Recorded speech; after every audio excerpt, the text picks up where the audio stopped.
After being reborn, Lu Fei resolved to become a notorious villain, one whose head was festooned with sores and whose feet oozed with pus. To this end, he caused the beautiful Yang to conceive a child of dubious parentage. He drove Tang's father to the brink of suicide. He imprisoned the spouse of a lovely teacher, and most infuriatingly, he resorted to despicable means to tarnish the reputation of a beautiful CEO. Years later, confronted by several enchanting women, Lu Fei hesitantly remarked, "Having committed so many vile acts, am I not deserving of the title of irredeemable scoundrel?" To his surprise, the women exchanged glances and spoke in unison. "You are a good person." Chapter 1. Have I been reborn? This is a foreign film. Watching this should expedite things. On a white single bed, adorned with posters of scantily clad beauties on the walls, the air was thick with the scent of disinfectant. His phone buzzed with the arrival of a newly released adult film. Am I truly reborn? Have I returned to the day my roommate dragged me to donate? Lu Fei cradled his head in disbelief, soon transforming that astonishment into fury. Yang Guang, Yang Xiaoni, you have brought me untold suffering. In his previous life, Lu Fei was coerced by his roommate Yang Guang into making a donation. Yang claimed he was too embarrassed to go alone and needed company. After making the donation, Lu Fei thought he was in the clear. Little did he know that months later, his sister Yang Xiaoni became pregnant. Yang Guang presented a paternity test to his parents, alleging he had raped Yang Xiaoni and that the child was his, demanding marriage. Lu Fei had never even met Yang Xiaoni before. How could such an accusation hold water? Yet the paternity test was authentic. It later dawned on Lu Fei that Yang Guang had taken his essence and created a test tube baby with his sister. In the face of legally binding documents, his parents chose to compromise and pacify the situation. Thus, he found himself unwittingly wed to Yang Xiaoni. Little did he know, shortly after their marriage, he became a vegetable in a car accident, fully aware of his surroundings yet unable to move or speak. He bore witness to Yang Xiaoni ascending to the status of the matriarch of the Lu family. He watched helplessly as she and Yang Guang systematically devoured the Lu family's vast fortune over the ensuing years. Ultimately, they even orchestrated the demise of his parents and showed no mercy to his own child. He vividly remembered the moment they callously pushed him and his wheelchair off a cliff. Remember to be clever in your next life. Do not fall into the hands of siblings such as us. With those words, Yang Xiaoni personally sent him tumbling into the abyss. To his astonishment, he now found himself reborn a decade earlier, on the precipice of impending tragedy. There was no way he would allow Yang Guang to prevail. "Lugo, are you ready yet?" came Yang Guang's impatient voice. "Not yet. Just a moment, I have a bit of time." Lu Fei chuckled, then picked up his phone and said to his close friend, "Along. Could you do me a favor?" "What is it?" "Just say the word." An hour later, Lu Fei exited the donation room and spotted Yang Guang, whose complexion appeared somewhat pale, standing there. This lad came from a less fortunate background, and his physical stamina was lacking. It was likely that it would take him quite some time to recuperate from this single donation. However, upon seeing Lu Fei, he still managed to display a cheerful expression. "Lugo, all done?" "All done," Lu Fei replied, as he walked over and patted Yang Guang's shoulder. "That's great. Let's go grab a bite," Yang Guang suggested. "Absolutely, it's on me," Lu Fei nodded. Yet, a flicker of malice gleamed in Yang Guang's eyes from behind. As the two made their way out of the hospital, they encountered a black man emerging from the donation room. "Wow, even black people come to donate?" Yang Guang inquired. Could it be that there are women interested in black jeans? Who knows? Nowadays, girls enjoy being unconventional, Lu Fei teased with a grin. Perhaps there really are some who prefer black jeans. You never can tell. "Huh. I've heard that black genes are unique no matter who they mate with. The offspring are always black," Yang Guang said with a mischievous smile. What if the hospital is deliberately hiding this, causing someone to accidentally give birth to a black child? Stop overthinking it. Hospitals have established protocols, and such oversights simply do not occur, Lu Fei said, pulling Yang Guang out of the hospital. Outside, they encountered several of Lu Fei's other roommates. Lu Fei recalled that in his previous life, these roommates ultimately found themselves within the Lu family, each occupying a significant position. Yang Guang and his sister devoured the Lu family's wealth, and they too had a share of it. Since he had been reborn, he felt it necessary to settle scores one by one. After parting ways, as they walked down the street and gazed at the familiar splendor under the sunlight, Lu Fei's heart was filled with joy. Rebirth was truly a blessing. He would no longer be pushed around by Yang Xiaoni in a wheelchair, serving merely as a tool. He would no longer have to witness, with his own eyes, the orders that led to the downfall of the Lu family being issued in his name. The means for revenge against Yang Guang and Yang Xiaoni were already in place. It would simply require some time to come to fruition. Now was the moment to relish life. In his past life, prior to the Wang Xiaoni incident, although Lu Fei was a wealthy heir, his father had instilled in him the values of humility, causing him to live a life of conformity until his demise. This time around, Lu Fei resolved to be a touch more mischievous, a bit more frivolous, reveling in the pleasures of life. He would exact his revenge while indulging in the lavish world, and perhaps enjoy the company of more women, to reward his brother who had lived a life of asceticism until the end. Street racing, fighting, or running, where should I begin? Lu Fei mused to himself. Then, suddenly slapping his forehead, he exclaimed, this damned sense of responsibility, I should head home first. It dawned on him that at this time in his previous life, a high-ranking executive of the Lu family had absconded with funds. Upon learning of the situation, his father was so enraged that he suffered a heart attack. Consequently, the business experienced a sharp decline, and had it not been for a fortunate turn of events, bankruptcy would have been imminent. At present, there remains a chance for redemption, and Lu Fei felt compelled to remind his father of this. Thus, he hailed a taxi by the roadside and made his way home. Lu Fei's residence was situated in a villa district on the outskirts of Nanzhou City, boasting an area of over 600 square meters. 2 luxury vehicles were parked in front, his mother's Audi TT and his father's BMW 5 Series. Upon sighting the cars, Lu Fei couldn't help but click his tongue in disapproval. His father, Lu Tingfang, possessed assets amounting to 600 million, yet adhered to a principle of modesty, opting only for such vehicles. Shaking his head, Lu Fei entered the villa and stood beside the BMW 5 Series, watching his father wash the car. By the way, Lu Fei, has your driver's license arrived? Lu Tingfang looked up at him.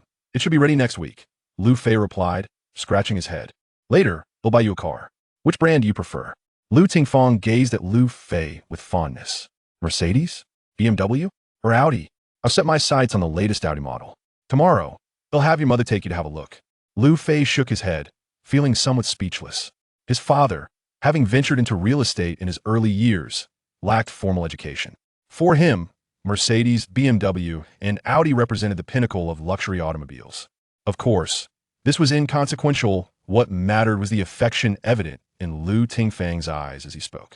Reflecting on his past life, when he became a vegetative state, Lu Tingfang had exhausted his fortune and abandoned his business and his mother to seek treatment for him.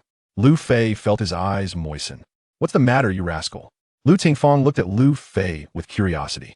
Nothing, just a bit misty-eyed. Lu Fei rubbed his eyes. At that moment, his mother, Yun Min, emerged from the villa. Were you two discussing old Lu, little Lu? It's just that your son's driver's license is about to arrive, and I want to buy him a car. I was about to ask him if he prefers a Mercedes, BMW, or Audi, Lu Tingfang explained. Enough, enough. Do you think everyone is like you, insisting on BBA? I must follow your whims. Yun Min rolled her eyes. Young people have their own preferences, you needn't meddle. True enough. Lu Tingfang tapped his forehead. He then retrieved a bank card from his pocket and handed it to Lu Fei. Here, Lu Fei, this is 600,000. It should be enough for you to purchase a luxury car. Just take it, Yun Min urged. Lu Fei felt helpless, but could not voice any objections. For Lu Tingfang, who had humble beginnings, 600,000 was indeed a substantial sum, so he refrained from expressing any discontent. Moreover, Lu Fei recognized that his father was honest and kind-hearted, often generous to those under his employ. Otherwise, the incident with Guan Qinghu would not have transpired. In that moment, Lu Fei recalled that the reason for his father's heart attack in his previous life was not solely the money taken by Guan Qinghu, but rather the betrayal itself. Right, since old Lu is unsuitable to play the villain, I shall take on that role, Lu Fei remarked, clutching the bank card handed to him by his father. He recalled that Guan Qinghu had taken advantage of an overseas inspection trip to linger abroad. At this hour, his wife was likely engaged in laundering money back home. The thought of Guan Qinghu's wife brought a smile to Lu Fei's face. She was undeniably a stunning beauty. In that moment, a wicked grin crept upon his lips. Chapter 2. You little rascal.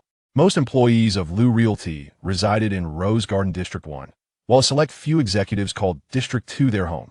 Thus, Lu Fei found it quite effortless to locate Guan Qinghu's residence in District 2. After knocking on the door for an extended period with no response, he pondered, could it be that Guan Qinghu's wife has fled? Goodness, Could I be so unfortunate as to have my first endeavor after rebirth end in failure? Lu Fei grumbled at the butler's door, reluctantly turning to descend the stairs. As he walked towards the entrance of the community, he contemplated where to procure funds to uphold his wicked rich heir persona if he could not extract wealth from the Guan couple. Just then, he glanced up to see the overhead door of an old garage opening, revealing a striking red Audi A4 emerging. Behind the wheel was none other than Guan Qinghu's wife, Wen Ruyu. Well, what a coincidence, madam. Had I arrived a moment later, would you have made your escape? Lu Fei chuckled as he approached and boldly stepped in front of the red Audi A4. With a soft screech, the car came to a halt. The door swung open, and when Ruyu emerged, her delicate hand adjusting her black sunglasses. What are you doing blocking the road? TSK, TSK, TSK. Lu Fei remained silent, instead surveying Wen Ruyu from head to toe. What a stunning woman. Though she was in her mid-30s, her porcelain skin, voluptuous figure, and alluring shaped silhouette, accentuated by her lace-trimmed black dress, rendered her breathtakingly beautiful. Lu Fei swallowed hard, feeling fortunate indeed. Hey there, little lecher, why are you blocking the way? Move aside. When Ruyu, growing impatient, approached with her hands on her hips, glaring at Lu Fei. Unbeknownst to her, her pose only accentuated certain attributes, leaving Lu Fei, despite having lived 2 lives utterly captivated and momentarily speechless, fixated on her. Little rascal trying to be a rogue, are we? Fine. When Ruyu declared, her fingers as delicate as green onions pointing at Lu Fei. As she spoke, she retrieved her phone and dialed a number. Security? Please come here, there's a rogue. After hanging up, she watched as 2 security guards approached from a corner of the community. Ma'am, where's the rogue you mentioned? One of them inquired as they walked closer. Right there. When Ryu pointed at Lu Fei, who still stood resolutely in front of the Audi A4. Brother, this is not a place for you to act recklessly. Please leave immediately. 2 security guards approached Lu Fei, their eyes vigilant as they scrutinized him. One of them even placed a hand on the baton secured at his waist, clearly indicating a readiness to engage in a confrontation. Observing this, Wen Ruyu felt a surge of confidence. Please, sir. The 2 guards positioned themselves at the door, adopting a posture of expulsion. Meanwhile, Lu Fei, with a playful tone and chin in hand, remarked, since Sisterwood dislikes this, I suppose I must inform the police about your collusion with your husband, Guan Qinghu, in embezzling funds from the Lu Group. With a smile directed at the guards, he turned to leave. Wait. When Ryu halted in front of the Audi, her pale lips twitching, she quickly turned to call out to Lu Fei's retreating figure. Hold on. What is it? Lu Fei turned, his gaze lingering on Wen Ryu with a mischievous glint. What did you just say? When Ryu asked, her expression tinged with trepidation as she looked at him. Do you require me to repeat myself? Lu Fei rested his chin in his hand, his eyes fixed on Wen Ryu's fair visage. All right. When Ryu stammered, flustered. This young handsome man. Shall we discuss this upstairs? That is precisely my intention. Lu Fei replied with a teasing smile, addressing the 2 guards. I appreciate your assistance, gentlemen. Not a problem, ma'am. Just call us if you need anything. The guards responded with smiles toward Wen Ryu. Inside the splendid home of Guan Qinghu, Wen Ryu poured a cup of tea for Lu Fei, then stood to the side, arms crossed, looking down at him. Who are you to claim that my husband and I have embezzled funds from the Lu Group? Huh. Lu Fei took a sip of tea, then set the cup down, lifting his gaze to meet hers with an icy demeanor as he recited a series of numbers. These numbers corresponded precisely to the account where Wen Ryu and Guan Qinghu had deposited the embezzled funds in a local bank. In his previous life, shortly after Lu Fei became a vegetable, the Yang siblings had effectively taken control of the Lu Group. For a time, Yang Xiaoni had endeavored to impress her parents by managing the company, even digging up old accounts, including those of Guan Qinghu. Strangely, during the last decade of his previous life, despite being in a vegetative state, Lu Fei remained acutely aware of the happenings around him, which enabled him to recite these figures effortlessly. How is that possible? Upon hearing the numbers, Wen Ryu instinctively took a step back. This was her and her husband's most guarded secret, known to no one. How could this young man be aware of it? Trust me, I'm not fabricating this. Surely, you believe I possess evidence now. Lu Fei rose, circling behind Wen Ryu, his hands gripping her soft shoulders. You will not take even a cent, and I want you both. Whether I spare you and your husband depends on your performance. He leaned in closer, inhaling the fragrance that enveloped Wen Ryu. Let me go. Wen Ryu struggled fiercely, evading Lu Fei, then turned around and slapped him across the face. You should be more respectful. All right. Lu Fei gently touched his stinging cheek, while his other hand leisurely retrieved an old Nokia phone from his pocket. Perhaps I should call the police. Don't. I was wrong. When Ryu reached out her delicate hand to grasp the phone, looking at him with pleading eyes. Dear sir, is it not me you desire? I promise to comply. Please let me go. That depends on your performance. After all, I just received a rather forceful slap. Lu Fei swallowed hard, his gaze lingering on when Ryu's curvaceous and fair figure. With a determined bite of her lip, she bent her pristine white arms behind her back and unzipped the black lace gown. The gown fell to the floor, revealing her breathtaking physique.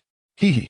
Lu Fei stepped forward and effortlessly lifted when Ryu into the adjacent master bedroom. An hour later, drenched in sweat, her face flushed, when Ryu looked at Lu Fei with a pitiful gaze.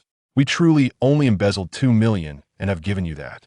Along with my sister's previous attentiveness. Could you please let her go? It seems you are quite dishonest. Lu Fei shook his head, his hand gripping when Ryu's body with slight pressure.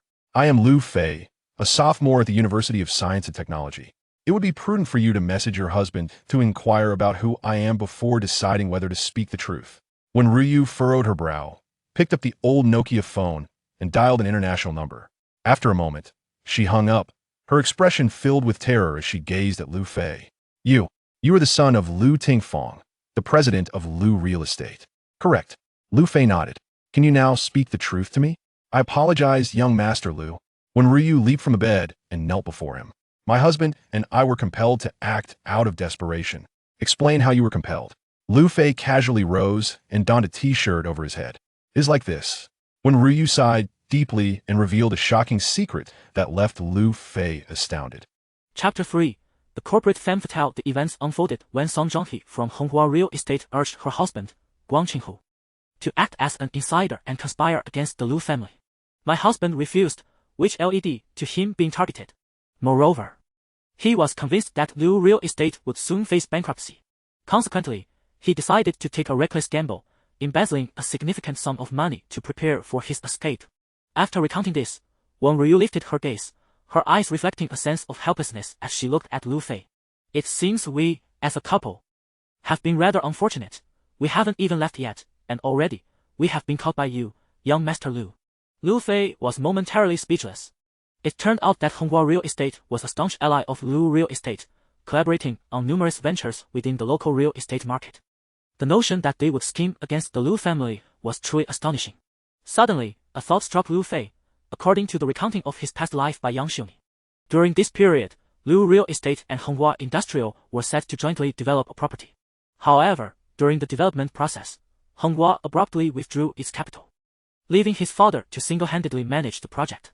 Unbeknownst to them, the project was fraught with peril. Not only did they suffer a total loss, but the initial investment also became irretrievable. The project was stalled for 2 years, nearly leading to the bankruptcy of Lu Real Estate. Could it be that the matter Wen Ryu mentioned was precisely this? As he contemplated the impending bankruptcy facing his father, he couldn't help but internally grumble, Father, you ought to be more cautious. In my previous life, I was advised to maintain a low profile. I could hardly enjoy the life of a wealthy heir. Why must I now concern myself with business matters? Sigh, I have just been reborn, and already you present me with such a monumental dilemma. What am I to do? Shaking his head, Lu Fei turned his attention back to Wen Ryu. How much have you two embezzled in total? 6 million. Wen Ryu raised her head, anxiously gazing at Lu Fei. Lu Fei nodded. This time, he did not dispute her claim, for she spoke the truth. However, this couple certainly had audacity, after all.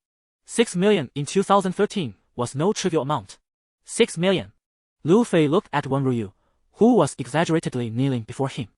How can you expect me to let you go, Sister Wen? Please, young Master Lu, I beg you.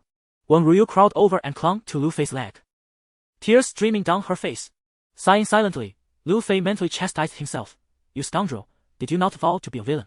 How is it that after just one encounter, you find yourself feeling soft-hearted?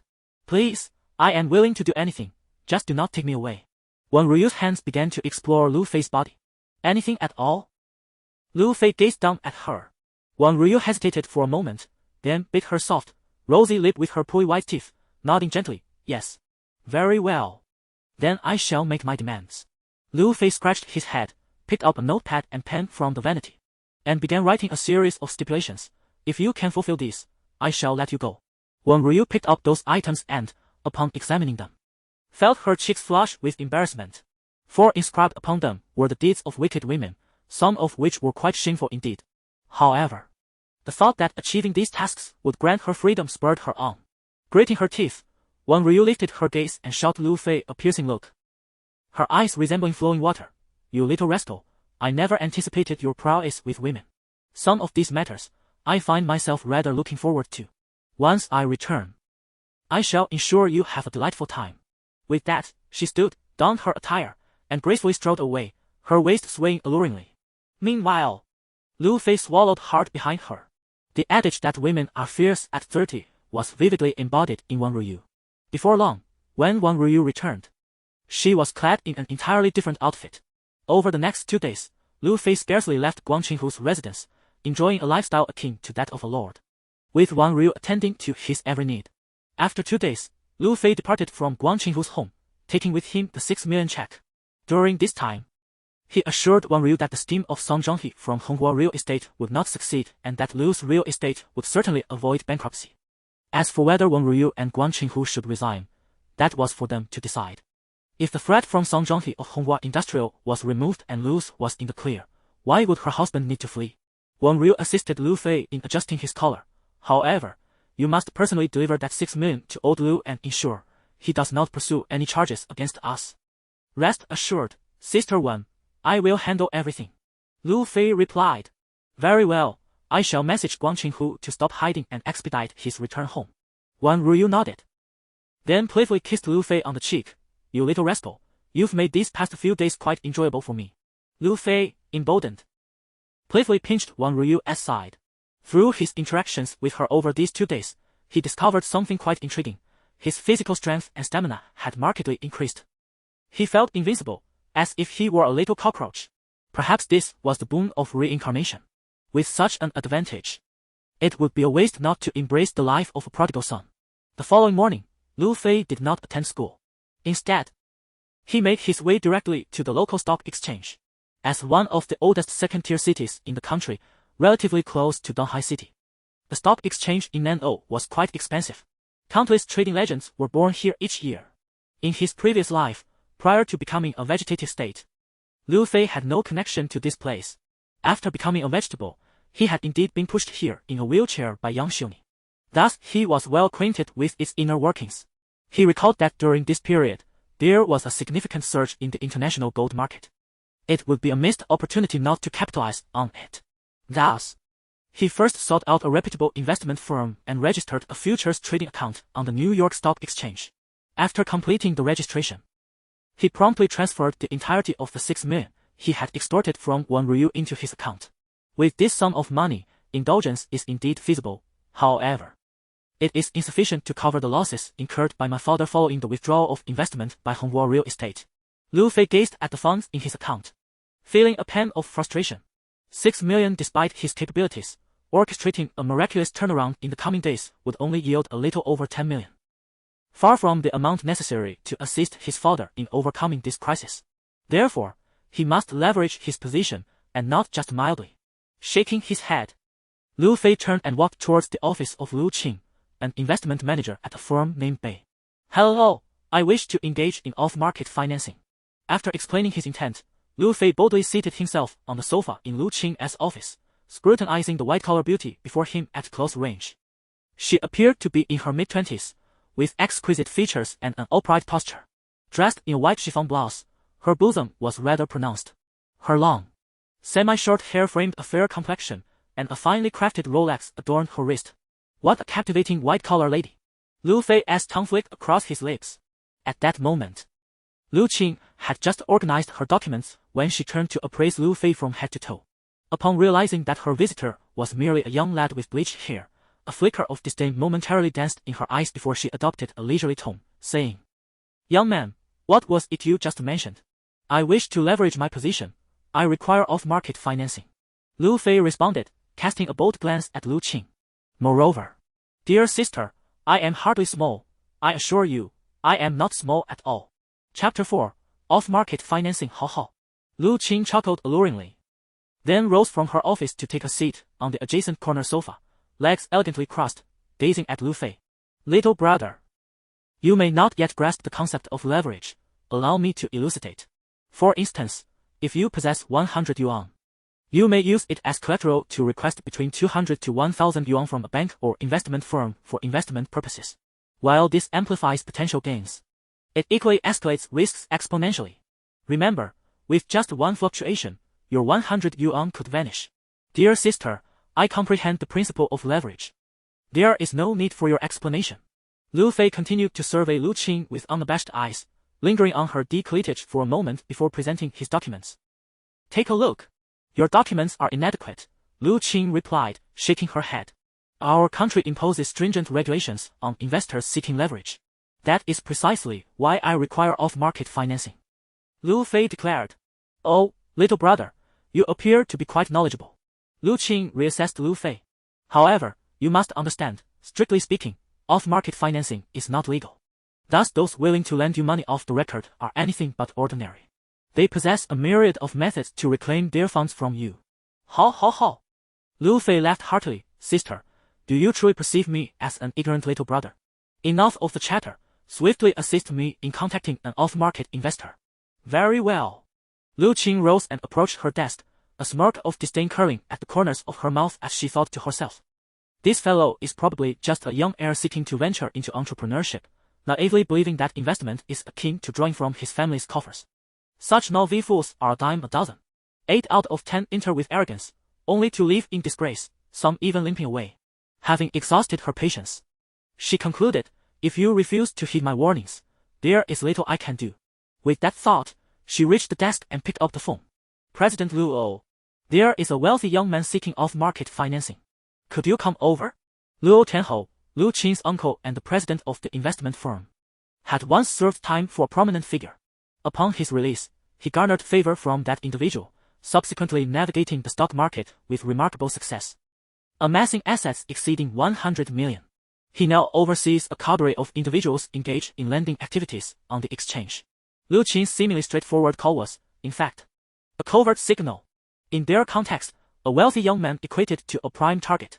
As anticipated, upon hearing the term wealthy young man, Luo Tianhou chuckled over the phone. How, excellent, I shall be there shortly. 10 minutes later, Lu Fei found himself face to face with a robust man in his 40s, bald and wielding a stress ball. This was Mr. Luo Tianhou, the off-market investor. Lu Qing hastily introduced them. Greetings. Lu Fei rose, extending his hand towards Luo Tianhou.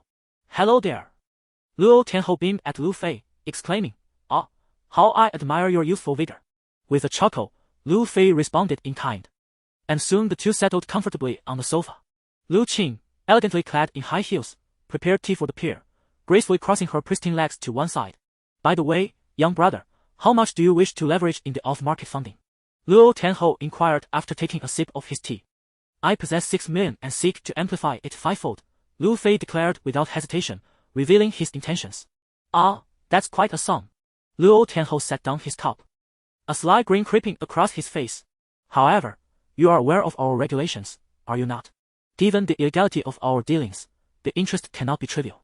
With a cold smirk, Lu Fei retorted, surely you don't mean a rate of 9 out of 13.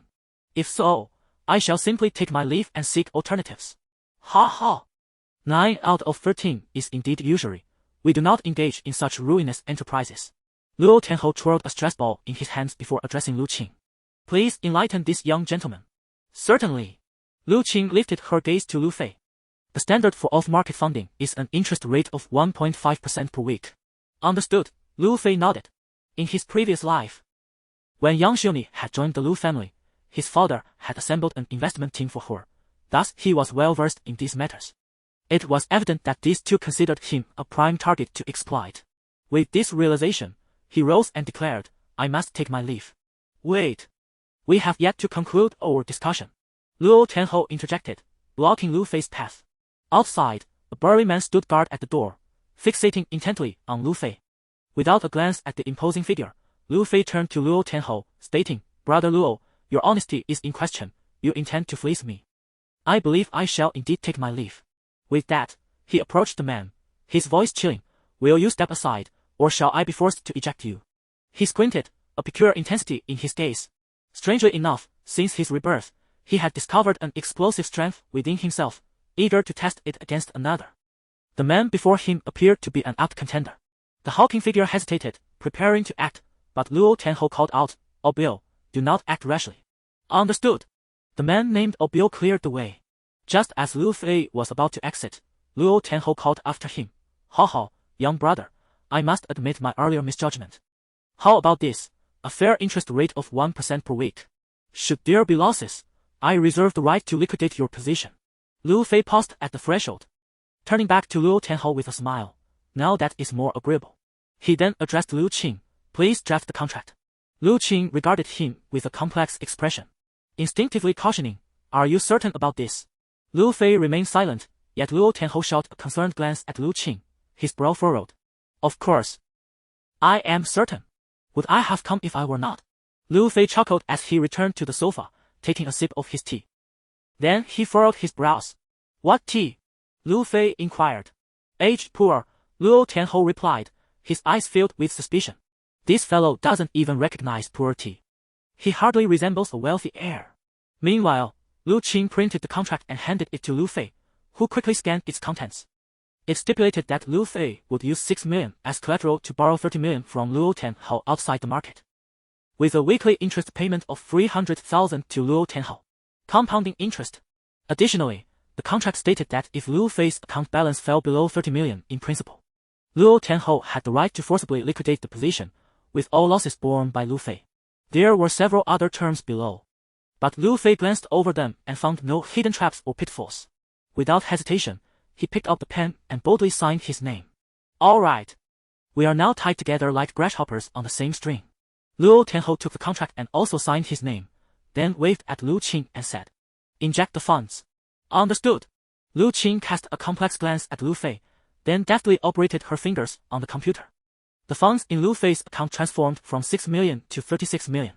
Watching the ever-increasing numbers in his hands, Lu Fei smiled, lifted his head to look at Luo Tenho and Lu Qing, and said, "Then, I shall see you all tonight." With that, he stood up, twisted his waist, and danced out with the famous bathhouse dance of later generations.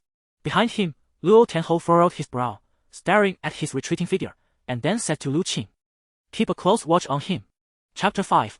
Maneuvering in the bar as Lu Fei stepped out of the stock exchange. He heard Lu Qing call out behind him, "Wait a moment." Lu Fei turned to scrutinize Lu Qing. "Is there something you need?" "Indeed." Lu Qing's expression was intricate as she glanced at Lu Fei, then approached him and said, "According to the agreement you signed, as your securities broker, I will accompany you until the funds are returned to Mr. Luo."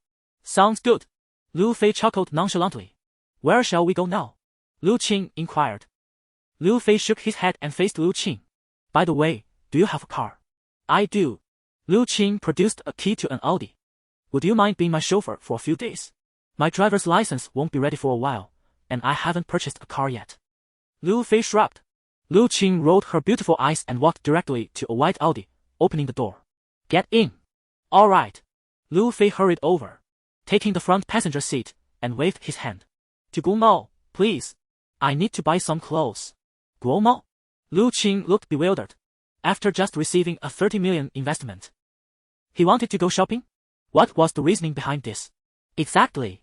Lu Fei's eyes sparkled as he raised his hands in a playful manner. "I intend to embody the persona of a wealthy young master. This outfit simply won't suffice." "Oh dear." Lu Qing pinched her delicate head, feeling exasperated. Clearly, she was beginning to worry about her uncle's 30 million. However, the transaction had yet to commence. Additionally, she held the password to Lu Fei's account. Should anything seem amiss, she could exercise her authority to initiate a forced liquidation. With her instincts and speed, she was confident that her uncle's 30 million could still yield some interest. Although, she was quite reluctant to resort to such measures. Contemplating this, she cast another complex glance at Lu Fei. "What are you staring at? Haven't you ever seen such a handsome young scion?" Lu Fei teased with a mischievous grin. "Insane." Lu Qing promptly started the car. At 10 in the morning, as Guomao opened its doors, Lu Fei and Lu Qing rushed inside. Lu Fei activated his shopping spree mode. A Prada jacket, Ferragamo shoes, Gucci footwear, and Chanel sunglasses. Finally, He indulged himself with a Rolex. By this point, half of the 600,000 his father allocated for car expenses had already been spent. Standing before the mirror in his new attire, he had to admit, he did resemble a young debonair. Yet, he lacked a touch of rebellious flair. So, what do you think? Am I handsome? Lu Fei asked with a devilish smirk, his lips curling upward as he turned to Lu Qing, who stood behind him, arms crossed. Insane. Lu Qing rolled her eyes, then walked away to sit down, subsequently sending Lu Fei's various antics to Luo Tianhao. It's fine, just keep an eye on him. I've discovered that his father is Lu Shi's owner, Lu Tinfeng, a nouveau riche. If he incurs losses, I have somewhere to go. Luo Tianhao swiftly replied. Lu Qing lifted her head, continuing to gaze at Lu Fei with a blend of allure and disdain. Meanwhile, Lu Fei beckoned, waiter. Good day, sir. The attendant from the LV boutique immediately approached with a bow. Observing his attire, it was evident he was a man of wealth. For a patron of such caliber, the sales associate at the luxury boutique could hardly contain her eagerness. Upon reaching Lu Fei, she looked at him with an expression of flattering servility. How may I assist you? Please fetch me a belt, nothing too extravagant, Lu Fei instructed. Certainly, please hold on. The sales associate, her waist elegantly curved and adorned in high heels, made her way to the display of belts. The sway of her hips was as if she were dancing on air. Vulgar, Lu Qing muttered, turning her face away in irritation. Before long, the sales associate returned with 3 belts. Sir, which one do you prefer? Lu Fei examined the belts and, wishing to seek Lu Qing's opinion, turned to find her lounging outside the boutique, perched on a chair with one leg crossed over the other. From a distance, she resembled a breathtaking marble statue. Noticing Lu Fei's gaze, Lu Qing averted her face, pretending not to see him. Perhaps I could assist you in selecting one, sir. The sales associate raised an eyebrow, pouting slightly. Sure. Lu Fei nodded. The sales associate leaned in, fastening a belt around Lu Fei's waist. During this, she deliberately let her hair brush against him, causing Lu Fei, recently liberated from restraint, to feel a flutter of distraction. This one suits you perfectly, she declared, rising and playfully tossing her hair, looking at him alluringly. No. It resembles something a nouveau riche would wear. Lu Fei shook his head. Very well, let me try this one instead. The sales associate bent down to remove the belt and replaced it with another. Thus, under her attentive service, Lu Fei selected a belt that was less ostentatious. After completing the purchase, the sales associate said, Sir, might I have your contact information? We could inform you of upcoming promotions. No need. Lu Fei winked at her, then, carrying a multitude of shopping bags, he turned and exited the boutique. Why didn't you get her contact information? Lu Qing disdainfully remarked as they walked towards the mall exit. Who knows, you might end up in bed with her tonight. Pfft. Lu Fei scoffed. I wouldn't lower myself to such a level. At this point, he glanced at Lu Qing, unless... Pfft. Lu Qing sashayed towards her Audi, not sparing a glance at Lu Fei. Quite the fiery spirit. Lu Fei chuckled mischievously. Retaining only one shopping bag, he placed his original clothes inside. What to do next? As Lu Qing approached the car, she cast a glance at Lu Fei. Lu Fei, with a vacant expression, surveyed his surroundings before casually remarking, eat, sleep, recharge. And then accompany me to the Golden Time bar tonight. A bar? Lu Qing's eyes widened in disbelief as she retorted. Are you seriously asking me to go to a bar with you? Of course. Aren't you my agent? If you don't accompany me, who will? Lu Fei nodded earnestly and then, suddenly recalling something, slapped his forehead. Oh, and don't forget to bring your laptop. What on earth do you need a laptop for at a bar? Lu Qing asked, her curiosity piqued. Have you forgotten? The New York Stock Exchange gold futures market opens at 9:30 in the evening Beijing time. Without a laptop, how can I trade? Well then, see you tonight. With that, Lu Fei grabbed a paper bag and turned to leave. Watching him walk away, Lu Qing took a moment to comprehend the absurdity of the situation. He intended to trade gold futures at a bar. Was he out of his mind? It was rather evident that he had a penchant for reckless behavior. To be honest, she now firmly categorized Lu Fei among the ranks of the spoiled rich. However, if he wished to indulge in such frivolities, that was his prerogative, but he ought not to squander his father's money so carelessly. Trading gold futures in a bar. What a foolish idea. Lu Qing muttered under her breath as she climbed into her Audi. Chapter 6. Full warehouse short selling. Despite Lu Qing's various displays, Lu Fei remained utterly indifferent. He had returned home to indulge in a deep slumber. Due to the demands of business, his parents were often absent, leaving the vast villa devoid of company. Consequently, no one was aware of the plethora of luxury items he had purchased for himself. Of course, Lu Fei mused that even if he donned these opulent garments in the presence of old Lu, it was unlikely old Lu would recognize them. However, his mother was another story altogether. After a refreshing afternoon nap, Lu Fei savored a meal prepared by the housekeeper. At 9 in the evening, he arrived punctually at the Golden Time bar. Upon reaching the entrance, he spotted Lu Qing's red Audi parked nearby. In the driver's seat, Lu Qing, with her arms crossed, wore a serene expression as she gazed at Lu Fei. The young master of the Lu family approached and opened the passenger door, leaning down to observe Lu Qing. She was clad in an elegant black suit, complemented by a white shirt and a fitted black skirt, her feet adorned with black leather shoes. The collar of her shirt was fastened tightly, yet it could not conceal the pronounced fullness at her chest. It was evident that Lu Qing was conveying to Yifeng that she was not there for frivolity. She was there to work. Lu Fei swallowed hard and inquired, "By the way, did you bring the notebook?" "Of course," Lu Qing replied, retrieving a finely crafted notebook from the passenger seat, delicately holding it in her fair hand. "All right then, let us head into the bar." Lu Fei reached for the notebook, only for Lu Qing to swiftly move it out of his grasp. He then observed as Lu Qing placed the notebook into a small briefcase. Afterward, she adjusted her skirt slightly before stepping out of the driver's seat, casting a disdainful glance at the nearby Golden Time bar. Lu Fei shook his head and strolled ahead, with Lu Qing following closely in her high heels. Upon entering the bar, a pulsating wave of music surged forth, accompanied by the vibrant energy of the crowd. In the center dance floor, several young women in strappy tops raised their arms, eyes closed, swaying their hips to the rhythm, while a group of rugged men roared in approval. This was the atmosphere Lu Fei craved. He closed his eyes, inhaling the intoxicating air of excitement that surrounded him. The weight of two worlds' oppression had long since driven him to madness. Now, Lu Fei was consumed by a restless energy, unable to resist the urge to move in sync with the music. "Sir, would you prefer a regular seat or a VIP booth?" A courteous server approached, scanning Lu Fei's designer attire with a subtle glance before quickly adopting a fawning demeanor. "I recommend VIP booth, no free. It offers both tranquility and an excellent view. However, it requires a minimum consumption of free 888 yuan. What do you think?" The server was clearly adept at catering to clientele based on their appearance. Given Lu Fei's demeanor, the server wasted no time in presenting the prime option. "Let us go with your suggestion," Lu Fei replied with a smile. "By the way, do you have any lovely ladies in the bar?" he added, winking playfully at the server. "Ah, indeed we do." The waiter glanced at Lu Qing, who stood behind Lu Fei with a stern expression, and said, "Bring 2, and also fetch me 2 bottles of fine wine." Lu Fei instructed. "Understood." The waiter nodded and turned to leave. However, Lu Fei added, "Make sure they are the best." "Yes." The waiter nodded again. Meanwhile, Lu Fei turned to Lu Qing and said, "After you, Miss Lu." She had just rolled her eyes but now wore a serious demeanor as she stepped gracefully into VIP room no free. On the other side, the bartender was busy fetching drinks for Lu Fei.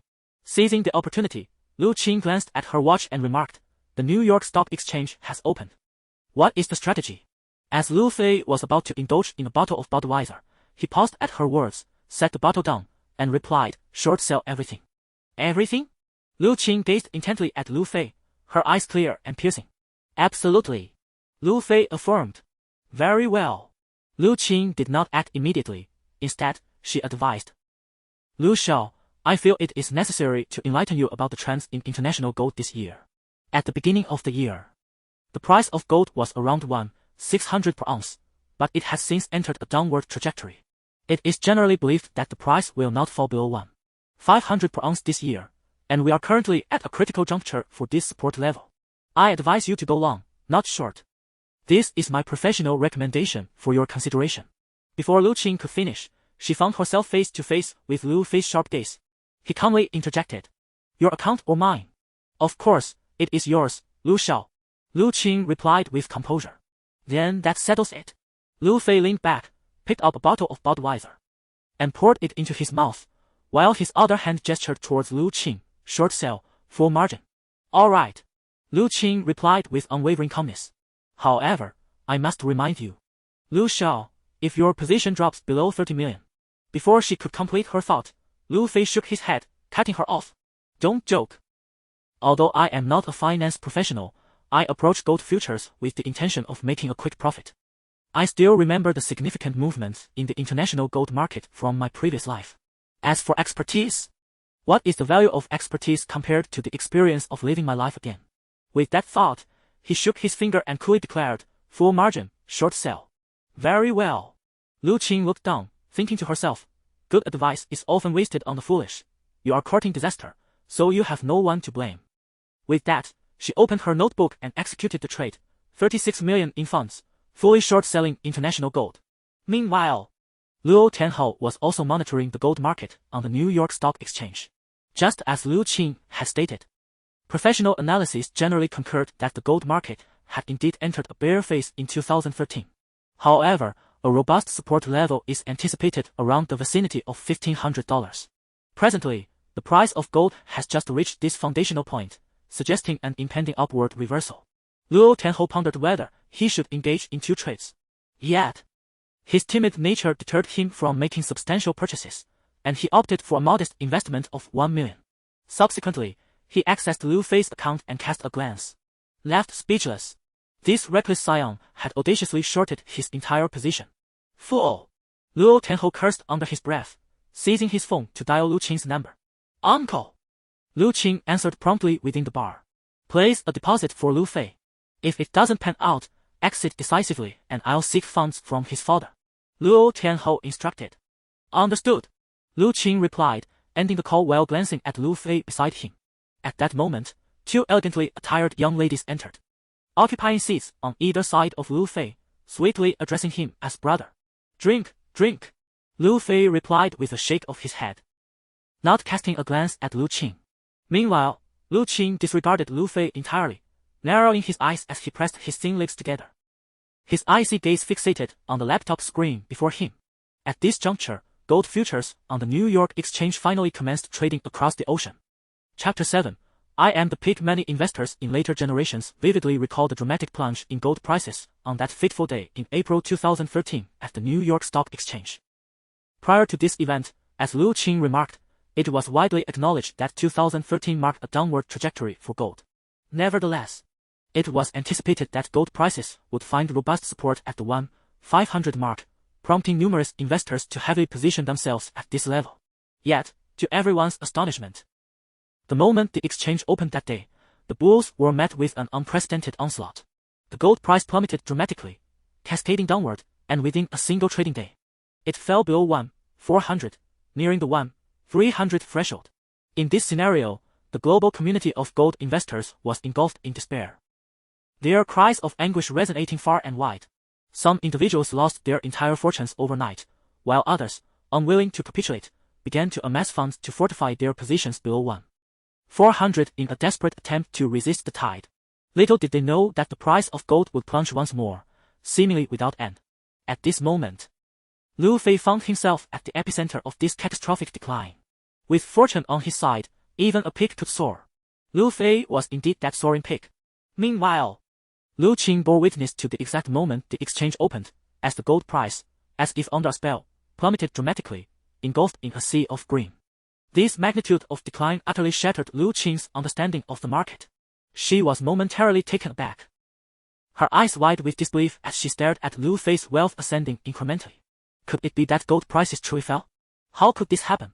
Lu Qing turned to glance at Lu Fei, who appeared entirely indifferent to the unfolding events, engrossed in conversation with two charming young ladies about some frivolous matters. Lu Qing, with a slight curl of her lip, muttered under her breath, "What a spoiled rich kid," before diverting her attention back to the market. Ding! The phone rang. It was Luo Tianhao calling. Lu Qing quickly answered, "Uncle, it has indeed plummeted." On the other end, Luo Tianhao spoke with great concern. Just moments ago, his holdings had exceeded 100, but now they had dwindled to a mere 90,000, with no signs of a halt to the decline. Remembering Lu Fei's recent maneuvers, he called to inquire, "Did you just go all in?" "Yes, but it's not my account," Lu Qing replied nonchalantly. However, his wealth has already appreciated. He has earned 2 million and is still climbing. Well, this young man possesses some skill. Luo Tianhao sighed. It seems I underestimated him. Who knows? Lu Qing shook her head. Indeed, Who knows? Luo Tianhao sighed again. Let us continue to follow him and see just how capable he truly is. All right. Lu Qing concluded the call, casting a glance at Lu Fei, who was preoccupied with the two young ladies. She chose to ignore him and resumed her watch over the market. In this instance, Lu Fei truly found himself devoid of the time to tend to the trifles of the gold futures market. It was during his resolve to confront Song Zhonghe that he conceived the idea of capitalizing on the calamitous gold futures massacre of 2013 to amass wealth. According to his recollection, this day marked the onset of the entire gold futures debacle, as gold prices plummeted nearly 10% overnight. Subsequently, there was no substantial support, leading to a continuous decline until they settled at a price of 100 yuan. This figure was ample enough for Lu Fei to short several positions. Meanwhile, he was engrossed in the lavish life within the bar, surrounded by indulgence. Two young ladies attended to him, one offering a leg massage while the other encouraged him to drink. With fragrant warmth enveloping him, Lu Fei was acutely aware that these pleasures were purchased, yet wildflowers, too, are flowers, are they not? With one hand entwined with a lady and the other resting on another, he savored his drink, exchanging playful banter with them, reveling in the moment. During this time, something caught Lu Fei's attention. A pair of stunning women sauntered through the otherwise tranquil bar, each brandishing a sign that read, "Congratulations to General Zhao on winning the grand prize." Following this, the host on stage, microphone in hand, proclaimed in a spirited tone, "Let us cheer for General Zhao."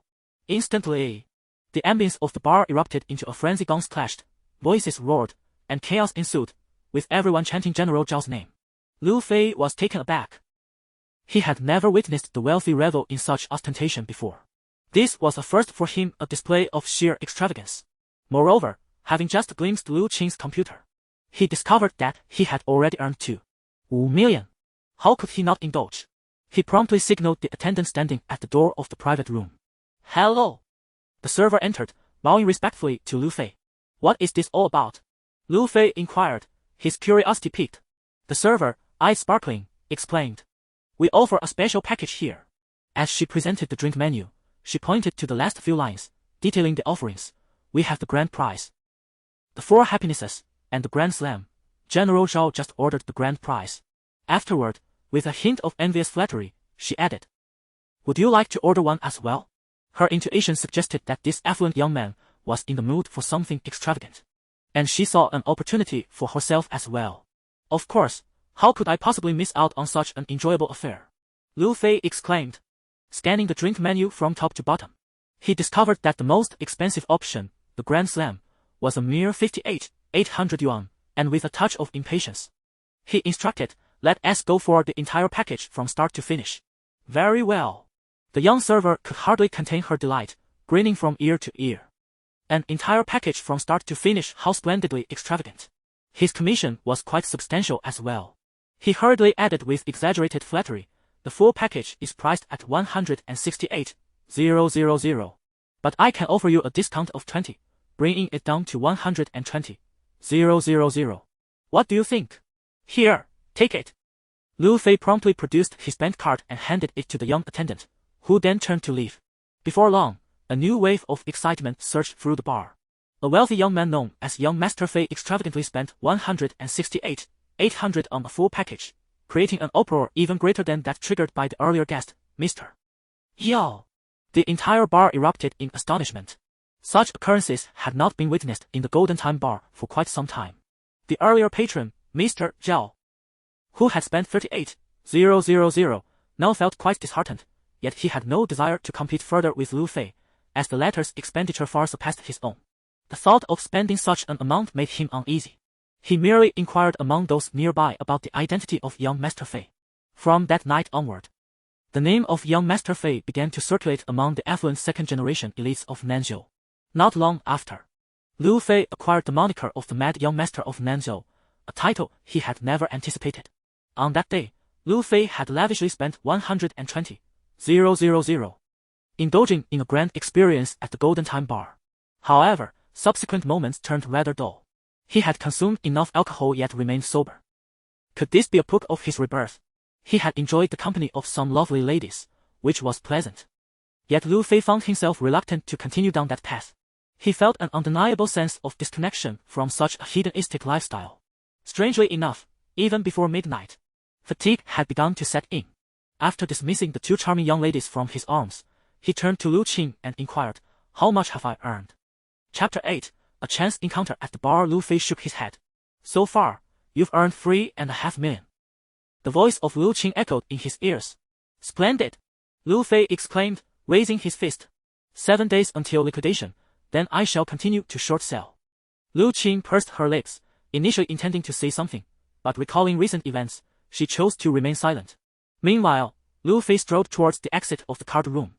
Just a few steps away, he caught sight of a familiar figure behind a table across the way. Yang Xiongni.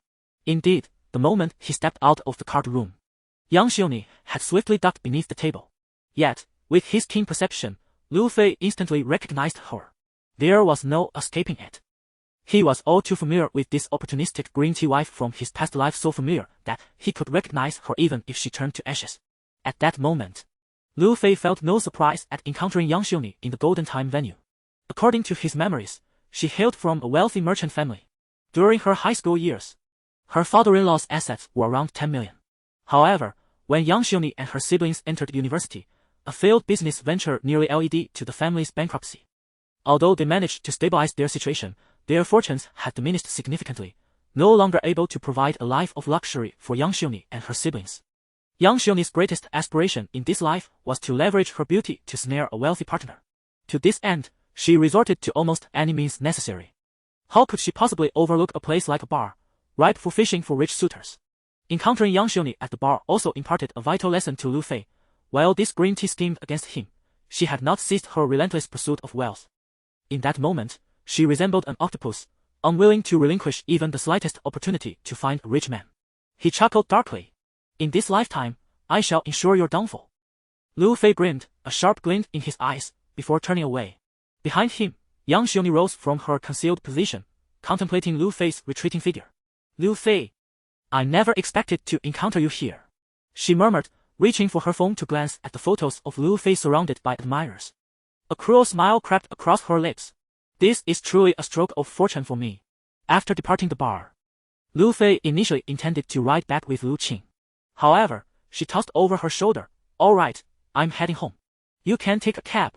With that, she flicked her long, flowing hair and gracefully slid into her Audi. Watching the red Audi disappear into the night, Lu Fei shook his head. "It seems I truly ought to acquire a car." In the following days, international investors frantically sought points of support in the declining gold market, only to meet with failure at every turn.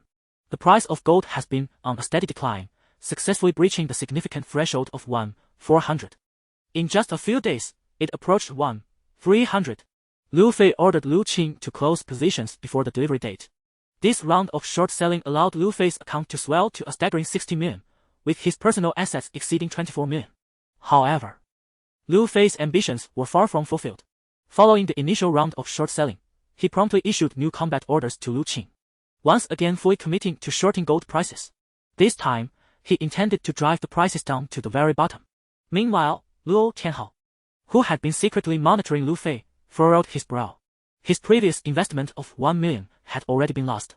To be honest, he felt a sense of resentment and disbelief that international gold prices had truly entered a bear market. Yet, timid as he was, Luo Tianhao dared not re-enter the market. He could only watch as Lu Fei boldly closed positions and then re-entered the market with full force. Young people certainly have audacity. Luo Tianhao glanced at Lu Qing seated behind the desk. "How much are her personal assets now?" "It stands at 24 million, and at this growth rate, I estimate it will reach 50 million by the end of the month."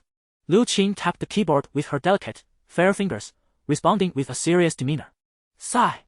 Luo Tianhao grimaced, slapping his bald head. "Damn it, why don't I have that kind of courage? Watching opportunities slip away right before my eyes." Lu Qing looked up at her uncle but remained silent. "I understand, no need to say more, Shao Qing," Luo Tianhao said with a bitter smile. "In such a significant market movement, if you miss the initial entry, don't even think about getting on board later. The only outcome of entering midway is being treated as fodder for slaughter." Lu Qing nodded in agreement, as this was precisely what she wished to convey to her uncle. In a substantial market, one must avoid entering midway. The chances of failure are exceedingly high. Frowning, Luo Tianhao inquired of Lu Qing, "By the way, what has that young scion been up to these days?" Lu Qing pondered for a moment before replying. He has rented a place outside and bought a good computer. He is probably just gaming every day. Damn it. Luo Tenho cursed again. Why didn't I think of that? He then raised his head and said to Lu Qing, keep a close watch on him. I want to see whether his trading is based on insider information or if he is merely playing the fool. Understood. Lu Qing nodded. She grasped her uncle's meaning. If Lu Fei truly possessed remarkable skills, Luo Tenho would not mind forming a strategic alliance with him. At that moment, just as they had reached an agreement, Lu Qing's phone rang. Upon answering, Lu Fei's teasing voice came through. Beautiful Lu, do you have some time? I am working. Lu Qing replied with pursed lips, maintaining her serious demeanor. Isn't accompanying your work lately? Lu Fei jested. Speak up, what is it? Lu Qing inquired. I wish to purchase a car and was wondering if you happen to know anyone at a 4S dealership, Lu Fei replied. Let me ponder for a moment. Lu Qing gracefully extended her delicate hand, perusing her nearby diary, before responding. What type of car are you considering? Porsche or Ferrari would suffice. Lu Fei stated. Perhaps a Porsche then. I am acquainted with the general manager of Tenma Porsche 4S dealership in Nanzhou. Splendid, shall we meet shortly? Lu Fei asked. Certainly. Lu Qing concluded the call and raised her gaze towards Luo Tenho. The latter, with an amused expression, gazed at Lu Qing's exquisite beauty. For reasons inexplicable, this seasoned gentleman found an unexpected harmony in the juxtaposition of the usually stoic and aloof Lu Qing with the carefree and nonchalant Lu Fei. With this thought in mind, he suddenly queried, by the way, Shao Qing, you are 25, correct? Yes, what of it, uncle? Lu Qing replied. Nothing much, carry on with your tasks. Luo Tenho turned and exited Lu Qing's office, muttering to himself, a woman 3 years older, a golden opportunity. He had perused Lu Fei's profile. This year, Lu Fei was 22, while little Lu Qing was 3 years his senior. Chapter 9. Must call 911. Although that day he was stood up by Lu Qing outside the bar, Lu Fei's eagerness to purchase a car was rather subdued. The reason being, although he had recently obtained his driving license, he still had 8 or 9 months left until graduation. Before that milestone, opportunities to drive would be limited. In his perspective, acquiring a vehicle post-graduation was entirely feasible. Moreover, the international gold prices were currently experiencing a remarkable surge, a rare occurrence in a decade. He recalled that following this period, gold prices would enter a prolonged bull market, culminating in his rebirth, when the price had skyrocketed to over $2,700 per ounce, an increase of nearly double from the lowest point in 2013. However, profiting from a slow bull market was no simple feat. It required patience and skill. Furthermore, as he was not a professional in the field, it was unrealistic to rely on this for a lifetime. Thus, at this critical juncture, every penny would be magnified in importance. However, while he was engrossed in gaming at his rented apartment yesterday, his close friend Xiaolong informed him of a matter that piqued his curiosity. It turned out that a post concerning him had been gaining traction on the campus network of the technology university he attended, with views nearing 10,000. It is worth noting that the entire student body numbered just over 10,000, and the campus network was an insular site. A post amassing such views was tantamount to every student being aware of it. Intrigued by the attention he had garnered, Lu Fei logged onto the long-forgotten campus network, only to be rendered speechless. Prominently displayed on the front page was a post titled, Rich Second Generation Lu Fei Surrenders to Temptation at Nightclub. Upon opening it, he discovered a series of photographs from that fateful night at the nightclub, showcasing him embracing 2 lovely ladies while drinking.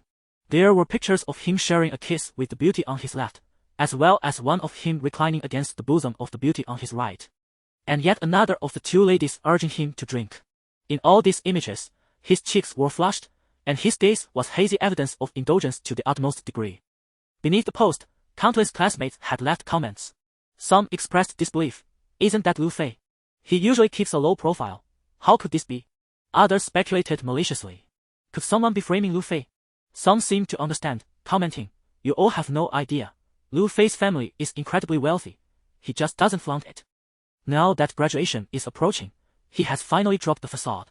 And then there were the vitriolic remarks, the despicable scion of privilege. What a scoundrel. Some classmates expressed sorrow, lamenting. Lu Fei seemed like such a good kid. How could he be frequenting nightclubs? To this cacophony of opinions, Lu Fei could only respond with a wry smile. He knew that this was the handiwork of young Xioni. That night at the nightclub, her vantage point had perfectly aligned with his wallet. Judging from the photographs, It was clear she was the one who had captured them. Yang Xiao's motives were, in fact, part of a larger scheme she was orchestrating for the events to unfold thereafter. She aspired to craft an image of a debauched scion. Once her in vitro fertilization succeeded, she would have the perfect pretext to falsely accuse him of assault. At that moment, she could effortlessly manipulate her parents. Having been reborn, she dared to play such tricks. This time, if I do not bring you to ruin, I shall not bear the surname Lu. Lu Fei chuckled to himself. After a brief contemplation, he decided to seize the opportunity. After all, with his rebirth, he had intended to embody the persona of a wealthy playboy. Now that the chance had presented itself, why maintain a fade? Thus, he made the call. After arranging to meet Lu Qing, Lu Fei made a simple effort to groom himself and donned his designer attire before heading out. Upon reaching the ground floor, he spotted Lu Qing. This enchanting beauty perpetually donned a bare face and a tailored black suit, always exuding an austere, icy demeanor. Yet, Lu Fei understood that she possessed considerable allure. During their recent collaboration, they had shared moments of intimate proximity. It was during one such instance that he inadvertently brushed against her bosom, leading him to this conclusion.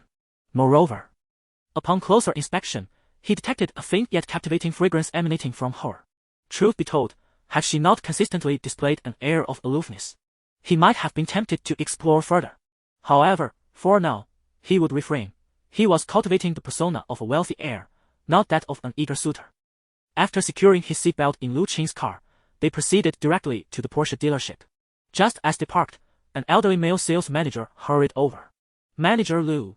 This is the young Master Lu I mentioned, who wishes to purchase a vehicle, Lu Qing introduced, her tone notably elevated and laced with sarcasm when uttering young Master Lu. Lu Fei glanced at Lu Qing, noticing her pristine chin held high, and smiled before turning to engage with Manager Lu. Greetings, young Master Lu. Manager Lu greeted, adopting a humble posture as he extended his hand. Hello. Lu Fei shook hands with him. May I inquire what type of vehicle you wish to purchase? Manager Lu asked. We have several outstanding models at Porsche. Would you like me to provide an introduction to each? That won't be necessary, Lu Fei interjected with a wave of his hand. I wish to acquire a Porsche 911. Indeed. It must be the Porsche 911. The Porsche 911, originally named 901 upon its debut in 1964, was compelled to rebrand due to trademark objections. The vehicle rapidly gained fame, especially after entering the domestic market, becoming the quintessential choice for affluent individuals and countless social media influencers, a favored selection for those wishing to flaunt their wealth. Lu Fei sought this car to solidify his persona as a wealthy playboy. After all, one could not establish such an image without a vehicle exceeding 300,000. Just envision cruising through campus in a luxury car, only to discover it cost merely a little over 100,000. Lu Fei could scarcely afford to lose face. Regrettably, he felt an overwhelming sense of conflict regarding his identity as a reborn individual. Thus, prior to his arrival, he had already resolved to select the 911 model.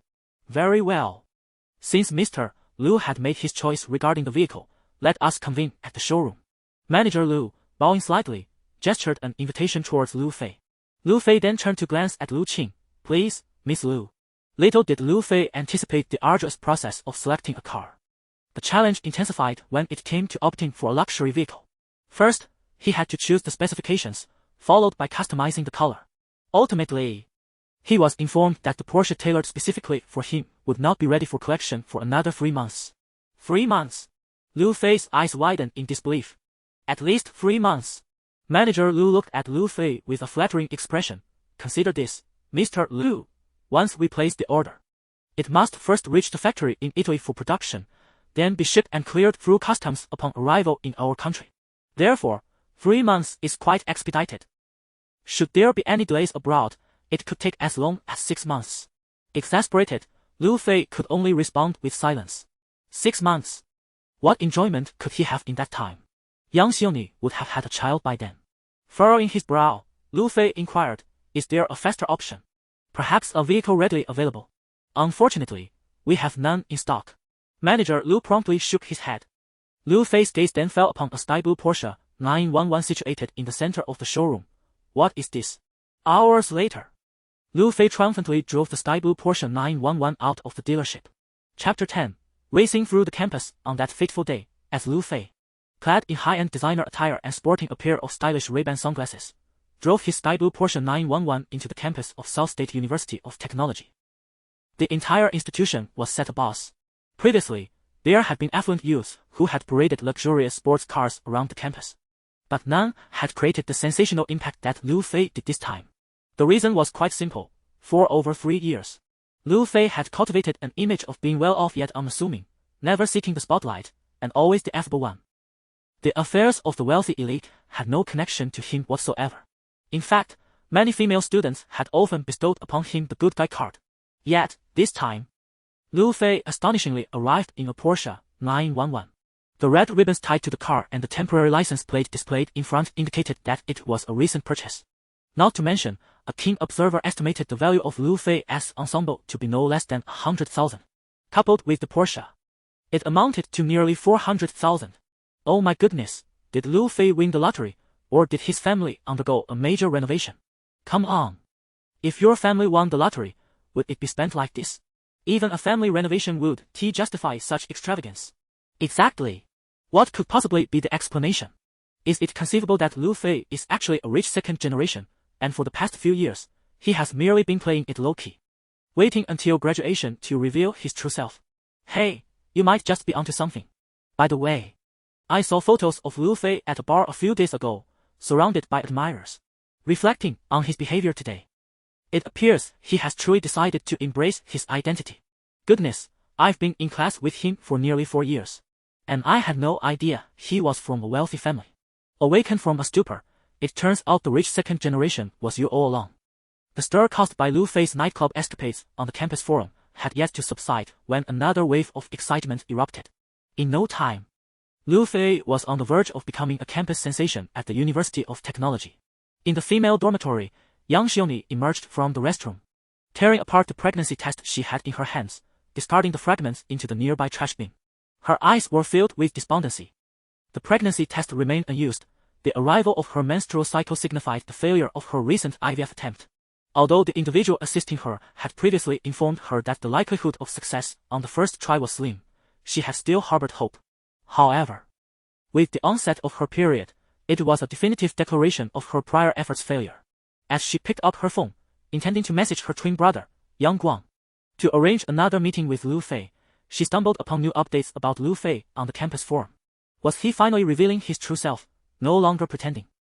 Young Xiaoni's eyes sparkled with excitement, and a smile curved at the corners of her lips as she scrolled through her phone, viewing photos of Lu Fei embracing various companions in a nightclub.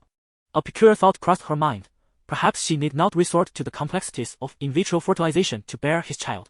Lu Fei, oh Lu Fei, you must strive diligently. With this notion, she hurried to the mirror to prepare herself. Before long, young Xiaoni adorned herself with a look that was both pure and radiant, and she turned to leave her dormitory. Upon reaching the door, she encountered her good friend Tan Feifei. Tan Feifei, who bore a striking resemblance to young Xiaoni, possessed a slightly more alluring figure but came from a less fortunate background. The girl seemed somewhat naive regarding matters of the heart, focusing solely on her studies and neglecting her appearance, often presenting a barefaced visage. This disparity led to young Xiaoni being dubbed the campus belle, pursued by many. While Tan Feifei remained unnoticed, young Xiaoni enjoyed Tan Feifei's company, feeling akin to a blossoming flower that required the support of leaves, with Tan Feifei serving as the perfect complement to her charm. At that moment, upon seeing Tan Feifei enter, young Xiaoni was struck with a new idea. Feifei, shall we head to the second cafeteria for lunch? Sure, just wait a moment. Tan Feifei replied eagerly, unsuspecting of any ulterior motives. Hand in hand, the two girls made their way to the second cafeteria of the university, bustling with students during peak dining hours. As they entered, young Xiaoni spotted Lu Fei, clad in designer attire, queuing in the crowd. With her keen mind, she devised another plan and deliberately positioned herself behind Lu Fei, swaying gracefully. Lu Fei was well aware of the buzz circulating on campus. In fact, he orchestrated this scenario to entice his previous life as manipulative wife, hoping to draw her in for a series of calculated retaliations. Otherwise, given the persona he was crafting for himself, he would not have ventured into the cafeteria at all. Standing idle at the back of the line, Lu Fei suddenly caught a whiff of an enticing fragrance wafting from behind him. He furrowed his brow and instinctively turned around, only to find young Xiaoni and her friend striking poses behind him, her expression radiating a sense of triumph. Unbeknownst to her, Lu Fei's gaze was ablaze with disdain. In his previous life, Lu Fei had married Yang Xiongni under the urging of their parents. Initially, he had considered making the best of their union, adhering to the adage that shared experiences forge strong bonds. Whether through in vitro fertilization or actual intimacy, both paths loomed before him. Having come together, one would expect to treat each other with kindness. However, as time passed, it became evident that this woman possessed a venomous intellect and a mind rife with scheming ambitions, willing to go to any lengths for her assent. Furthermore, her private life was nothing short of scandalous, long before her entanglement with Lu Fei. The number of men with whom she had been involved could not be counted on both hands. Such a person, how could one possibly envision a lifetime together? Thus, he contemplated the idea of providing her with a sum of money upon the child's birth to sever ties. Yet, fate took a turn when he was unexpectedly involved in a car accident. Memories of his tragically deceased parents and the fortune that had been seized from him flooded back. In this new encounter with Lu Fei, he was consumed by a desire to throttle this venomous woman with his bare hands. Nevertheless, he restrained himself, merely curling his lips in a wry smile before turning back to the queue. Yet within his heart, he thought, this wicked woman has indeed taken the bait. Very well. Yang Xiongni, if I do not bring about your downfall in this lifetime, I shall not consider myself a man. Chapter 11.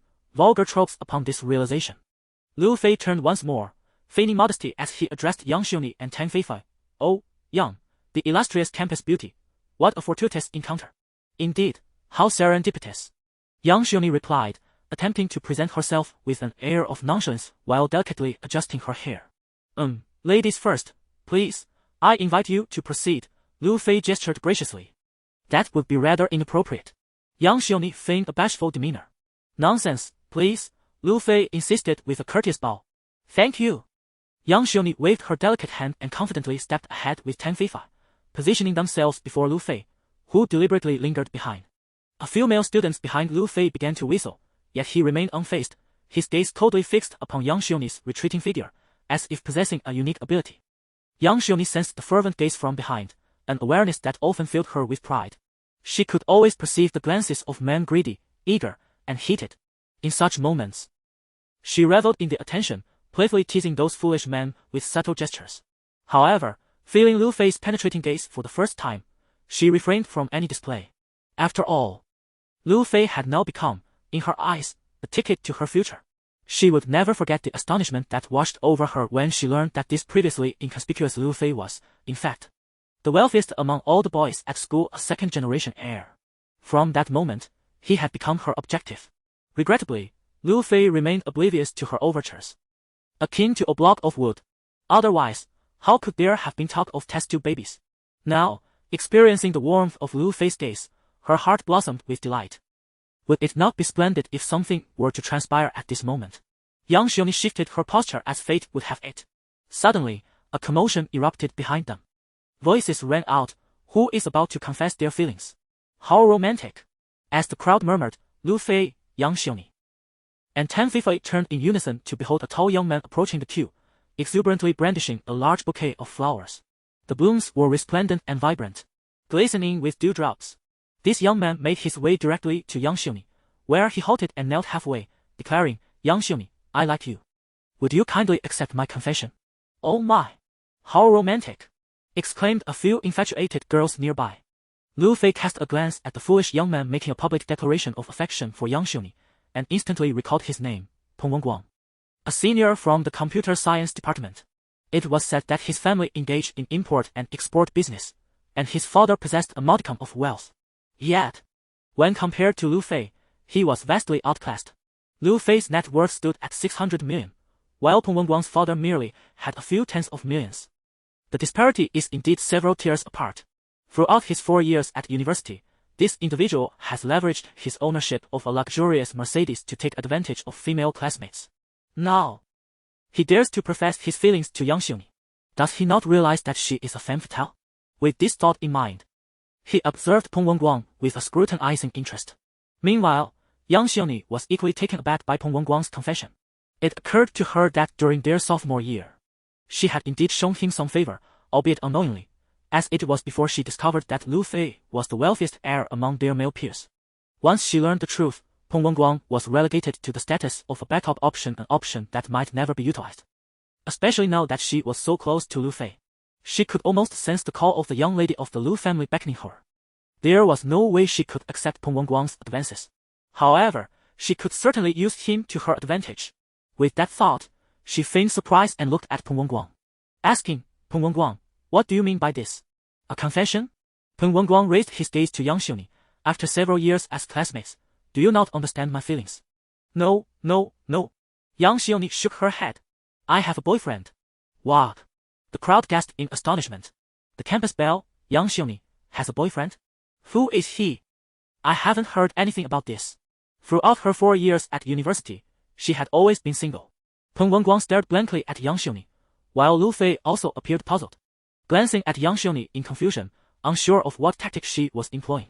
At that moment, Yang Xiongni leaned closer to Lu Fei and remarked, see, this is him. Lu Fei paused, swiftly grasping Yang Xiongni's intention, to use him as a shield while clarifying their relationship. What a clever maneuver.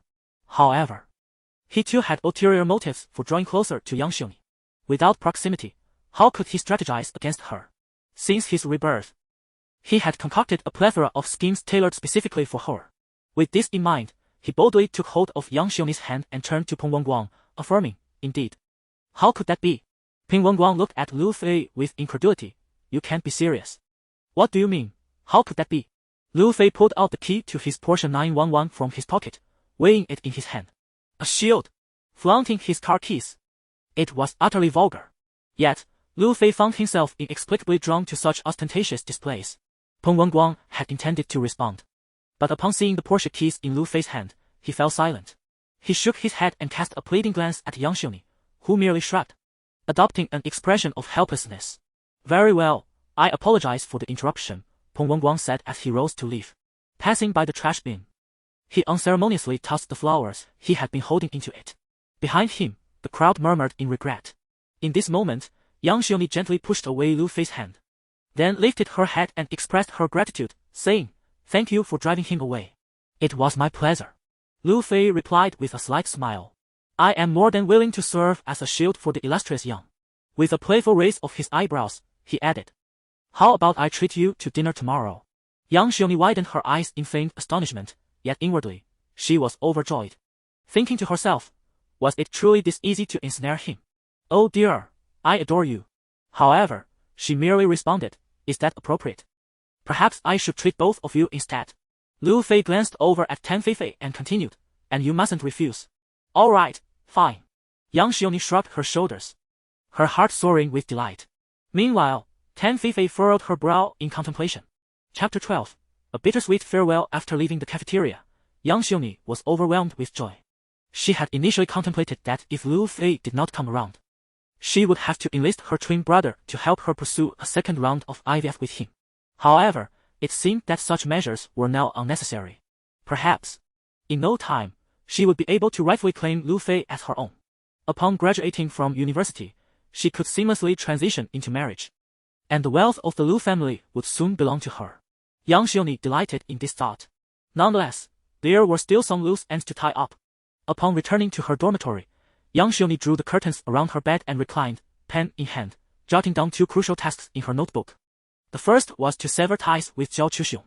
Indeed, Yang Xiongni had, for some time, harbored a secret lover, Professor Zhao Chuxiong from the University of Science and Technology. He was a man in his late 30s, married, and a leading figure in his field. He was not only physically appealing but also adept in various ways. Given Yang Xiongni's intellect, without Zhao Chuxiong's assistance over the past 3 years, she would not have achieved such academic distinction. Zhao Chuxiong had helped her navigate her coursework, while she had reciprocated with her body. It was a mutually beneficial arrangement, obscured from even her twin brother. Now, as she was on the brink of winning Lu Fei over, and with just 1.5 semesters left until graduation, it was time to bid farewell to Zhao Chuxiong. The second task was to undergo a medical procedure. As for other men, she had no qualms about being candid about her past. After all, she was the campus belle, blessed with beauty and charm. What was wrong with having a few romantic entanglements? However, with the Lu family being a prominent local aristocracy, she needed to maintain an untainted image. Although she had strayed far from that ideal in her middle school years, the advances of technology made it theoretically possible for Yang Xiongni to reinvent herself. Matters must be addressed one at a time. Yang Xiongni picked up her phone and opened the QQ messaging app, promptly sending a message to Zhao Chuxiong. Let us break up. Ha! Zhao Chuxiong replied almost instantly. My dear, what is the matter? With graduation approaching, I've also found someone special. You promised me that when this day came, we would part amicably. Agreed. Yang Xiongni responded. Zhao Chuxiong, without hesitation, replied, all right. But before we part ways, can we have one last rendezvous? Bittersweet farewell. Yang Xiongni was momentarily taken aback. Don't you want to? In that classroom in the teaching building, Zhao Chuxiong suggested. Just like last time, it'll be thrilling. Caught off guard, Yang Xiongni bit her lip, her breath quickening as she hesitated briefly before conceding. Fine. One last time. All right, let us meet at 8 tonight, same place. Zhao Chuxiong texted back. Okay. Yang Xiongni's heart raced, nearly leaping from her chest. After more than 3 years together, they had explored countless experiences. The most exhilarating location is undoubtedly within the halls of the academic building. Thus, upon hearing that Zhao Chuxiong chose to end their relationship there, she found herself irresistibly drawn.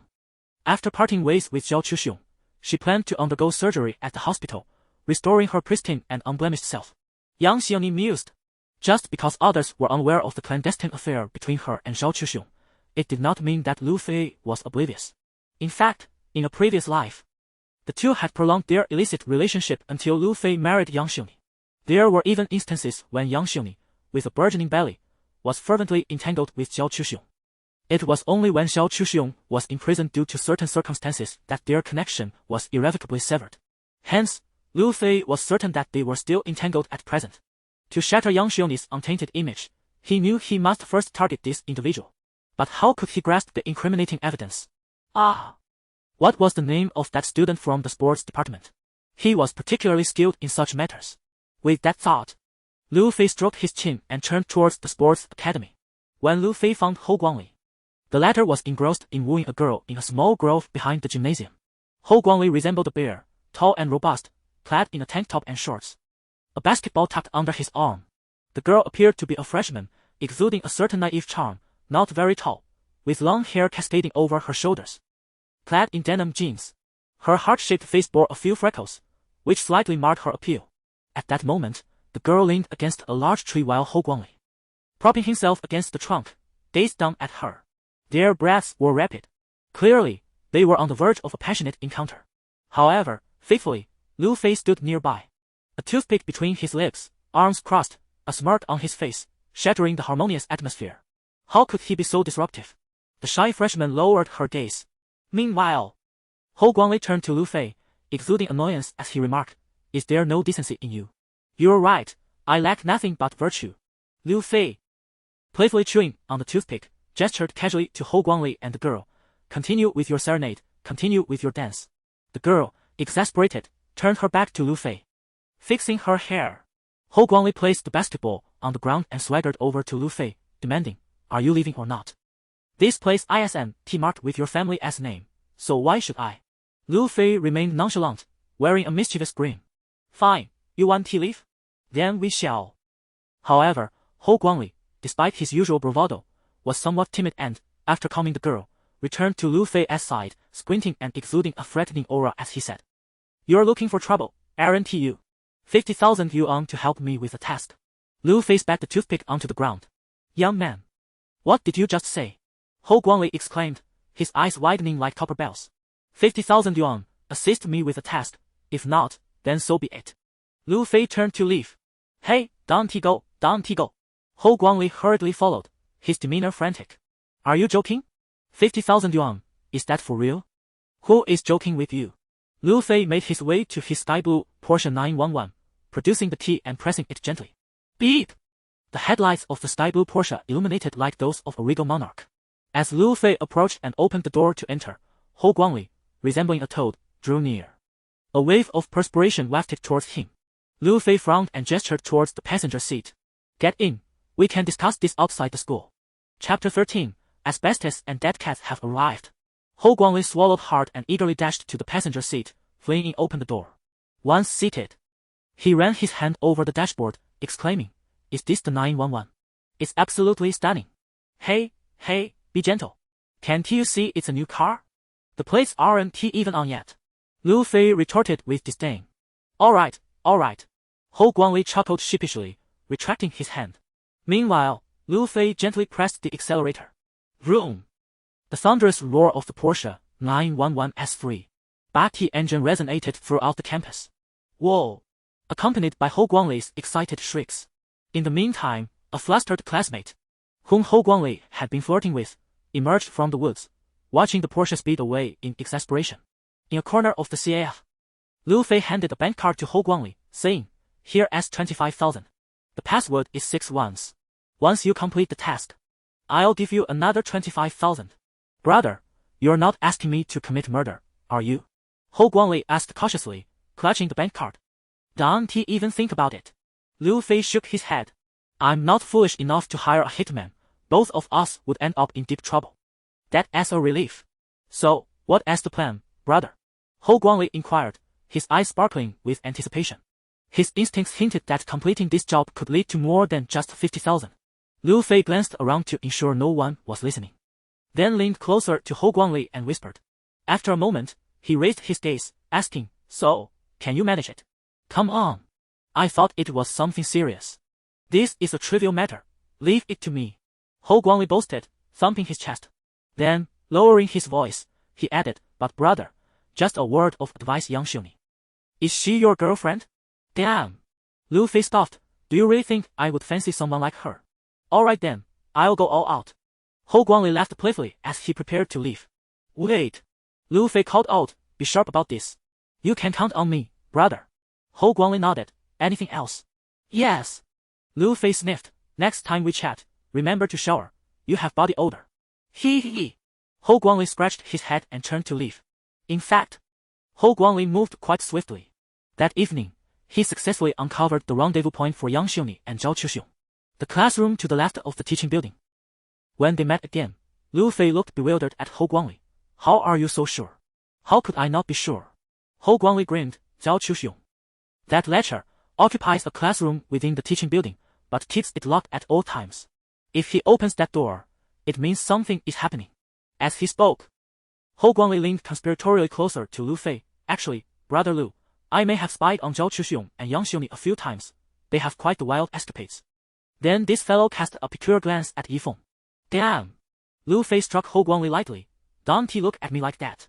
I've already said that Yang Xiuni is not my girlfriend. I'm merely intrigued by Hu Huo. Coincidentally, I find Hu Huo, this worthless character, quite fascinating as well. Speak up, brother. How shall we amuse ourselves tonight?" Lu Fei narrowed his eyes and turned his gaze towards Hou Guangli. "Since you are familiar with that place, we must prepare something in advance for this pair of illicit lovers, to ensure they have a delightful time." "Brother Lu, what do you mean?" Hou Guangli was somewhat bewildered by Lu Fei's train of thought, gazing at him in confusion. "Do you know about asbestos?" Lu Fei's lips curled into a devilish smile. "Asbestos? Yes. I know that stuff. It causes quite an itch when it comes into contact with the skin and lingers for several days," Hou Guangli replied. "Let us prepare some fragments to lay down for them beforehand, to heighten their enjoyment." Lu Fei's face was filled with mischief. "Damn, brother, that's a brilliant idea." Hou Guangli gave Lu Fei a thumbs up, then pondered for a moment before adding, "Also, brother, I think just asbestos might not be enough. How about I procure a dead cat as well?" "That's fine, but make sure they don't discover us. You should understand. We'll sneak into the village quietly, no shooting," Lu Fei advised. "Rest assured, the stray cats at our school are rampant. It's common to find dead cats' bodies in the teaching building. Do you know the lovely girl I just managed to impress?" Hou Guangli boasted. "I used a dead cat to win her over." "Alright, go get it. Oh, and don't forget to bring the camera tonight," Lu Fei instructed. "Leave it to me." That afternoon, under Lu Fei's command, Hou Guangli silently sprinkled a small bag of asbestos debris he had gathered from a nearby construction site inside the abandoned classroom. After finishing their task, the two awaited the show. In fact, it was too long before Yang Xiuni and Zhao Chuxiong appeared. It was evident that both were rather eager. Upon entering the classroom, they couldn't contain themselves. Little did they know, why is it so itchy? Yang Xiuni scratched her body. "I feel the same." Zhao Chuxiong also scratched himself, both behaving like monkeys scratching their ears and cheeks. However, Zhao Chuxiong was the more impatient of the two. "Darling, forget it. After this, We'll break up, so let us cherish this moment. Alright, fine. Afterward, the two rested for a while, but Zhao Chuxiong soon began to pester Yang Xiongni again. Yang Xiongni looked around. Is there something in here? It's not just itchy, it hurts too. You're not wrong, I feel big too. Zhao Chuxiong shook his head. Could it be that a few days ago, when I lent this place to my graduate students, they caused this? You really should be more careful. This is our secret hideout. Why lend it out so casually? Yang Xiongni, in her clothes, protested. I can't take it anymore. It's too itchy. Are we really not going to keep in touch after this? Zhao Chuxiong asked, puzzled. I've told you, I have a new goal now. So we really should contact each other anymore. Yang Xiongni extended her arms and embraced Zhao Chuxiong's neck, saying, although I truly cannot bear to part with you, I must return now. Zhao Chuxiong nodded, no longer hesitating. In truth, he too wished to conclude this moment, as it had become unbearably overwhelming. Thus, the two began to tidy up. Little did they know that at that very moment, Yang Xiongni unexpectedly produced a lifeless cat from her clothing. Ah! She screamed. What is this, darling? What on earth is this? Yang Xiongni exclaimed, tossing the deceased feline to Zhao Chuxiong before fleeing in terror. What the hell? Zhao Chuxiong was equally startled, kicking the dead cat away and sprinting out of the classroom. Chapter 14. The mysterious call. It was only when the two individuals had vanished that Lu Fei and Hou Guangli emerged from their hiding place. Exchanging glances imbued with an odd smile. The recent scene had been quite extraordinary. At that moment, Lu Fei glanced at the compact camera in Hou Guangli's hands. So, what as next? He inquired. Next, you shall edit this video, Lu Fei instructed. How should I edit it? Hou Guangli asked. Conceal the crucial parts, leaving it ambiguous enough to suggest that the two of them are involved in something questionable, yet without any concrete evidence. Do you understand? Lu Fei's dark eyes sparkled with intensity. Understood. This is my forte, you can count on me, Hou Guangli proclaimed with confidence. And then? Deliver the edited video to this individual. Lu Fei took out a pen and paper, scribbling down a name. Who is this? Hou Guangli inquired, looking perplexed. The wife of Zhao Chuxiong, Lu Fei replied. Then procure a prepaid SIM card, one that does not require identification. Wow, brother, that's impressive, Hou Guangli said, giving Lu Fei a thumbs up before turning to leave. Wait a moment. Lu Fei called out to him. What is it, brother? Hou Guangli turned back. Lu Fei retrieved a bank card from his pocket and tossed it to Hou Guangli. Here as the remaining 25,000, the password is still 6 ones. Brother. That seems a bit excessive, Hou Guangli said bashfully as he called the card. I reckon this isn't a one-time deal, so. He placed the card back in front of Lu Fei. 25,000 is sufficient. Take it. Lu Fei, with a serious demeanor, replied, and remember. As long as you stay loyal in our endeavors, wealth and women will never elude you. Rest assured, brother, I understand. Hou Guangli grinned as he pocketed the card. By the way, ensure that both ends are clean, Lu Fei cautioned. Don't worry, I am quite adept at this. Hou Guangli departed. Meanwhile, in another location, within the faculty residential building of a technological university, Zhao Chuxiong's wife, Song Kersen, had just lulled their daughter to sleep and was preparing to go to bed herself. Suddenly, her phone lit up. Setting aside her tasks, she picked up her phone and was instantly taken aback. On the screen was a vacant classroom where her husband, Zhao Chuxiong, was intimately draping his arm around a young woman. Their demeanor was undeniably affectionate. At one point, the woman turned, casting a seductive glance at Zhao Chuxiong, leaning in as if to kiss him, and then, everything vanished. The video left Song Kersen's mind buzzing. As several words echoed in her thoughts, Zhao Chuxiong is unfaithful. It was worth noting that in her earlier years, Song Kersen had been a campus belle at her university. Not only was she strikingly beautiful, but she also possessed an alluring figure. When it came to men, she was truly irresistible. Since marrying Zhao Chuxiong, she has devoted herself entirely to her family. Not only did she bear him a daughter, but she also relinquished the opportunity to pursue a master's degree in order to support his academic endeavors. Now, she finds herself barely managing a simple job in a laboratory at a technological university. Nevertheless, her heart remains content. Zhao Chuxiong is her everything. Yet, at this moment, as she gazes at her phone, she is confronted by a video of a female student flirting shamelessly in front of her husband, leaving her utterly speechless. Reflecting on Zhao Chuxiong's recent behavior only amplifies her distress. He often stays out late, and when at home, he seems lost in thought, appearing utterly absent. At times, she even finds strands of another woman's hair on him. Most alarmingly, she once discovered peculiar items in Zhao Chuxiong's briefcase, items that have no place in their lives. It is evident that he has been avoiding any physical contact with her and speaks to her with an air of annoyance. All these signs point to one conclusion: Zhao Chuxiong is involved with someone else. The pressing question remains, who is this woman? And what is the intent behind the video sent to her? With determination, Song Kersin picks up her phone and dials the unknown number from which the video originated. The call connects swiftly. "Hello, who are you?"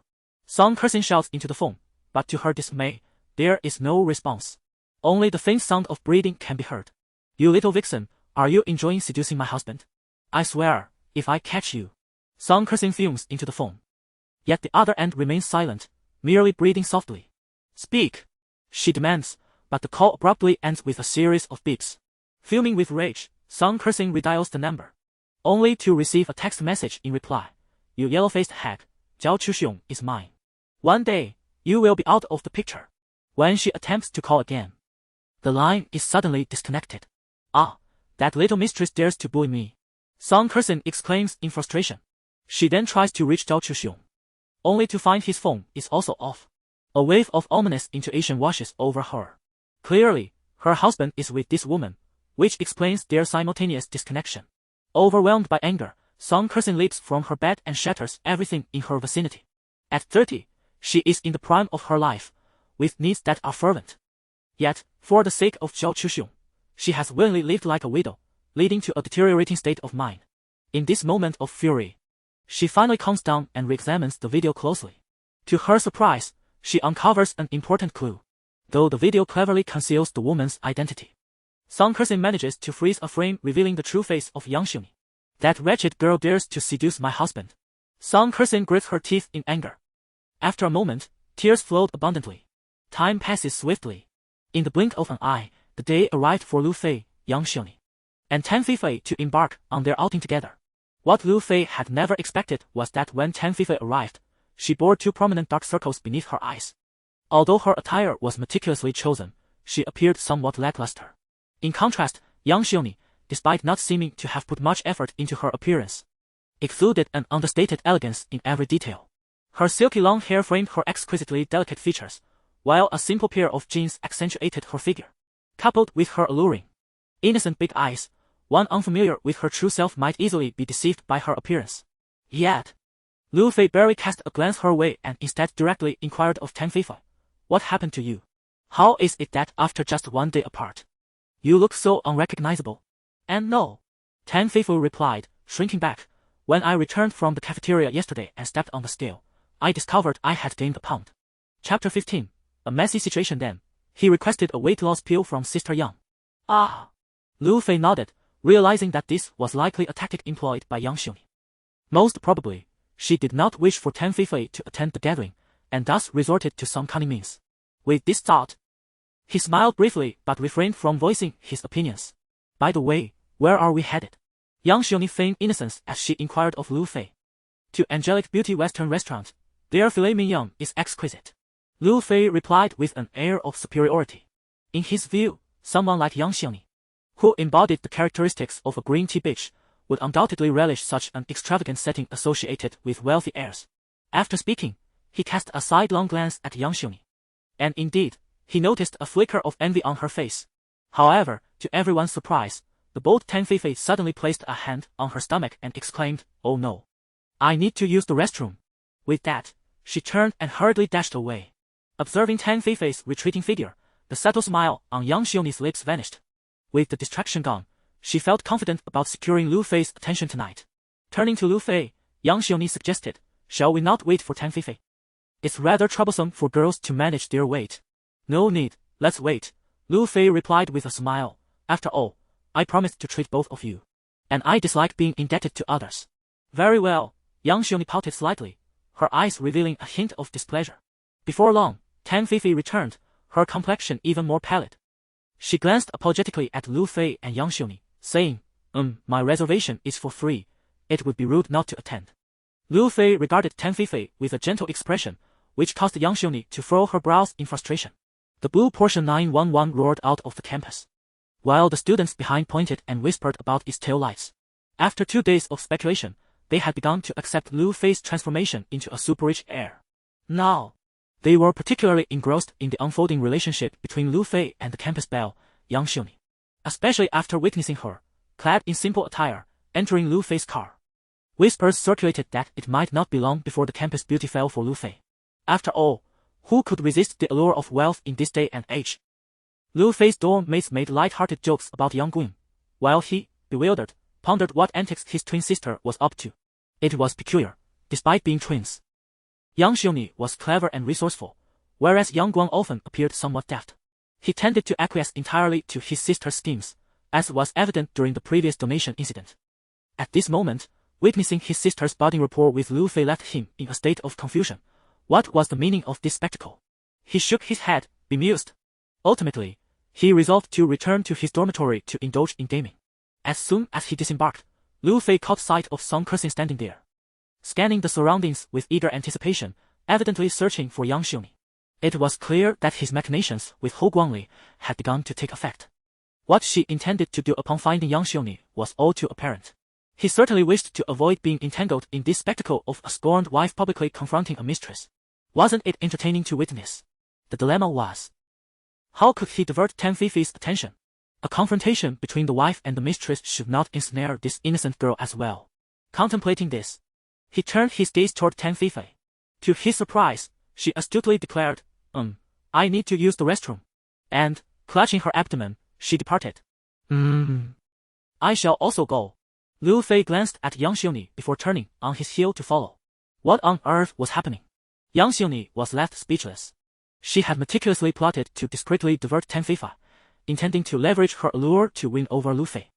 She was utterly confident that something intimate would unfold between them that evening. In her eyes, men were mere gold mines. For this night, she had even sought out her aunt at the hospital during the day to undergo a stitching procedure.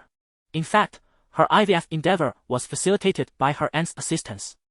All her preparations were aimed at this very night.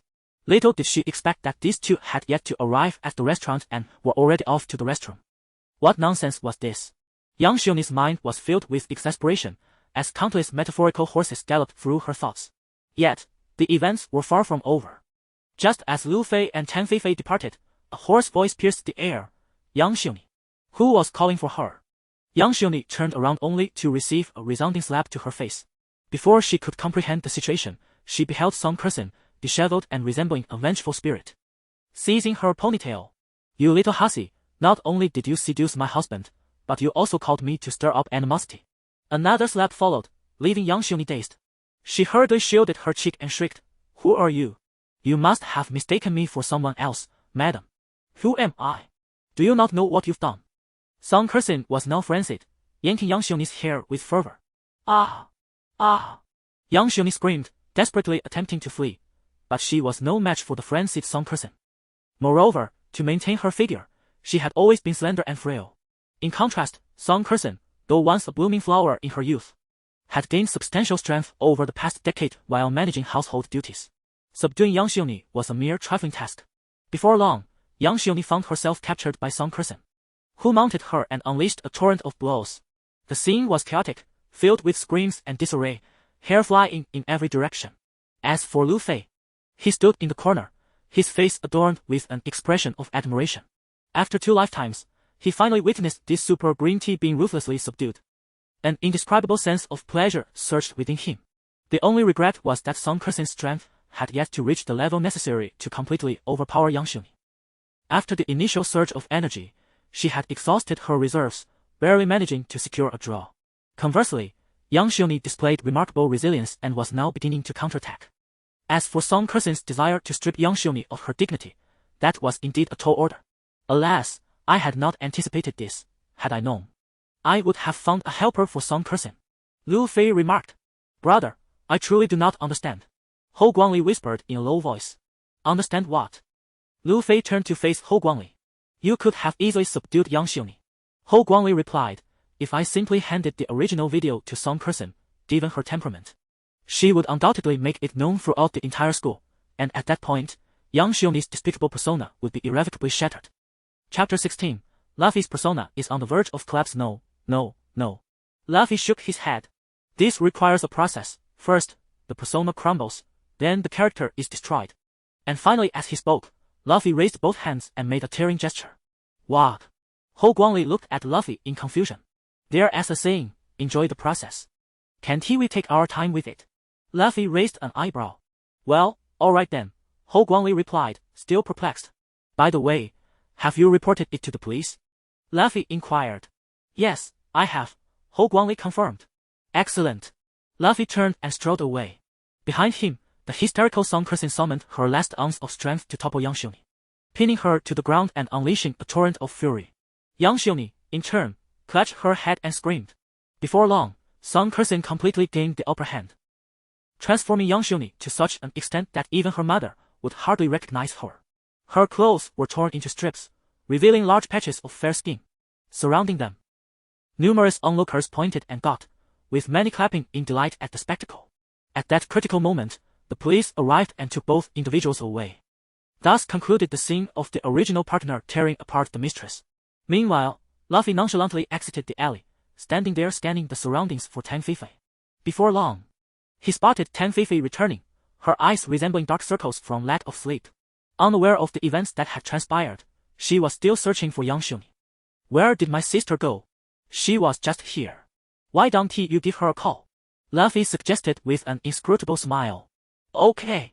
Tang Feifei took out her phone and dialed Yang Xiongni's number.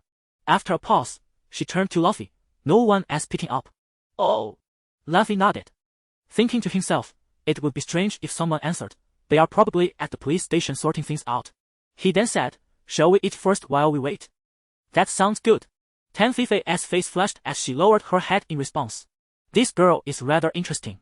Luffy, observing Tang Feifei's bashful demeanor, found himself momentarily taken aback. To be honest, this was the first time in 2 days that he had truly looked at Tang Feifei. Little did he know, upon closer inspection, that she was a stunning beauty, rivaling Yang Xiongni. In some respects, she even surpassed her, though she simply lacked the flair for dressing up. A sudden realization struck Luffy, and he instinctively asked, Tang Feifei, you're from the management department, right? Yes, that's right. Tang Feifei nodded, biting her lip, her breath quickening. Oh. Luffy maintained his composure, yet inwardly he exclaimed, what a treasure I've stumbled upon. It turned out that although Tang Feifei had kept a low profile during her university years, she had risen to prominence shortly after graduation, becoming the female president of an investment company, with assets exceeding 100 million. Not only that, but Tang Feifei, who was often overlooked in school, seemed to have undergone a remarkable transformation after graduation, suddenly exuding elegance and allure, earning the title of the most beautiful woman in Nanzhou. However, this same Tang Feifei, despite her illustrious reputation, had remained single throughout her previous life, with no rumors of romantic entanglements to speak of. Lu Fei could hardly have imagined that, through a twist of fate, the person he was to date would turn out to be her. Unable to resist, he stole a few more glances at her and casually introduced himself. I am Lu Fei. I know. Tang Feifei replied nonsensically, then suddenly fell silent. Her gaze lowered. You know? Lu Fei shook his head in confusion, pondering if he had encountered Tang Feifei before. Furrowing his brow, he hastily inquired, by the way, Tang Feifei, have we met before? Of course. Tang Feifei glanced at Lu Fei, then quickly shook her head. No. No? Lu Fei looked skeptical. None. Tang Feifei lowered her head even further. Her cheeks flushed. Her expression unmistakably suggested that she was not being truthful. This left Lu Fei intrigued. Yet, he could not recall where he had seen Tang Feifei before. Without the distraction of Yang Xiongni, Lu Fei and Tang Feifei enjoyed a rather romantic dinner. The ambience of the high-end restaurant was delightful. The lighting was gentle, the music enchanting, and the food a feast for the senses. Coupled with Lu Fei's nonchalant demeanor and occasional jokes that had Tang Feifei giggling, they seemed to momentarily forget about Yang Xiongni. One thing, however, left Lu Fei somewhat speechless. Throughout the meal, Tang Feifei scarcely dared to meet his gaze. Even when she occasionally looked up at him, she would quickly lower her head, her cheeks tinged with crimson. This girl, who would later dominate the business world and dazzle the elite of Nanzhou, appeared adorably innocent before Lu Fei. If there was any blame, it lay with the troublesome persona Lu Fei had unwittingly established for himself upon his rebirth. Seeing the girl display such a pitiable expression made Lu Fei feel that if he did not act mischievously, his carefully crafted persona would collapse. As a reborn individual, he believed that nothing was more crucial than his image. If that fell apart, what was left to enjoy? Moreover, his intuition suggested that something significant might unfold between him and Tan Feifei that evening. Yet, he found himself torn about whether to take action. A voice in his head urged him, "If you don't seize the opportunity, you're a fool. Tonight, make your move." But another voice countered, "How can you take advantage of such a pure girl? That would be monstrous." Lu Fei was caught in a dilemma. After dinner, he gallantly assisted Tan Feifei with her coat. The two departed the restaurant like a couple. "Wait here for a moment, I'll go fetch the car." Lu Fei pointed at the Porsche parked across the street and said to Tan Feifei, "Good." Tan Feifei lowered her head, her face radiant with happiness. Lu Fei stole a glance at her, increasingly convinced that this girl held feelings for him. With that, he began to cross the street. However, as he turned, he heard a faint creak. A red Audi TT had come to a stop in front of Tan Feifei. The door swung open, and two young men with tousled blonde hair emerged, seemingly on their way to a restaurant, their arms slung around each other's shoulders. At that moment, they caught sight of Tan Feifei standing gracefully beneath the streetlight, her hands intertwined, resembling a little angel, solitary and endearing. "Oh, what a beauty!" The two blondes exchanged glances. One of them approached and positioned himself to Tan Feifei's left, while the other took his place on her right. "Are you here alone, beautiful?" The blonde on the left inquired, attempting to place his hand on her shoulder. "Would you like some company from your older brother?" Meanwhile, the blonde on the right nudged her gently with his shoulder. Tan Feifei, taken aback, looked nervously at the two young men. Chapter 17, Too easy, isn't it? In a state of utter anxiety, Tan Feifei uttered a phrase that any girl would instinctively say in such a predicament. "What do you mean by what to do?" A lewd-looking blonde man leered at her. "Of course, we are going to have some fun. I'll get away." Tan Feifei screamed, only to be seized by another blonde. "There's a bar nearby, beautiful. How about we grab a drink, just the three of us? By nightfall, we'll be the best of friends. We'll make you feel ecstatic." "Absolutely not," Tan Feifei cried out in desperation, yet she was unable to free herself from the clutches of the two blondes. Thus, they began to pull her toward the street. Tan Feifei was terrified, her body trembling, unsure of what to say. Fortunately, at that moment, Lu Fei arrived just in time. He reached out and grasped Tan Feifei's small hand, pulling her close while lifting his chin defiantly at the two blondes. "Are you looking for death?" he retorted. With that, he took Tan Feifei and began to walk away. The two blondes, seeing that Lu Fei was alone, felt emboldened and shouted at his retreating figure. "Who the hell are you talking to? Say it again if you dare." Without hesitation, Lu Fei turned around and delivered a powerful punch directly to the face of the leading blonde. Having been reborn, Lu Fei possessed remarkable strength. With a single blow, he rendered the man unable to raise his head, clutching his face in pain. The remaining blonde was momentarily stunned, charging at Lu Fei with wild swings, only to be swiftly kicked to the ground by Lu Fei. Witnessing this, Tan Feifei rushed forward and delivered a strike with her high heel. "Ah!" The two blondes screamed as they scrambled to their feet, pointing at Lu Fei and Tan Feifei, demanding, "Stop. Only a fool would stand still. Let us run." Lu Fei exclaimed as he pulled Tan Feifei across the street. They dashed into the parking lot and quickly hopped into a Porsche 911. With the roar of the engine, the Porsche sped away. The two blondes chased after them for a while but ultimately fell behind, resorting to cursing at the retreating car. Meanwhile, Tan Feifei, seated in the passenger seat, clutched her chest, exclaiming, "That was exhilarating, truly exhilarating. Indeed, it was quite thrilling." Lu Fei replied, "I haven't felt this happy in ages." Tan Feifei, still holding her chest, looked at him with a beguiling expression. "Thank you, Lu Fei. And how do you intend to repay me?" Lu Fei teased. "Is it merely words?" "Oh, how should I repay you? You tell me." Tan Feifei responded.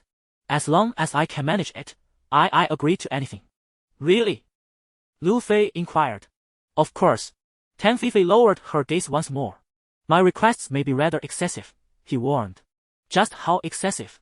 "Very, very excessive. Oh. How would I know if you don't tell me?" Observing Tan Feifei's flushed cheeks and the rise and fall of her chest, Lu Fei audaciously suggested, "How about we go to a hotel?" After uttering those words, Lu Fei couldn't help but wish to slap himself. Even if he desired to spend the night with Tan Feifei, he should not have been so blunt. A touch of romance would have sufficed. Women are inherently emotional beings.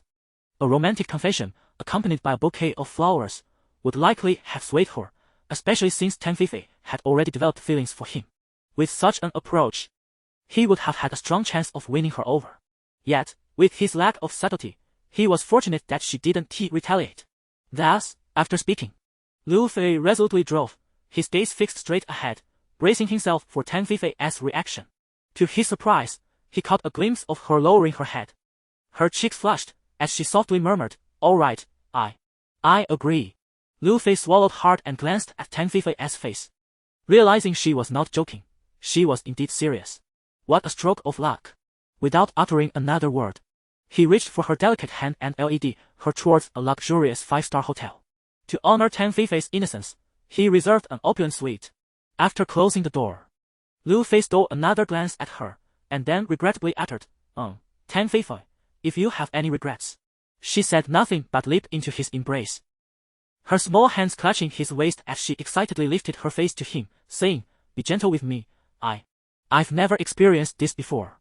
With that, Lu Fei decided to act without hesitation, lifting Tan Feifei into his arms. What he did not anticipate was that not only was she pure and adorable on the outside, but she was also utterly inexperienced in bed. More astonishingly, that night marked her first experience, leaving Lu Fei hesitant to fully indulge. However, the following morning, when Lu Fei awoke, he found Tan Feifei had vanished. On the bedside, he discovered a note. Upon picking it up, he read the following message: "Lu Fei, I've returned what I owed you. I'm glad you don't remember me. Let us not meet again. You and my sister are quite a match." What a shock. Lu Fei wrapped his forehead in disbelief. Since his rebirth, he had been involved with 2 women. The first was Wang Ruyu, with whom he felt no guilt and even contemplated a mutually beneficial relationship. The second was Tan Feifei, who had naively entrusted her first experience to him. Well, this is how college students behave nowadays. One cannot apply conventional reasoning here. But what was the meaning behind that nonsensical note? And what did she mean by "I've returned what I owed you"? What could Tan Feifei possibly owe him? Clearly, he had encountered her before and had extended a kindness, which led to the events of that night. Yet, no matter how he tried, Lu Fei could not recall any of it. Not only that, but Lu Fei also contemplated a certain possibility, after his demise in his previous life. Tan Feifei remained unmarried for life. Could it be due to him? To his astonishment, he never anticipated that the tragic character arc of his past self would possess such a twist. This matter required clarification. Lu Fei hastily donned his attire and returned to school. Upon arriving at the girls' dormitory, Lu Fei spotted Tan Feifei. However, she was accompanied by Yang Xiongni. The reason for this was unclear. In this moment, Tan Feifei had transformed from the bashful demeanor she exhibited upon seeing Lu Fei the previous day. Her expression was now stern, as if she did not recognize him at all. Upon seeing Lu Fei, she spoke in a tone tinged with regret. "Last night, when we were in the restroom, my sister was assaulted. The reason we could not reach each other by phone is that both my sister and the woman who attacked her were taken to the police station." Chapter 18 Negotiation. Representative Lu Fei. How could this happen? Lu Fei feigned astonishment, asking, "What transpired?" As he spoke, he scrutinized Yang Xiongni from head to toe. At that moment, Yang Xiongni's lips bore bruises. Her hair had been partially torn, and her neck displayed numerous scratch marks. Lu Fei stifled a laugh, thinking to himself that this Song person, despite her slender appearance, possessed quite a formidable strength, having dealt such a blow to Yang Xiongni. What a satisfying retaliation. Nevertheless, he maintained a sorrowful tone as he remarked, "How unfortunate."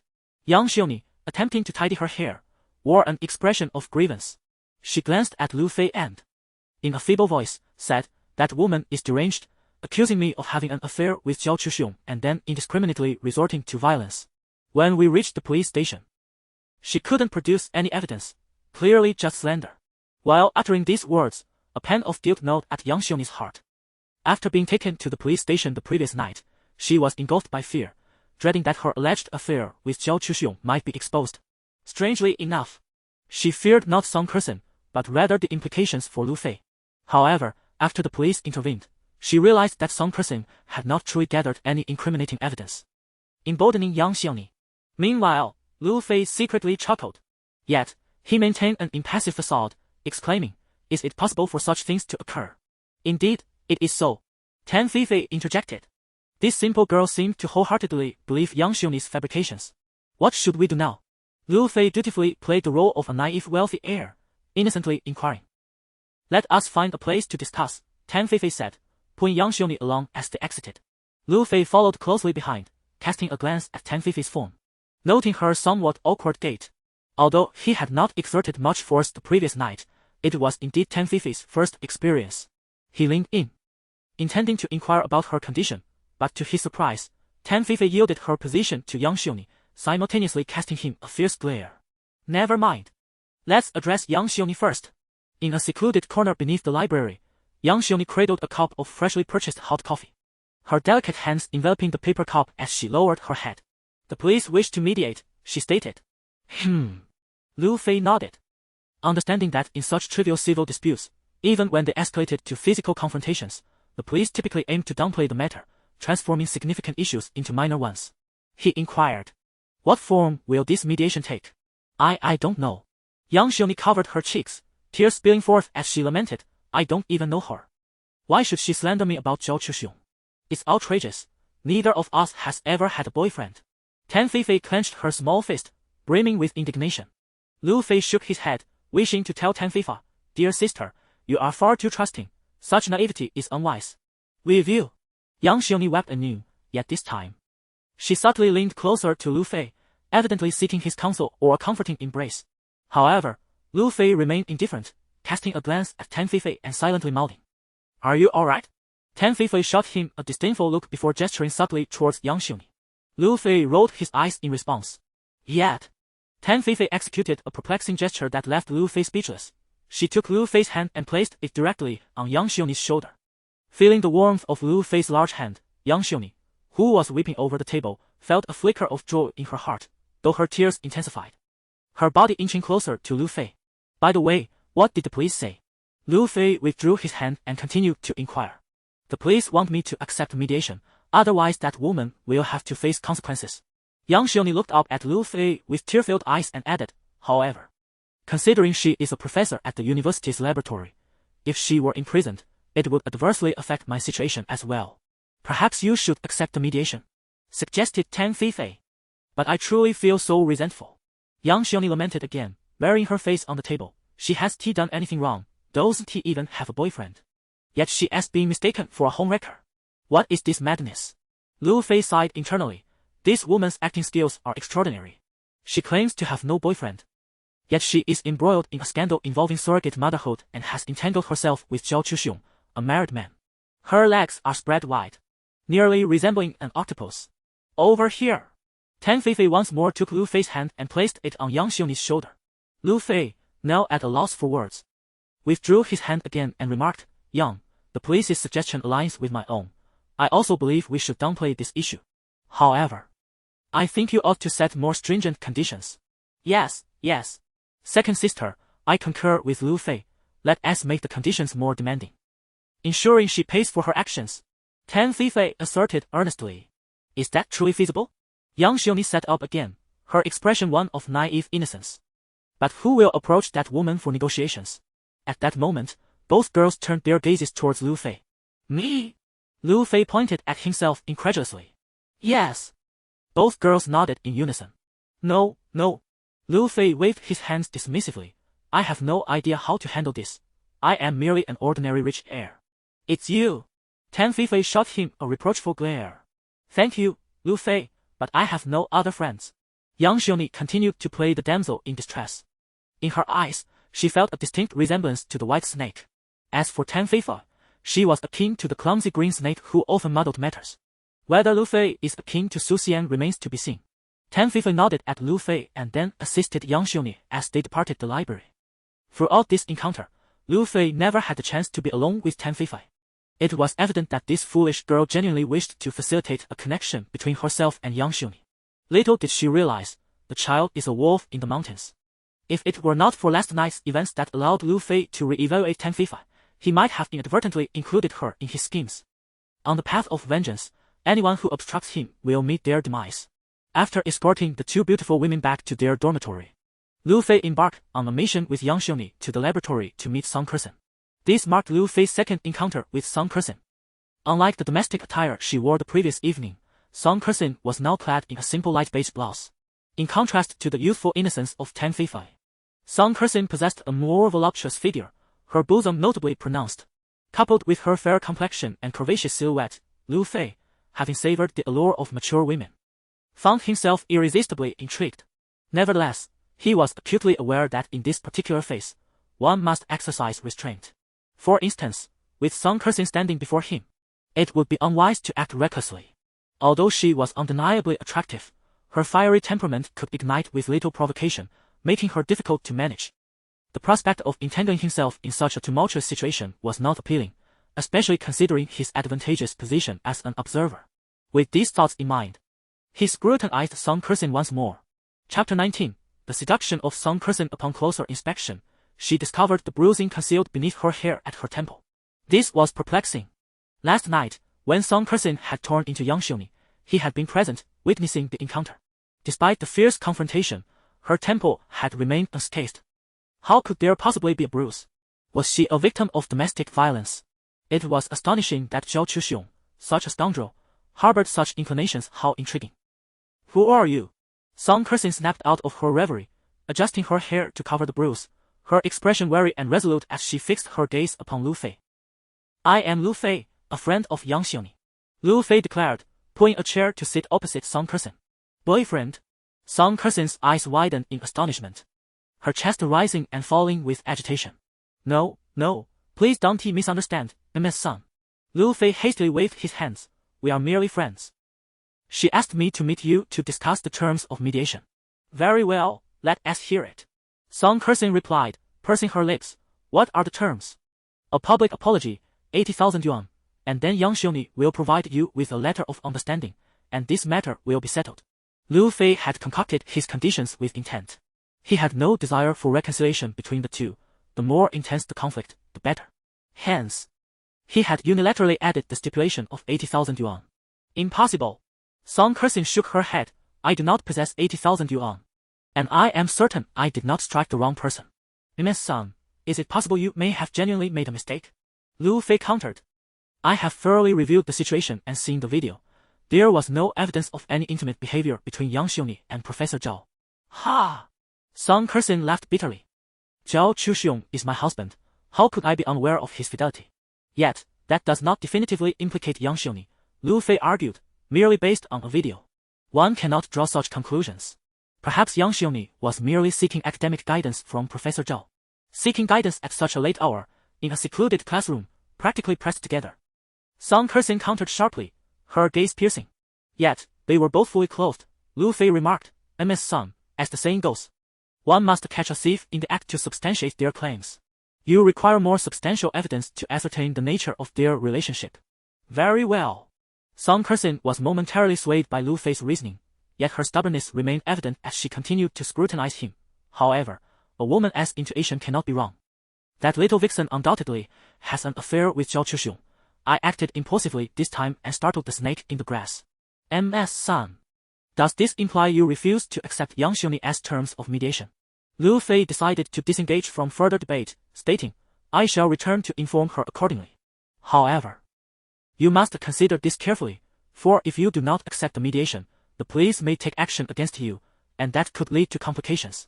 With that, Lu Fei stood to leave. His final words had indeed left an impression. Song Kersing was acutely aware that if she refused to accept the mediation, she might face criminal detention, which would be exceedingly troublesome. With this thought lingering in her mind, she called out to Lu Fei, Lu Fei, wait a moment. Do you have something to discuss? Lu Fei turned to look at her. I am willing to accept your mediation conditions, Song Kersing stated. But the funds will require a brief delay. Very well, I shall wait, Lu Fei nodded in agreement. Meanwhile, Song Kersing hesitated for quite some time before finally dialing Zhao Chuxiong's number. To her surprise, as soon as the call connected, Zhao Chuxiong's furious voice erupted from the other end. Song Kersing, you absolute fool. How dare you call me? Do you have any idea the chaos you caused last night? If I had arrived at the police station a moment later, they would have contacted the school authorities. Do you grasp the implications of that? Now I have to find a way to silence the students, and you seem to revel in the idea of everyone knowing, don't you? Faced with the man's tirade, Song Kersing chose silence and abruptly hung up. Lu Fei observed her reddened eyes, but she quickly regained her composure and looked up at him, Are you certain you are not that wretched young Xiongni's boyfriend? Indeed, Lu Fei affirmed with a nod. Then why are you associating with her? Song Kersin inquired, suspicion lacing her tone. Is it possible that I am pursuing the girl beside her? Lu Fei teased, winking playfully. Your taste is quite commendable, Song Kersin managed a strange smile. Since you are not young Xiongni's boyfriend, that simplifies matters. With that, she approached, drew the curtains in the office, locked the door, and boldly grasped his belt. What are you doing, teacher Song? Please, no, absolutely not, he stammered, bewildered. What do you mean? Don't you understand? Lu Fei was at a loss. He had come to sow discord, aiming to incite a fierce rivalry between Song Kersin and Yang Xiongni. In his eyes, Song Kersin was merely a tool, and he sought to ignite a conflict that would topple Zhao Chuxiong. Yet, somehow, he found himself ensnared by Song Kersin. This was utterly chaotic. As he glanced at Song Kersin, her expression remained resolute, concealing her allure. Lu Fei couldn't help but think, Song Kersin is truly captivating. Moreover, when they were together moments ago, she exuded a reckless determination. In contrast, Tan Feifei seemed far too innocent. Of course, Tan Feifei's charm was of a different kind. For Lu Fei, Song Kersin was an unexpected treasure. Having acquired her, he could not let her slip away so easily. Teacher Song, he called out, gazing at her. Call me Sister Song, she replied, her demeanor composed as she adjusted her clothing. Sister Song, what about those bruises on your body? Lu Fei inquired casually. Last night, I was assaulted by that scoundrel Zhao Chuxiong. Song Kersin adjusted her attire and thought to herself, I had absurdly hoped he would assist me. Never mind. Since you have acted this way, there is little left to say. However, Sister Song, what do you require of me? Lu Fei inquired. Please speak to Yang Xiongni on my behalf. I truly cannot afford the 80,000 yuan. As for an apology, I can certainly attempt that. Song Kersin's eyes were filled with rigidity. You understand, I cannot afford to lose my job. Noticing the hesitation in Lu Fei's gaze, she continued, what is it? Are you still unwilling to help me? I am willing, but Sister Song. Lu Fei approached and gently caressed Song Kersin's cheek. She flinched momentarily but, recalling their recent encounter, paused and asked, what are your intentions? Chapter 20. This woman is under my care. Do not exert yourself. Simply relax and leave everything to me. Lu Fei gently reassured. Do not forget, I am a scion of wealth. Money is but a trifle to me. As for the apology, I will devise a way to mitigate your embarrassment, though the process is inevitable. I shall see if I can reduce the sum of 80,000. But I truly dislike the manner in which you currently present yourself, Sister Song. What I prefer is of no concern to you, Song Kersin retorted. Her vigilance palpable as she scrutinized Lu Fei. Moreover, Lu Fei, I caution you not to overstep your bounds. You hardly resemble a woman at this moment. And what should I resemble? A miniature cannon primed for action. Come now, relax, simply unwind and partake in what a woman ought to do. Lu Fei once again enveloped Song Kersin in a gentle embrace. No, I cannot. After a considerable time, Lu Fei and Song Kersin lay side by side on the modest single bed within the office. Song Kersin buried her face in her hands, weeping. Her cheeks flushed. Yet her tears cascaded down onto Lu Fei's chest. How could they do this to me? I loved him for a decade, 10 years. He had shown such callousness. Do you know, dear brother, that when I returned home last night, I discovered that Zhao Chuxiong had long been covertly transferring assets. I foolishly believed he was simply compelled to engage in business ventures, and now I find myself with nothing. Enough, sister, enough. Lu Fei tenderly caressed Song Kersin's form. It is all right. A man like Zhao Chuxiong is not worthy of your lifelong devotion. Leave him. Indeed. Song Kersin lifted her gaze, her eyes softening as they fell upon Lu Fei. This marriage must end. He has hurt me too deeply. However, the current circumstances are not in my favor. While I am convinced of his infidelity, I lack the evidence, and instead, Zhao Chuxiong has managed to capture my indiscretion in public. At this point, Song Kersin looked at Lu Fei earnestly. I require evidence, sufficient proof of his infidelity. After the divorce, I shall take my daughter and depart from this city. As she spoke, tears streamed down her face, her expression steeped in grievance. Sighing, Lu Fei contemplated the matter. Capturing evidence of Zhao Chuxiong's betrayal. It was unnecessary. For I already possess it. I simply cannot disclose it yet, as I am still engaged with that little minx, Yang Xiongni. Why do I feel so wicked? Observing the gradually softening demeanor of Song Kersin, witnessing the warmth and dependency blossoming in her eyes, Lu Fei sighed once more and resolved, very well. I shall assist this woman. Resolving this, he spoke gently. Sister, allow me to devise a means to gather evidence of Xiao Chuxiong's indiscretions with Yang Xiongni. How will you manage that? Song Kersin inquired, her concern evident in her gaze. Money, of course financial resources can smooth over many obstacles. Lu Fei shrugged. Do not forget. I am a wealthy heir. Hiring a private investigator may yield fruitful results. Please exercise caution and do not violate the law, Song Kersin gently advised. After all, you are still a student, do not jeopardize your future for my sake. Rest assured, sister, I will steer clear of any illegal activities, Lu Fei replied. However, I do require a hint from you. Just as you mentioned, Zhao Chuxiong is your husband, and you know him best. Are there any clues regarding his life that you can share?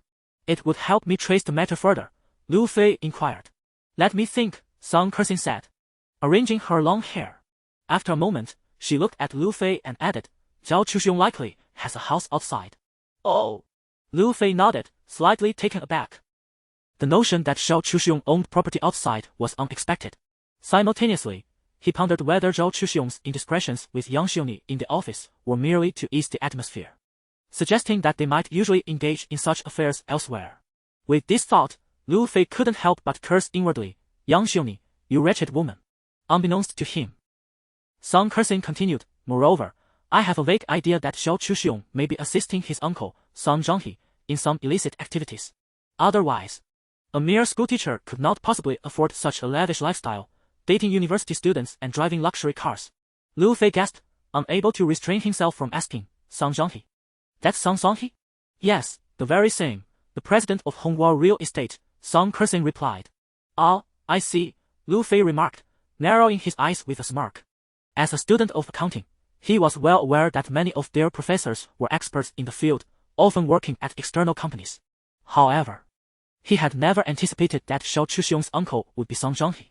This revelation clarified the long-standing collusion among Song Zhanghe, Zhao Chuxiong, and Yang Xiongni in his previous life. At last, I have caught them red-handed, he thought, wrapping his arm around Song Kersin's waist. Leave it to me. I will do my utmost. All right, Song Kersin nodded gently. But please refrain from engaging in foolish acts of violence in public again. Not only is it foolish, but it also makes one susceptible to gossip, Lu Fei remarked. Indeed. Song Kersin continued to nod, though tears began to stream down her face. Why are you crying again? It will ruin your appearance, Lu Fei said, wiping the tears from her cheeks. Come on, give your new brother a smile. How can I smile right now? Song Kersin managed to force a tender smile. By the way, sister, do you need any money? Lu Fei inquired again. I don't want your money. My salary is sufficient to support both myself and my daughter. As for the compensation to Yang Xiongni, consider it a loan from you, and I can provide an IOU, she replied. Very well, then it's settled, Lu Fei said. Yes, Song Kersin stood up to help Lu Fei with his clothes. After a while, they embraced once more. Thank you, brother. Regardless of whether you can assist me or not, I am grateful to you. Song Kersin remarked, it has been a long time since I felt this way. In what manner? Like a woman. In the future, you will increasingly embody the essence of womanhood, trust me.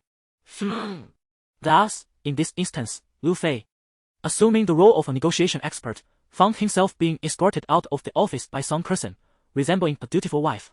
After departing from the laboratory building, Lu Fei did not immediately seek out Hou Guangli. Instead, he meandered through the campus for a while, contemplating the events of the past couple of days.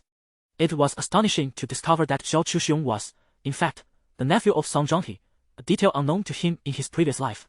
Furthermore, what was Song Zhanghe's motive against his father, and how did it intertwine with Yang Xiongni's schemes concerning him? This remained an enigma. Nonetheless, one thing was certain, the situation was becoming increasingly intriguing, with more players entering the game. Chapter 21, The Comedy Beneath the Basketball Hoop. Bang! Bang! Bang! A basketball soared from the court above and rolled to rest at Lu Fei's feet. As he lifted his gaze, he beheld a group of university students engaged in a spirited game of basketball. The verdant campus, adorned with a cerulean sky and fluffy white clouds, was alive with the energy of eager scholars. Among them stood the towering Hou Guangli, waving at Lu Fei. Hey, want to join us for a bit? Join for a bit? Lu Fei hesitated before picking up the basketball. In recent days, he had been entangled with various women, navigating a labyrinth of schemes and relentless pursuits. The ever-shifting drama made him feel as though he were living in the shadows, deprived of sunlight. Yet, upon witnessing his fellow classmates reveling in the game, he was suddenly reminded that he was only 22. At such a blossoming age, why should he concern himself with such trivial matters, constantly embroiled in intrigue? He felt as though he were aging prematurely. Come on, bro. Ho Guangli continued to beckon, his face radiating warmth. All right, just for a while. Lu Fei replied, removing his Gucci jacket and draping it over the basketball hoop before plunging into the fray. He teamed up with Ho Guangli against 3 opponents, seemingly from the foreign languages department. The 5 of them took to the half-court. Though Lu Fei was not particularly tall, his rebirth had bestowed upon him remarkable strength and speed, allowing him to hold his ground during the game. With the assistance of Ho Guangli, a graduate specializing in basketball, who often fed him the ball, they surprisingly played with flair, leaving their opponents in disarray. 15 minutes later, the 3 adversaries shook their heads in defeat. We're done. We're done. The loss is too humiliating. Who would have thought we would be so outmatched against the basketball majors? See you, Ho. They called as they retreated. All right. Fellas, next time drinks are on me. Ho Guangli declared with a hint of pride, watching the trio's backs as they walked away. Once they were out of sight, he turned to Lu Fei, his eyes filled with curiosity, aware of Lu Fei's intentions to negotiate with Song Kersen. At this moment, Ho Guangli was eager to inquire about the next steps. Suddenly, a voice broke through his thoughts. Ho Guangli. He turned to see the freckled girl from that day approaching him. My girlfriend, wait a moment. Ho Guangli chuckled, placing the basketball down and eagerly striding over to the freckled girl. Kang Si, you need me for something? Yes. Kang Si raised her head, her gaze icy and devoid of emotion as she looked at Ho Guangli. We need to break up. Eh? Ho Guangli was taken aback by her unexpected response. Stunned, he stammered, come on, Kang Si, didn't we just yesterday? I'm not joking, Ho Guangli. Kang Si maintained her serious demeanor, fixing her eyes on him. I've wanted to break up for a long time. Why is that? Ho Guangli pondered, scratching his head. Is there something about me that falls short? Or is my capability insufficient? He hesitated, then added softly, to be honest, I intended to marry you upon graduation. As he uttered these words, he cast a cautious glance towards Kang Si. In response, she rolled her eyes dramatically and scoffed, don't flatter yourself. What do you have to offer me? Your family hails from a rural background. Both your parents are humble farmers with neither wealth nor assets to speak of. Meanwhile, I am a city girl. In our circle, a girl needs a house, a car, and financial stability to marry. What can you provide? Her words poured like a bucket of cold water. But see, after graduation, I can work and earn money. I am young and willing to toil for your happiness. Trust me, if you stay with me, I will never neglect you. Ho Guangli's voice trembled with humility as he gazed pleadingly at Kang Si. We've been together for over 3 years. How can you just end it like that? He reached for her hand, but she swiftly withdrew and raised her chin defiantly. Ho Guangli, can you not be so naive? After graduation, how will you support me? You're studying basketball, and your grades are mediocre. You'll likely face unemployment. And the best you could do is a sales job or delivery work. Perhaps you might get a position as a PE teacher at a private school. Do you honestly believe that the meager earnings you might make could satisfy me? But I truly love you. Ho Guangli implored, nearly begging. Love? Ha! Kang Si sneered, shaking her head in disdain. That word is laughable. Compared to the value of currency, it is utterly worthless. With hands on her hips, she continued. Let us put it this way. My brother needs to study abroad and requires 100,000 yuan. My family cannot afford it, as his sister. They expect me to help. Can you provide that? 100,000. Ho Guangli shook his head. I'm just a student. Where would I get that much money? Admit you can't provide it without whining about being a student, you poor wretch. Kang Si scorned. She stepped closer, poking at his sweat-soaked basketball jersey. Just because you can't help doesn't mean others can't. She gestured towards a well-dressed young man beside her, adorned with a Rolex watch. Joe, the wealthy heir, is willing to give me 100,000 to help my brother study abroad and even bought me the latest iPhone. I am his girlfriend now. So you might as well give up. The young man named Joe chuckled, swaggering over and wrapping his arm around Kang Si's slender waist, casting a provocative glance at Ho Guangli. Don't be like this. Ho Guangli beseeched, gazing at Kang Si. I implore you. Shut up. Kang Xiu roared like a mother gorilla at Hou Guangli. Stop your incessant nagging. I tell you, I do not wish to graduate only to become a yellow-faced woman. I desire to reside in a luxurious mansion, adorned with prestigious watches. You cannot provide me with this. Cease your entanglement with me, do you hear? However, Hou Guangli yearned to utter more. Shut up. Kang Xiu continued her furious tirade, her voice resonating loudly, her demeanor fierce and unrefined. Meanwhile, Lu Fei, feeling exasperated, swaggered over to stand beside the three individuals. Chapter 22. Merely committing the mistakes every girl might make. As soon as Lu Fei approached, Hou Guangli's eyes sparkled, as if he had glimpsed the sun. Lu Fei first squeezed Hou Guangli's shoulder and then exclaimed, 100,000, is it? You should have mentioned it earlier. Saying this, he retrieved a bank card from his pocket and tossed it to Hou Guangli. I shall give you 200,000. Ensure you procure the latest iPhone 5S and a Rolex watch for me. Damn it, how could my brother be looked down upon by such trivial things? It is utterly disgraceful. Brother! Hou Guangli's eyes lit up, his face radiating gratitude. A robust man, yet his eyes glistened with unshed tears. Lu Fei waved his hand, signaling him to remain silent, and continued addressing Kang Xiu. As for the house, the money, the car. Ha, do not forget that he is my brother. After graduation, he will undoubtedly join our Lu Corporation. Do you think my father, the owner of Lu Corporation, would treat him poorly? With that, he pulled out the key to a Porsche 911 from his pocket, weighing it in his hand. To be frank, Lu Fei himself felt that such ostentatious displays of luxury were rather vulgar, to the point of being cringe-inducing. However, at this moment, he realized that this ostentation was indeed a form of showing off, was it not? Why not indulge in it? Kang Xiu was momentarily taken aback. Her gaze fixated on the car key in Lu Fei's hand. She recalled that Hou Guangli had indeed been quite close to Lu Fei lately. Moreover, it had become common knowledge at school that Lu Fei was the wealthiest among the second-generation rich.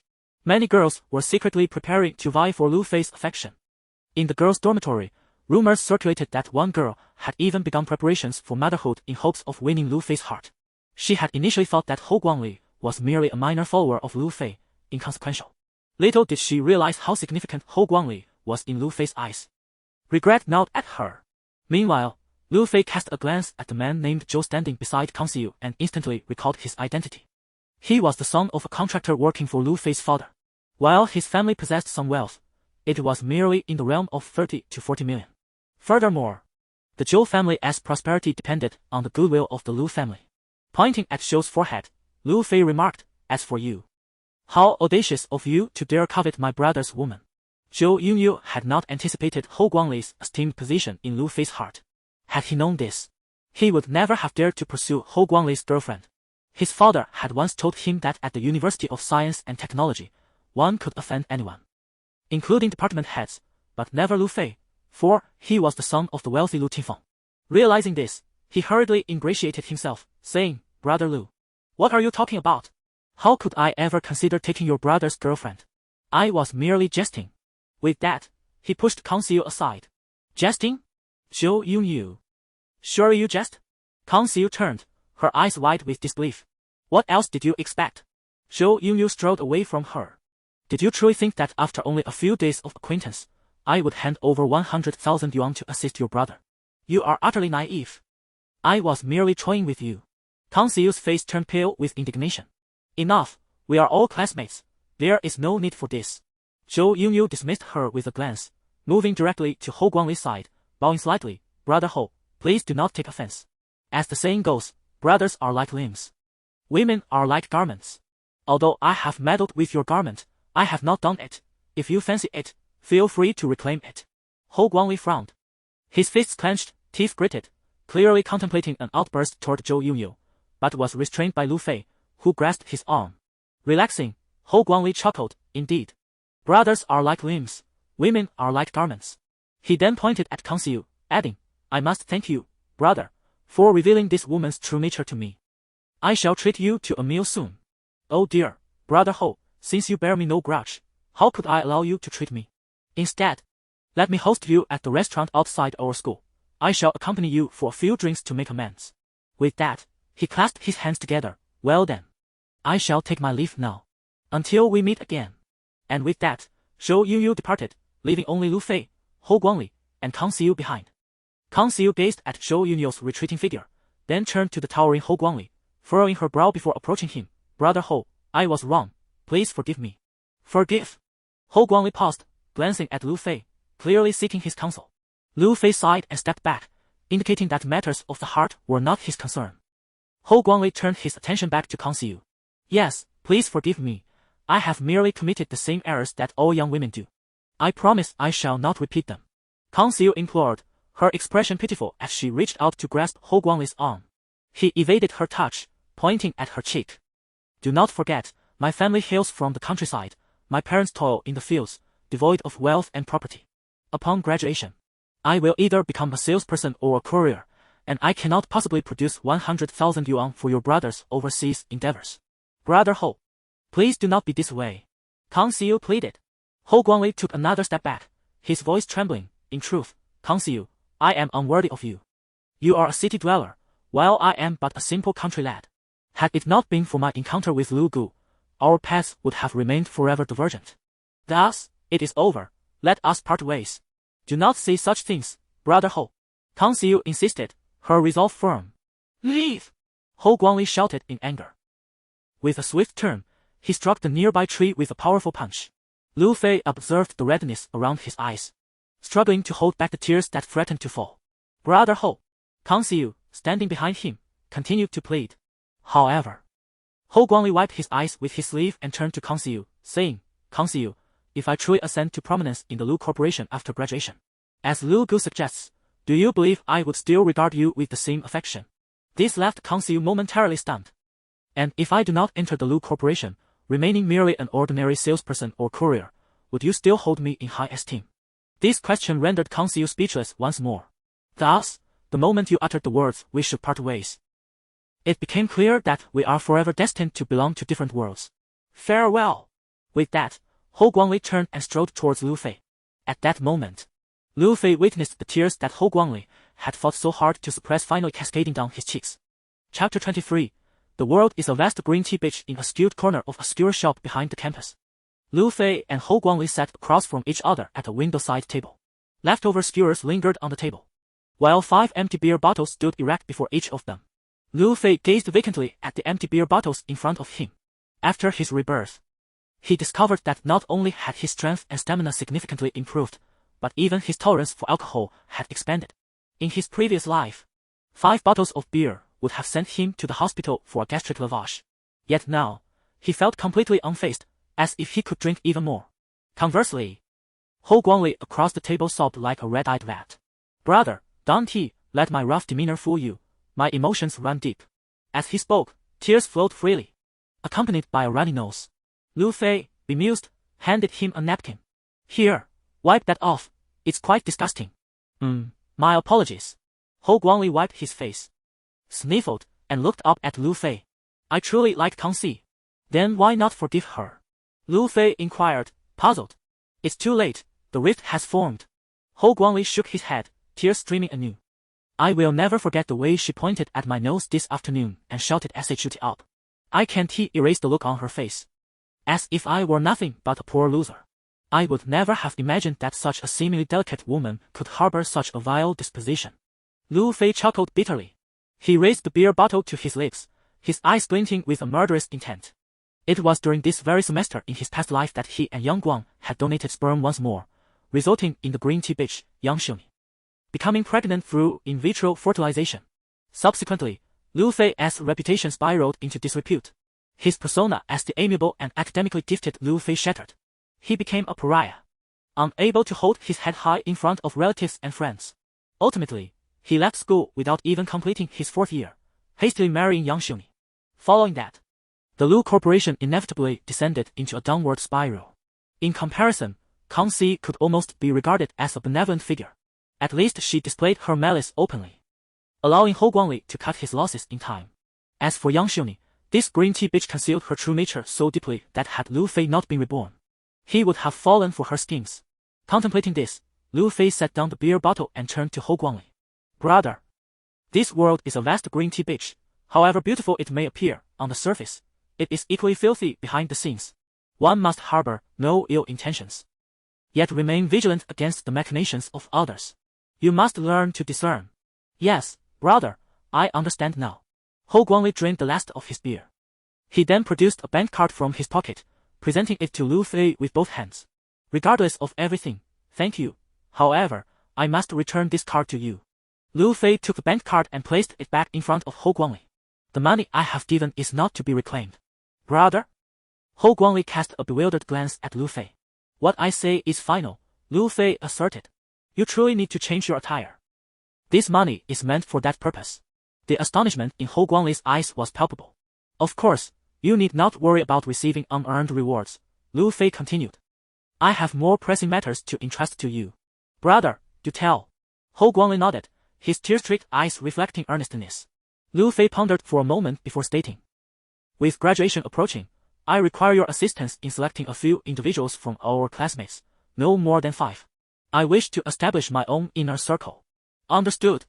I shall do my utmost. Hou Guangli's eyes sparkled with excitement, for he realized that from this moment onward, the heir of the Lu group had officially regarded him as a core member. No longer would Hou Guangli be the impoverished underdog, provided he continued to please Lu Fei. With this thought, he asked eagerly, but, brother, do you have any requirements? There are only 2 stipulations, Lu Fei replied. First, absolute loyalty. Second, he paused, emphasizing. Still absolute loyalty. Hou Guangli was taken aback but responded earnestly, I understand. As for the rest, you can gauge it yourself. This matter is not urgent. You have a semester to accomplish it. Very well. Hou Guangli took a sip from the bottle and then mentioned, by the way, brother, about that young Xiongniao. I was just about to discuss that. Lu Fei interjected, taking another sip. Zhao Chuxiong likely has a residence outside the school. Within the school, they are merely seeking thrills. That house is their love nest. Goodness. Hou Guangli's eyes widened in surprise. This fellow knows how to have fun. I need you to help me uncover it. Lu Fei replied, that house may contain what I seek. Understood. Meanwhile, Lu Fei squeezed Hou Guangli's hand, reminding him, remember, once you find their love nest, do not enter. Brother, what do you mean? Hou Guangli inquired, perplexed. Entering would change the nature of the matter, Lu Fei clarified. Understood. Hou Guangli patted Lu Fei on the shoulder. We never engage in illegal activities. Indeed, I'm glad you comprehend. Lu Fei squeezed Hou Guangli's shoulder in agreement. Leave the rest to me, brother. Hou Guangli turned to leave, settling the bill before departing. Watching him walk away, Lu Fei smiled. Realizing that his companion was increasingly displaying the qualities of a capable eunuch. I hope you can grasp the essence of my words today. Lu Fei drained the remaining wine from the bottle before rising to depart. As he walked, he mused, it's time I reported back to young Xiongni. After all, I remain the messenger between her and Song Kursen.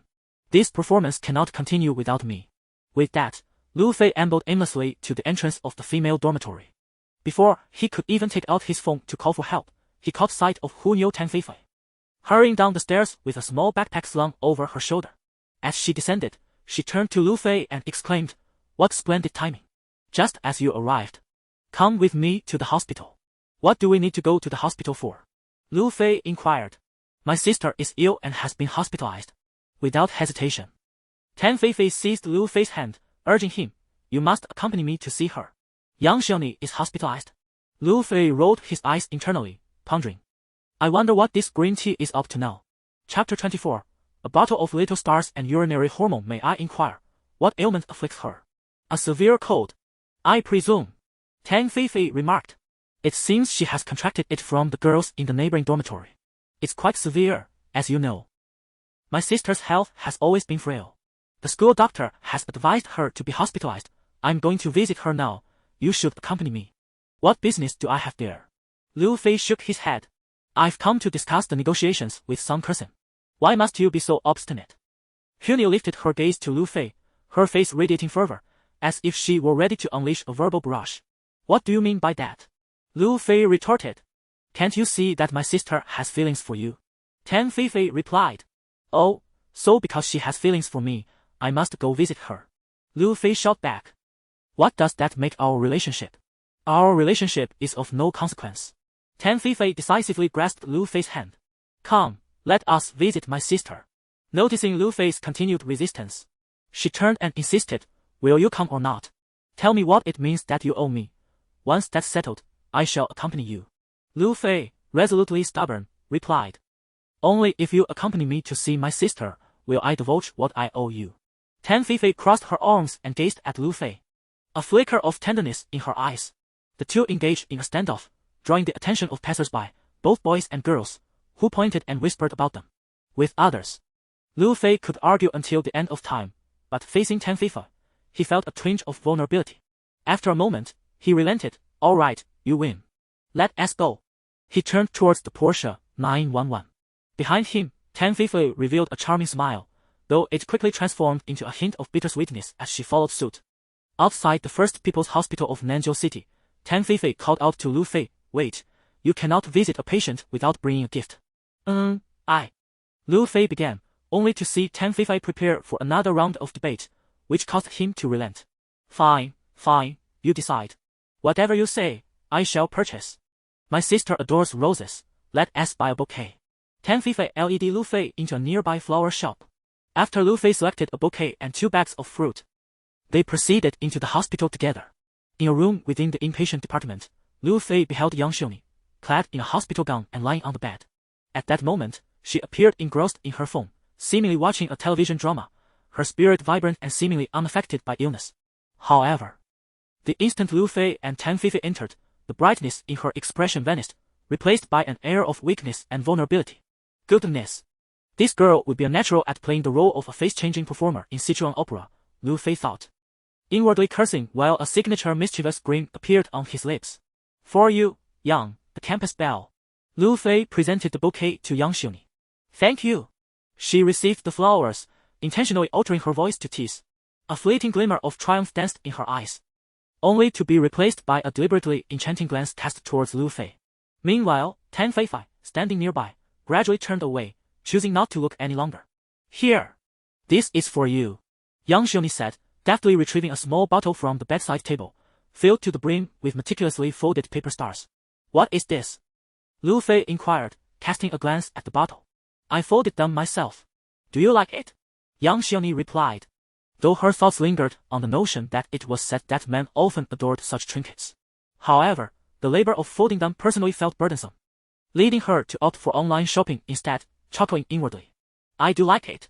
Lu Fei responded with a nonchalant smile, setting the bottle aside as he pulled a chair closer to sit down. By the way, I wanted to discuss the negotiations with Song Kersing. I'm all ears. Young Xiongni winked playfully. I haven't even mentioned it. Lu Fei scratched his head in confusion. I trust you. Handle it as you see fit. Really? Indeed.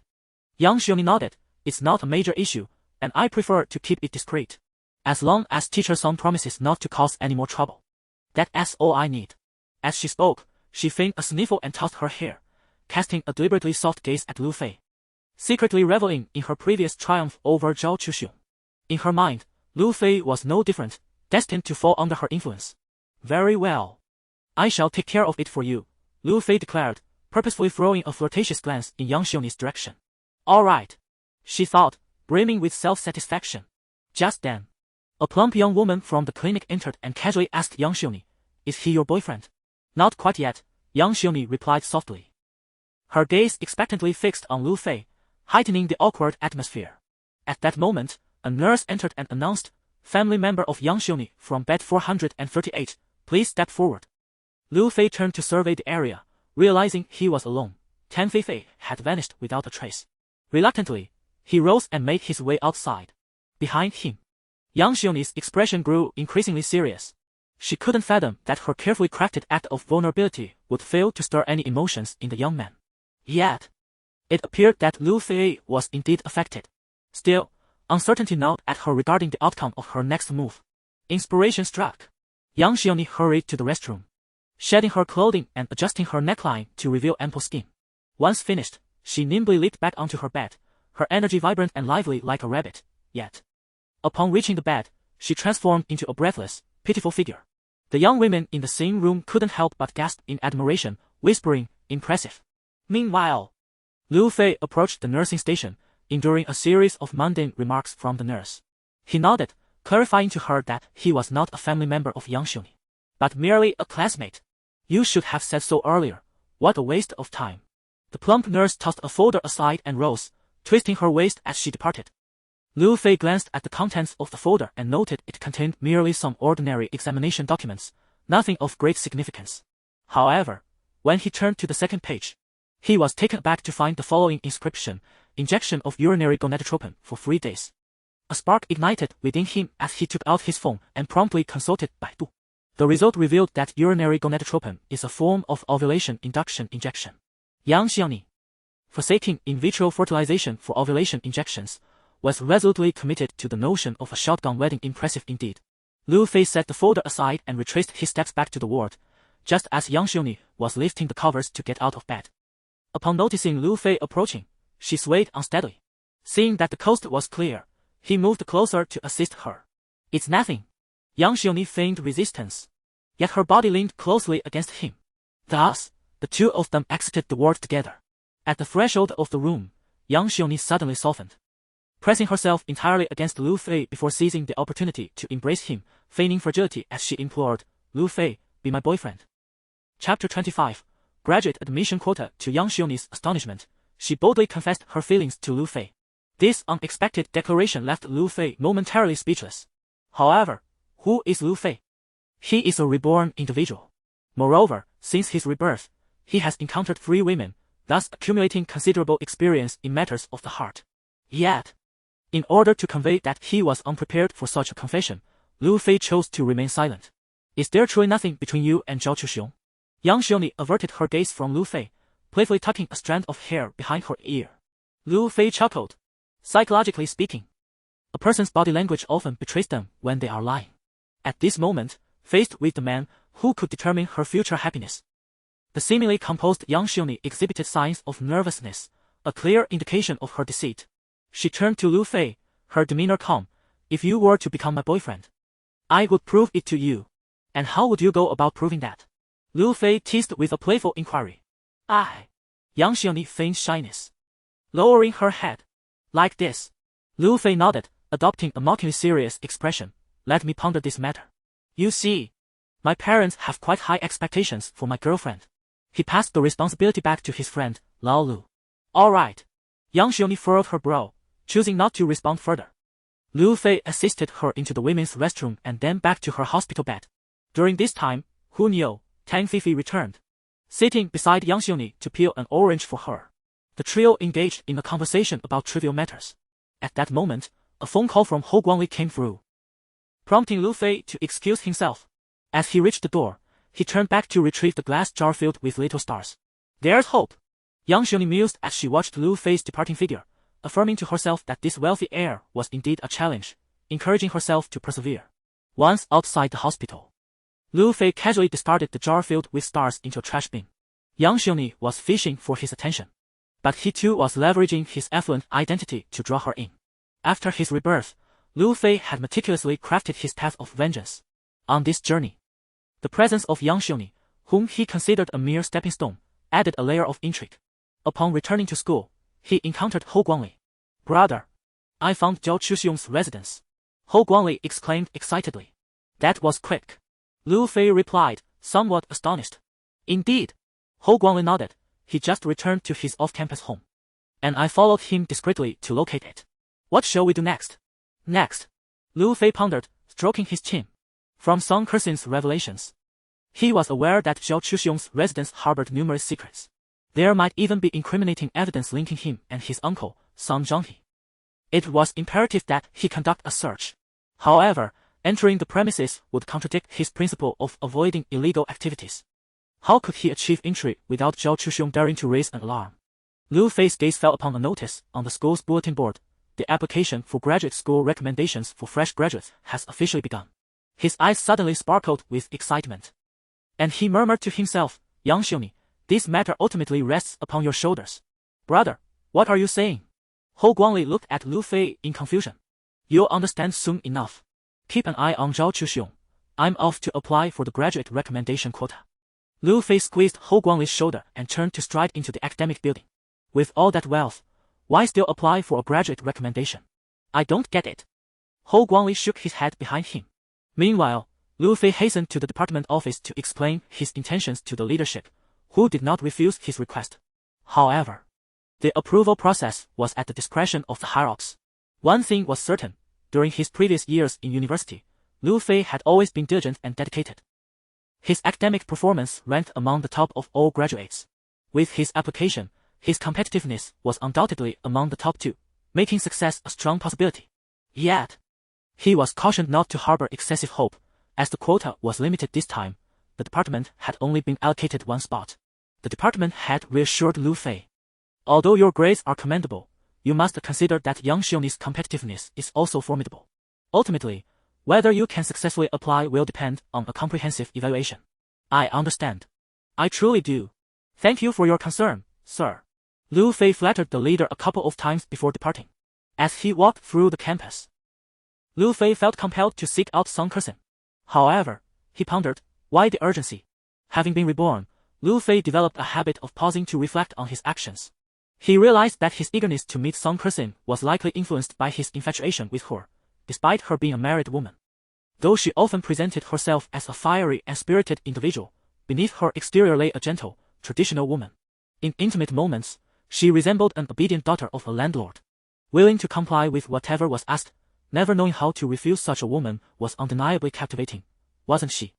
Considering that an encounter with Song Kersen would surely lead to something, Liu Fei decided to hold back. His friends had been a bit overwhelmed lately thus. He turned back to his dormitory and spent the afternoon playing video games with his buddies. The following morning, he engaged in a discussion with Liu Qing about the gold futures market. In recent weeks, international gold prices had plummeted and were nearing the bottom at around $1,100 per ounce. Liu Fei's capital had also reached 40 million.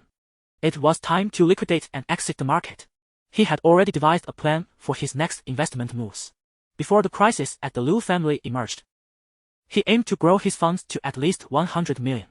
This way, he could assist his father through the turmoil, with enough left over for his own indulgence. Of course, if he could manage to escalate it to 200 million, that would be even better. Everything hinged on luck. Listen here, Liu Jia. First return the tens of millions to manager Luo. I have my own purposes for the remaining funds. Liu Fei declared. As for the repayment, it would be best if you handled it personally. You need not disclose your ulterior motives to me. Once you return the money to Mr. Luo, our collaboration shall come to an end, Liu Qing replied with a stern demeanor. Oh, come on, sister. I believe our partnership is quite beneficial. I truly need you.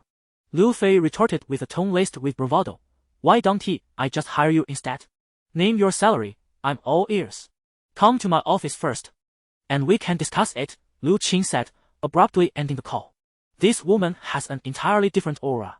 Liu Fei muttered to himself as he gazed at the phone. He then made his way towards his sports car, casting a glance toward the laboratory. I wonder how that little firecracker, Song Kersen, is faring today. He slapped his own cheek lightly, thinking, am I truly infatuated? Just one taste, and I'm already craving more. Chapter 26. Landing without financing. Liu Fei arrived at Bay Investment Company in his Porsche 911. Upon entering, he immediately spotted Liu Qing seated behind her desk, intently focused on her computer screen. Clad in a sharp suit, tailored trousers, and a crisp white shirt, Liu Qing epitomized the professional manager. Her makeup was minimal, and her hair was simply tied back in a ponytail. However, having interacted with her more extensively, Liu Fei recognized her depths. Her skin was as fair as mutton fat jade, and her physique was undoubtedly remarkable. Frankly speaking, Liu Fei believed that with Liu Qing's figure, not wearing a dress would be a waste, especially in a sultry style complemented by black stockings. Such an ensemble would surely attract 100% of attention. Yet, transforming Liu Qing into a vixen was no small feat, a challenging endeavor indeed. A cough interrupted his thoughts, and Liu Fei turned to see Luo Tianhou, his balding uncle, seated on a nearby sofa, sipping tea. It seemed that the old man had caught him drooling over his knees. But what of it? Liu Fei cast another lingering glance at Liu Qing before turning to sit beside Luo Tianhou, extending his hand. Hello, Manager Luo. If you don't mind, you can call me Uncle Luo. Luo Tianhou shook Liu Fei's hand. I should be about the same age as your father. All right, Uncle Luo. Liu Fei replied politely with a nod. Is it true, as Shao Qing mentioned, that you no longer need funds? Luo Tianhou inquired. Ah, for the time being, I have enough. I was just thinking about plugging that hole of yours, Liu Fei chuckled. At that moment, Liu Qing rose to pour Liu Fei a cup of tea and handed him a printed document. young Master Lu. Please take a look at this off-market financing loan agreement you signed with Mr. Luo. If there are no issues, I will proceed according to this agreement, and the remaining funds will be transferred to your account. Good. Lu Fei took a sip of tea and meticulously examined the loan document. Meanwhile, Luo Tianhao scrutinized Lu Fei closely. In the past half-month, he had witnessed this young man skillfully navigate the international gold futures market, transforming 6 million into 40 million. Just moments ago, he had overheard his niece, Lu Qing, mention that Lu Fei had further investment plans. For some reason, at that moment, Luo Tianhao felt an instinctive sense that this young man represented an opportunity for him. With a decisive gesture, Lu Fei placed the document on the table and looked across at Lu Qing. Sister Lu, everything is in order. We can settle the accounts. All right. Lu Qing retrieved the document, returned to her desk, and performed a series of operations. Finally, she handed Lu Fei a card containing 40 million in funds. Pleasant cooperation. Pleasant cooperation. Lu Fei tucked the card into his jacket and took another sip of tea. Rising, he addressed Luo Tianhao. Well then, Uncle Luo, shall we meet again? Wait a moment. Luo Tianhao interjected, placing a hand firmly on Lu Fei's shoulder. I wish to discuss a matter with you. Sitting back down, Lu Fei regarded Luo Tianhao attentively. You have further investment plans? Luo Tianhao inquired. Indeed, Lu Fei nodded. Never mind, I shan't pry. I suspect you would remain reticent. Luo Tianhao lifted his teacup and took a sip. My proposition is this. If I desire to invest in your business, would that be permissible? Invest in my business? Lu Fei was taken aback, gazing at Luo Tianhao with confusion. Precisely. Luo Tianhao affirmed, nodding. We could establish a limited liability company focused on investments. With my recent funds as capital, you may dictate the shareholding proportions and funding requirements. Lu Fei chuckled, reclining on the sofa with a playful demeanor. Uncle Luo, you ought to consider carefully. A limited liability company carries its own risks. Should it face bankruptcy, your investment would be irretrievable, and with limited liability, you wouldn't be able to pursue me for recompense. Wouldn't that be quite the loss? Luo Tianhao burst into laughter, reaching for a stress ball on the table, spinning it in his hand. There is no such thing as a guaranteed profit in investment, he remarked, gesturing towards his eyes with the other hand. In contrast, I trust my judgment implicitly. If we were to partner and incur losses, I would accept that. Let me ponder this, Lu Fei replied earnestly. He was contemplating whether to involve Luo Tianhao in his ventures. He had learned that Luo Tianhao had extensive connections, particularly influential ones in the legitimate sphere, which were almost unimaginable. Without relying on his father's network, Luo Tianhao seemed like an ideal partner. Furthermore, given his years of experience in the securities industry in Nanzhou City, he could mobilize significant capital. Bringing him aboard would only yield benefits, not drawbacks. Yet, Lu Fei ultimately resolved to decline the offer. The rationale was simple. Luo Tianhao's assertion that there are no surefire profits in this world was applicable to ordinary individuals, not to him, a time traveler. His mind brimmed with a multitude of infallible business opportunities. Why would he need to involve Luo Tianhao? At that moment, Lu Fei recalled the operational philosophy of the renowned drone company DJI, and turned to Luo Tianhao, stating, I apologize, Uncle Luo, but I have a particular business principle. I only engage in borrowing, not financing. Oh. Luo Tianhao regarded Lu Fei with a curious expression. Why is that? The reason is quite straightforward. Lu Fei indicated his head. I possess unwavering confidence in the enterprises I wish to undertake. If profits are assured, why would I involve others? It is essential to understand that with each share of equity disbursed, there arises an additional constraint. Decision-making becomes cautious and hesitant, lacking decisiveness. Very well, Luo Tianhao responded. A hint of disappointment evident in his demeanor upon hearing Lu Fei's words. At this moment, Lu Fei remarked, however, I shall not hoard all the benefits for myself. I am willing to share some lucrative information with Uncle Luo free of charge. Pausing for a moment, Lu Fei added, it is a guaranteed profit. Oh. Luo Tianhao's eyes sparkled with intrigue. Had Lu Fei uttered such words a fortnight ago, he would have laughed heartily at the absurdity. Yet, having witnessed Lu Fei's formidable prowess in the international gold futures market firsthand, he no longer dared to underestimate him. He inquired, are there any additional conditions attached? In this world, there is no such thing as a free lunch, and Luo Tianhao was skeptical of the notion of something being given away for nothing. Meanwhile, Lu Fei remained silent, opting instead to grasp a pen and paper from the coffee table and inscribe a few words. He then folded the paper neatly but refrained from handing it to Luo Tianhou. Instead, he pointed to Lu Qing, who was seated behind the desk, and declared, "I shall exchange this for her. That is my condition." Luo Tianhou was taken aback for a moment, then burst into laughter. "Ah, young Lu, I must commend you. Your methods are impeccably meticulous." "Oh." Lu Fei raised an eyebrow. "What leads you to that conclusion, Uncle Luo?" Chapter 27, The Frenzied Acquisition. Quite simple. Luo Tianhou said amiably, shaking Lu Fei's hand. "You claim to possess an infallible business venture, and I believe you. However, you also insist on borrowing without financing, keeping me at arm's length, which puts me in an awkward position. Yet, you then bring Lu Qing into the fold and generously share information with me. It feels like a slap followed by a sweet treat. Who taught you such tactics?" Lu Fei scratched his head. "I merely wish to retain you, Uncle Luo, as a friend." "Haha, splendid. Truth be told, I too wish to keep our friendship intact." Luo Tianhou nodded, turning to Lu Qing. "So, what do you say? Can you manage to spare some energy?" Lu Qing paused for a moment, fully aware of her uncle's implications. He was suggesting that she work for Lu Fei, which also served the purpose of gathering information. Lu Fei's framing of this as a condition implied his tacit approval. The two men, one a wily old fox and the other a cunning young one, seemed jovial on the surface, but beneath it all, their motives were intertwined with self-interest. Lu Qing nodded. "Yes, I can." "Very well, you shall take on a part-time role with young Master Lu. Should any matters arise, discuss them with him. Just understand that most of the time, our interests align under certain circumstances. Occasionally, they may diverge, and that's where you must navigate wisely." "I understand." Lu Qing cast a complex glance at Lu Fei and nodded again. "As a professional manager, I am committed to my ethical obligations." "Indeed." Luo Tianhou agreed, extending his hand to Lu Fei. "Then let us embark on this collaboration with joy. To a fruitful partnership." Lu Fei grasped Luo Tianhou's hand firmly, then handed him a paper brimming with notes. Luo Tianhou opened it and his eyes sparkled with excitement. He once again embraced Lu Fei's shoulders, exclaiming, "Brother, you are truly generous." It turned out that Lu Fei had provided Luo Tianhou with insider information on two stocks. With this knowledge, Luo Tianhou could easily amass 2 to 3 million within a mere half-month. As for Luo Tianhou, he did not neglect Lu Fei either. Besides assigning Lu Qing to assist Lu Fei as a manager, he also lent him 30 million at a low interest rate.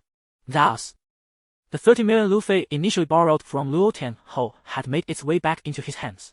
However, unlike the previous transaction, this time it incurred almost no interest. That day, Lu Fei departed from the Bay Investment Company with Lu Qing. Once they were in the car, Lu Qing turned to Lu Fei and said, "Young Master Lu, although your arrangement with President Luo involves me managing two entities, rest assured, as a professional manager, I know precisely what to say and what not to say. I have complete faith in that." Lu Fei initially reached out to drape an arm around Lu Qing's shoulders but then recalled that she was neither Song Kersin nor Yang Xiuni. This young woman was akin to a frosty rose. He awkwardly withdrew his hand, scratching his head instead. "What are our next steps in the investment plan?" Lu Qing inquired, her smile illuminating the car as she glanced at the slightly embarrassed Lu Fei. In the Dongsheng area, there exists an abandoned food processing factory known as Dongsheng, owned by a man named Man Jioping. It appears that his entire family has emigrated, leaving him as the sole occupant of the premises. This factory has become a lingering burden for him, otherwise, he too would have departed. Recently, I urge you to acquire it for me. Li Qing glanced at her phone, examining the map, then fixed her gaze upon Lu Fei. That is a substantial expanse of wasteland. Moreover, my classmate, who works in the government's planning department, has not mentioned any imminent development plans for this area. Are you truly willing to gamble on the progress of its development? With a mysterious smile, Lu Fei responded enigmatically. Li Qing shot him a disapproving look before resuming her search online. Additionally, there is another complication.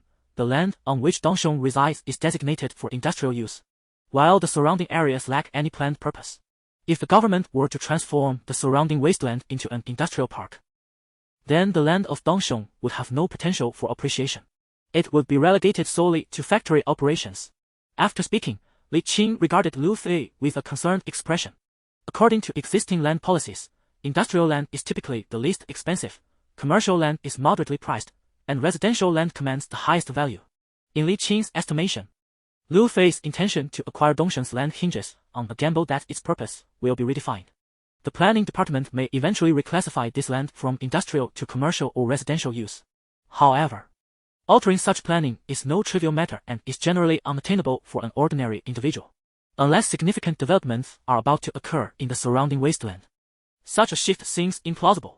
Pondering this, Li Qing's worried gaze transformed into one of inquiry. Yet, Lu Fei merely smiled nonchalantly, saying, "I cannot explain too much at this moment, just follow my instructions. Once I complete the acquisition of this abandoned factory, inform Luo Tenhou so he can also partake in the venture." Very well, Li Qing conceded. Realizing that she could no longer extract further information from this flamboyant gentleman for the time being. Thus, she relented. In the ensuing 2 days, both Lu Fei and Li Qing busied themselves with the acquisition of Dongsheng. Initially, Lu Fei's intention was to delegate this task entirely to Li Qing.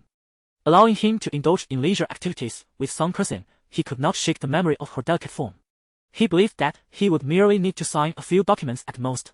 However, he soon discovered that the process of acquiring the factory was far more intricate than he had anticipated. The two of them accompanied Man Jiaping to numerous government departments before finally concluding a deal valued at 30 million.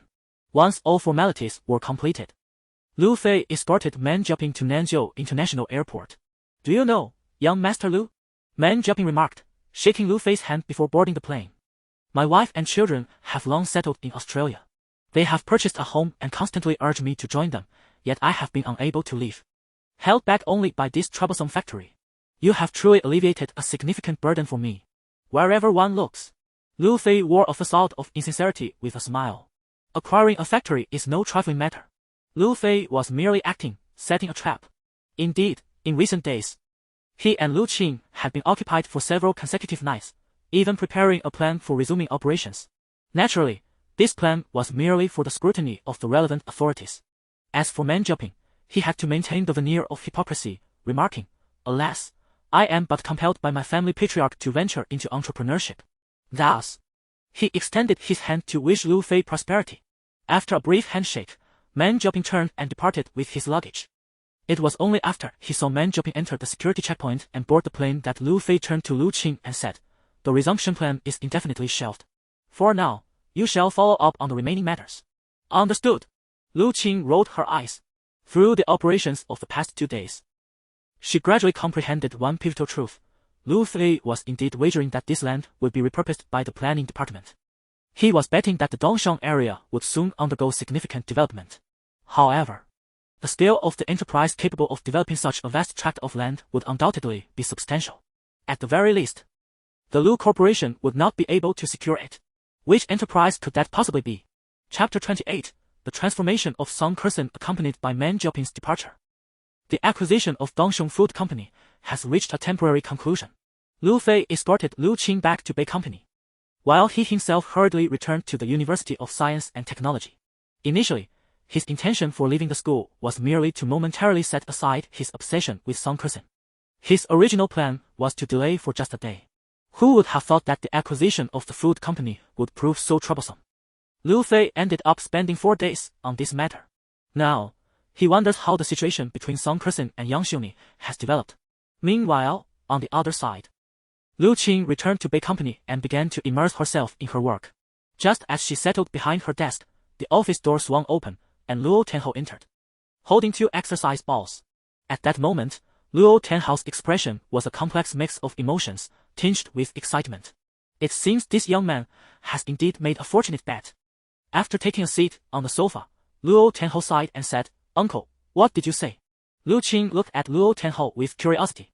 "A friend of mine who works in the government planning department informed me that the government is actively working to convert the entire Dongsheng area into residential land." "What?" Lu Qing exclaimed in astonishment. This is a significant development. Although she had anticipated Lu Fei's speculation on this matter, she did not expect it to unfold so swiftly.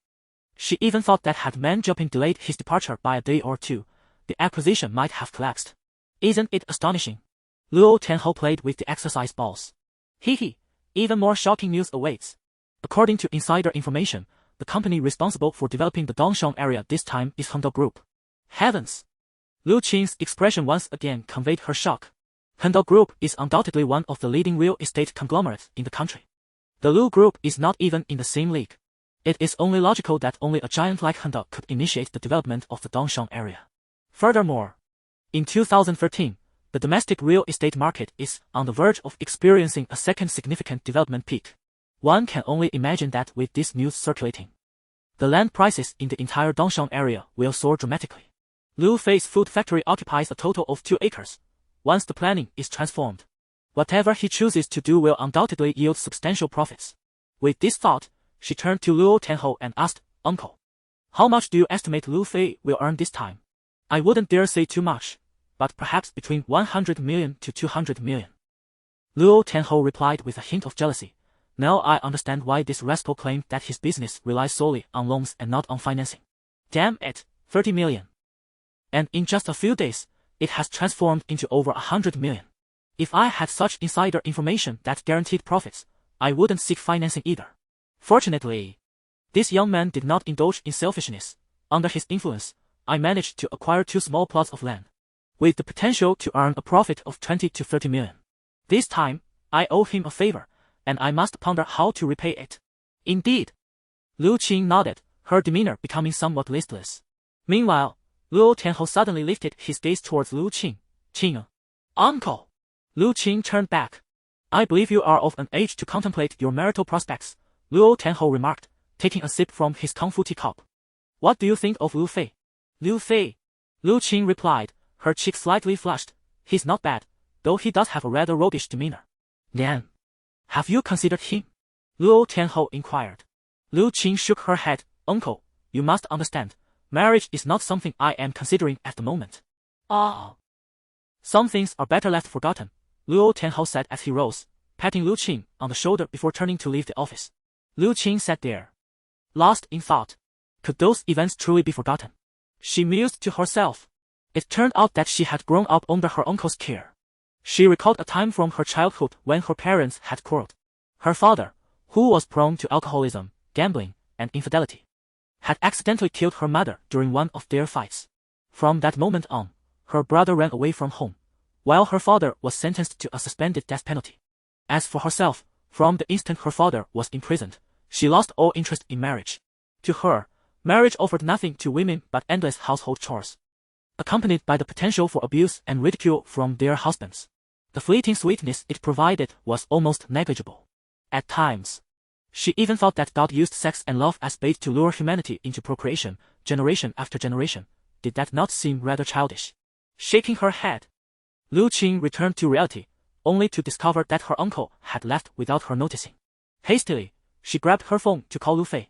Regardless of the circumstances, the replanning of the land for Dongsheng Food Company was significant news that she needed to report to Lu Fei. Beep, beep, beep. The phone rang twice before it was quickly answered. "What?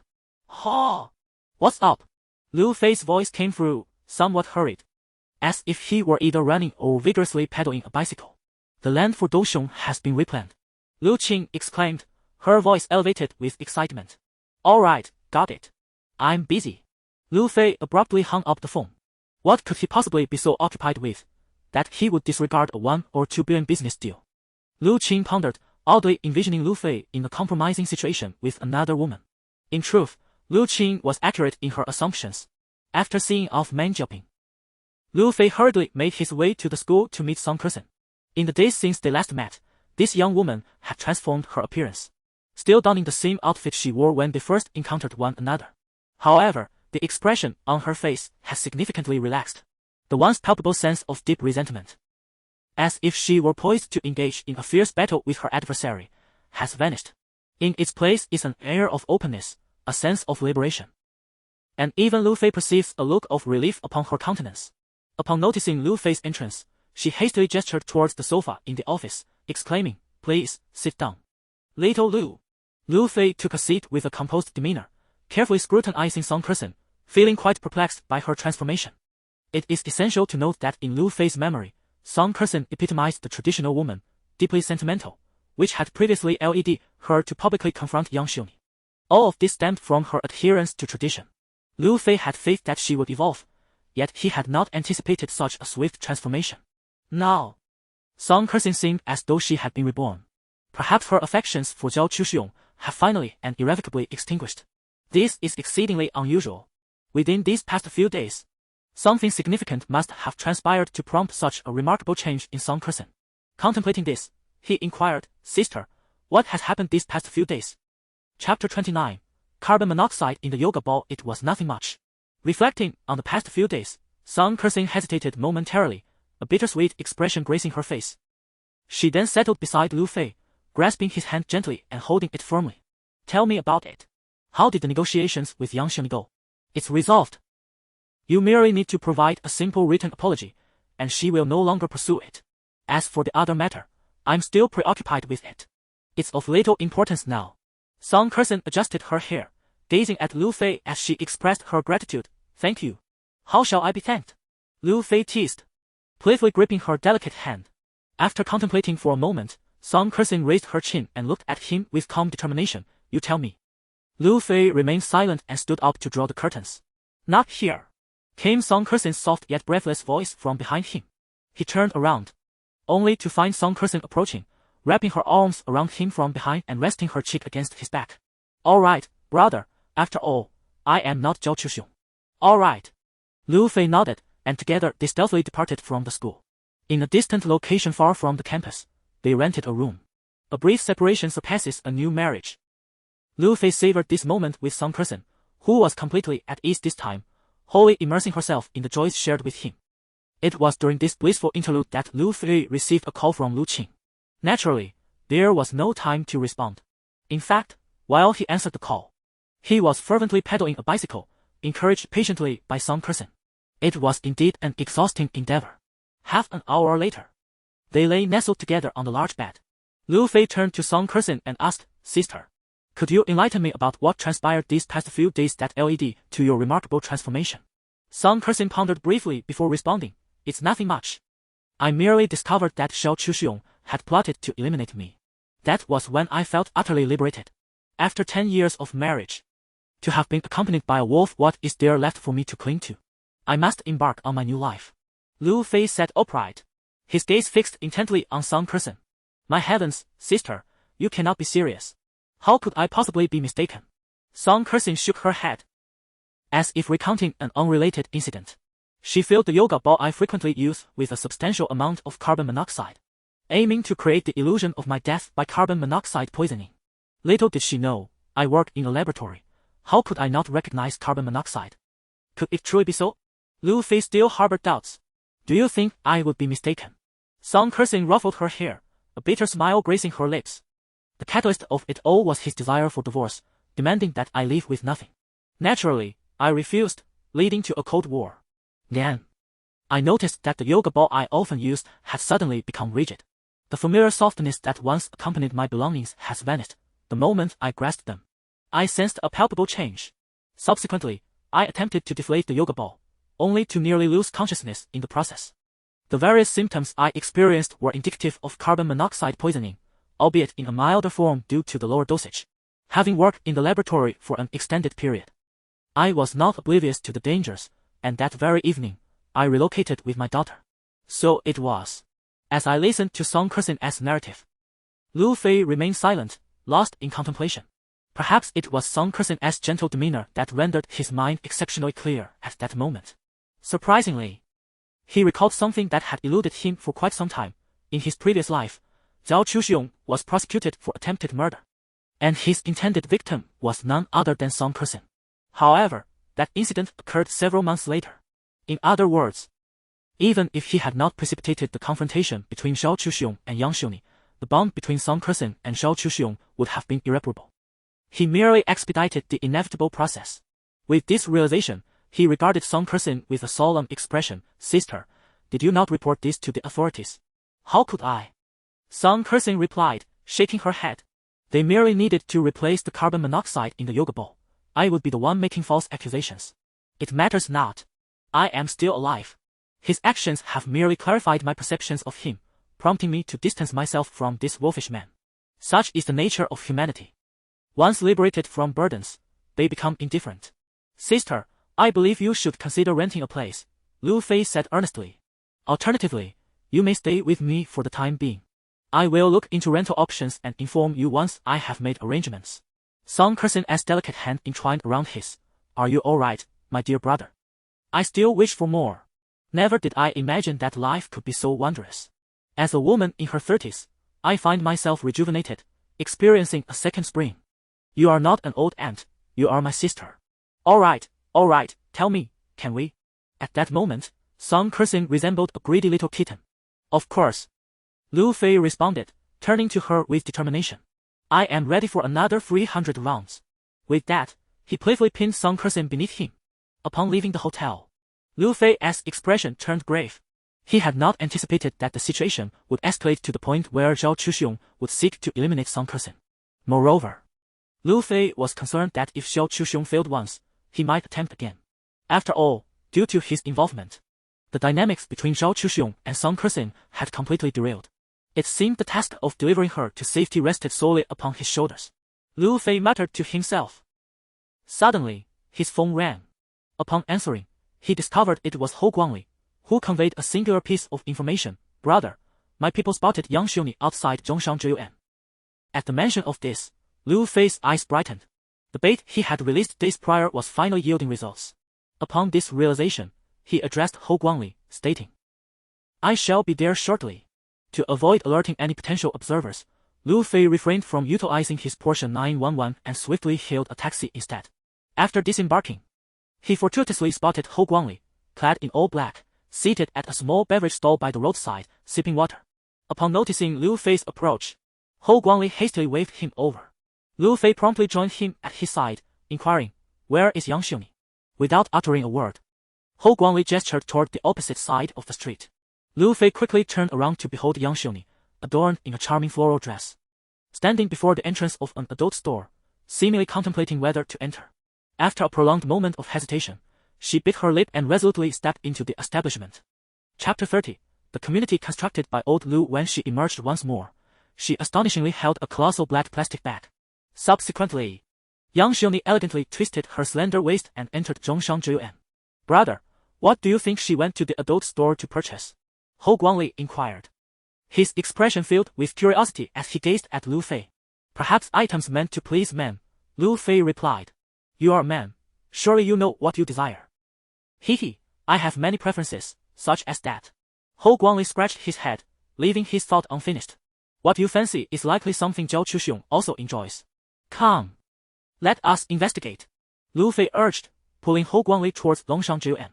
Upon arriving at the entrance of Zhongshan Zhuyuan, Lu Fei suddenly recalled that this very community was constructed by Lu Group. In fact, the property management company currently overseeing the community was still under the auspices of Lu Group. Additionally, according to Lu Fei's information, the security personnel of this community were quite diligent, making it exceedingly difficult for outsiders to infiltrate. Indeed, the two soon experienced the strictness of the community's security. As they approached the entrance, they were promptly halted by a guard. Apologies, please register. Naturally, Lu Fei and Hou Guangli had no intention of registering. As they wished to avoid alerting Zhao Chuxiong, they exchanged a knowing smile and turned to leave.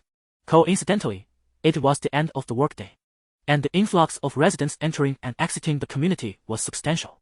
The two quickly found an elderly gentleman returning from grocery shopping and decided to follow him inside. However, just as they reached the entrance, a sharp voice suddenly pierced the air. What are you guards doing, allowing such dubious individuals to enter our community? Lu Fei and Hou Guangli halted, turning towards the voice.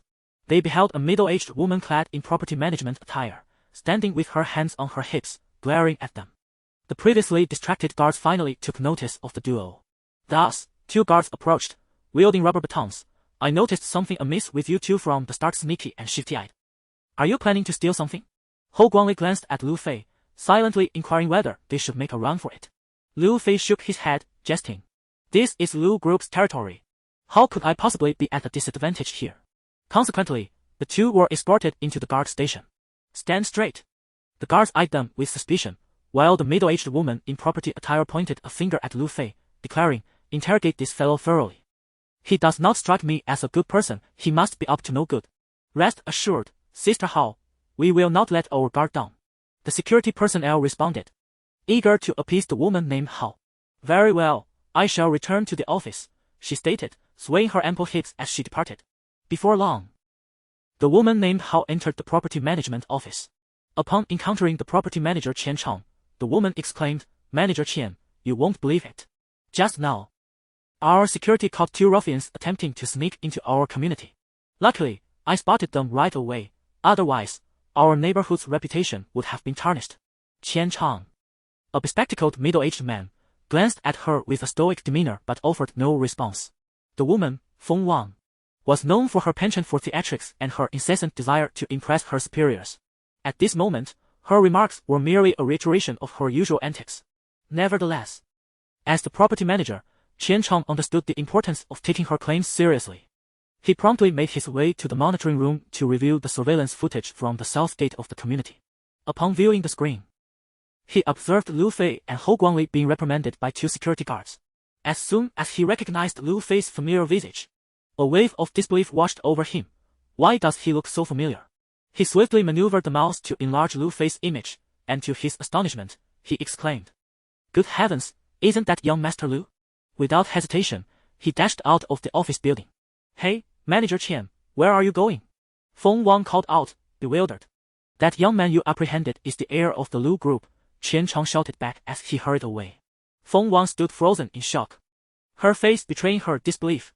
Meanwhile, in the security room, the 2 guards were mockingly scrutinizing Lu Fei. "So, what are you 2 up to in our community? Planning to steal something or break in? Just so you know, our surveillance is linked to the police station, so there's no escaping," they warned. "Just confess, and you might avoid the beating." Hou Guangli remained silent, fear evident in his eyes as he looked at Lu Fei. The latter, however, shook his head nonchalantly and responded to the guards, "Is it possible that I am the son of your boss from the Lu group?" The guards erupted in laughter. "You have quite the connections. Do you even know the name of our boss or where he lives?" With confidence, Lu Fei recited, "The head of Lu Real Estate is named Lu Tinfeng, residing in the Rose Garden on the outskirts of Nanzhou." Hou Guangli's eyes lit up with excitement upon hearing this, while the guards were momentarily taken aback, exchanging incredulous glances. "Wow, you seem to have done your homework," one guard remarked. However, another guard shook his head, addressing his colleague. "Wang, don't be fooled by his claims. Our community is under Lu Real Estate, and everyone knows its owner, Lu Tinfeng. That's no secret. Indeed, we almost let you trick us." The first guard chuckled, raising his baton as if to strike Lu Fei on the head. Lu Fei was contemplating whether to resort to force to subdue the 2 security guards. Having been reborn, his strength was formidable. Dealing with the 2 guards was a trivial matter. However, such an action could lead to dire consequences, potentially alarming others. Lu Fei hesitated. Little did he know. At that moment, an anxious voice suddenly pierced through from outside the security booth. "Stop right there." The guard's rubber batons halted mid-air. The first guard turned around, only to see Qian Chang hurriedly rushing into the booth. "Manager Qian, what brings you here?" The 2 guards bowed and asked with deference. "If I hadn't come, you 2 would have beaten our young master of the Lu family." Qian Chang shot a stern glance at them, then approached Lu Fei directly, bowing deeply as he said, "Young Master Lu, what brings you here?" Chapter Central, Fire Alarm Ah. "Young Master Lu, is it true? This fellow is indeed the chairman's son." "No way." The 2 security guards were utterly dumbfounded, frozen in place. Meanwhile, Hou Guangli's eyes sparkled with excitement. With the appearance of Qian Chang, the 2 guards transformed into obsequious sycophants. Bowing and apologizing to Yifeng incessantly, "My apologies, young Master Lu, I truly did not recognize you." "Indeed, young Master Lu, please do not hold it against us. I have genuinely never seen you before." On the other hand, Lu Fei merely shook his head. He certainly wouldn't stoop to the level of the 2 security guards. Moreover, their actions were merely part of their duty, which was entirely forgivable. Thus, Lu Fei and Hou Guangli, under Qian Chang's guidance, arrived at the property management office building. Upon entering, they immediately spotted the woman surnamed Hao. At that moment, she had already witnessed everything through the surveillance footage. Upon seeing Lu Fei, her face morphed into a mask of ingratiation. Young Master Lu, I don't know you, please don't take offense." "Not at all." Lu Fei waved his hand dismissively. Meanwhile, Qian Chang ushered the 2 into the office, poured them each a cup of tea, and then inquired, "Young Master Lu, what brings you to our community?"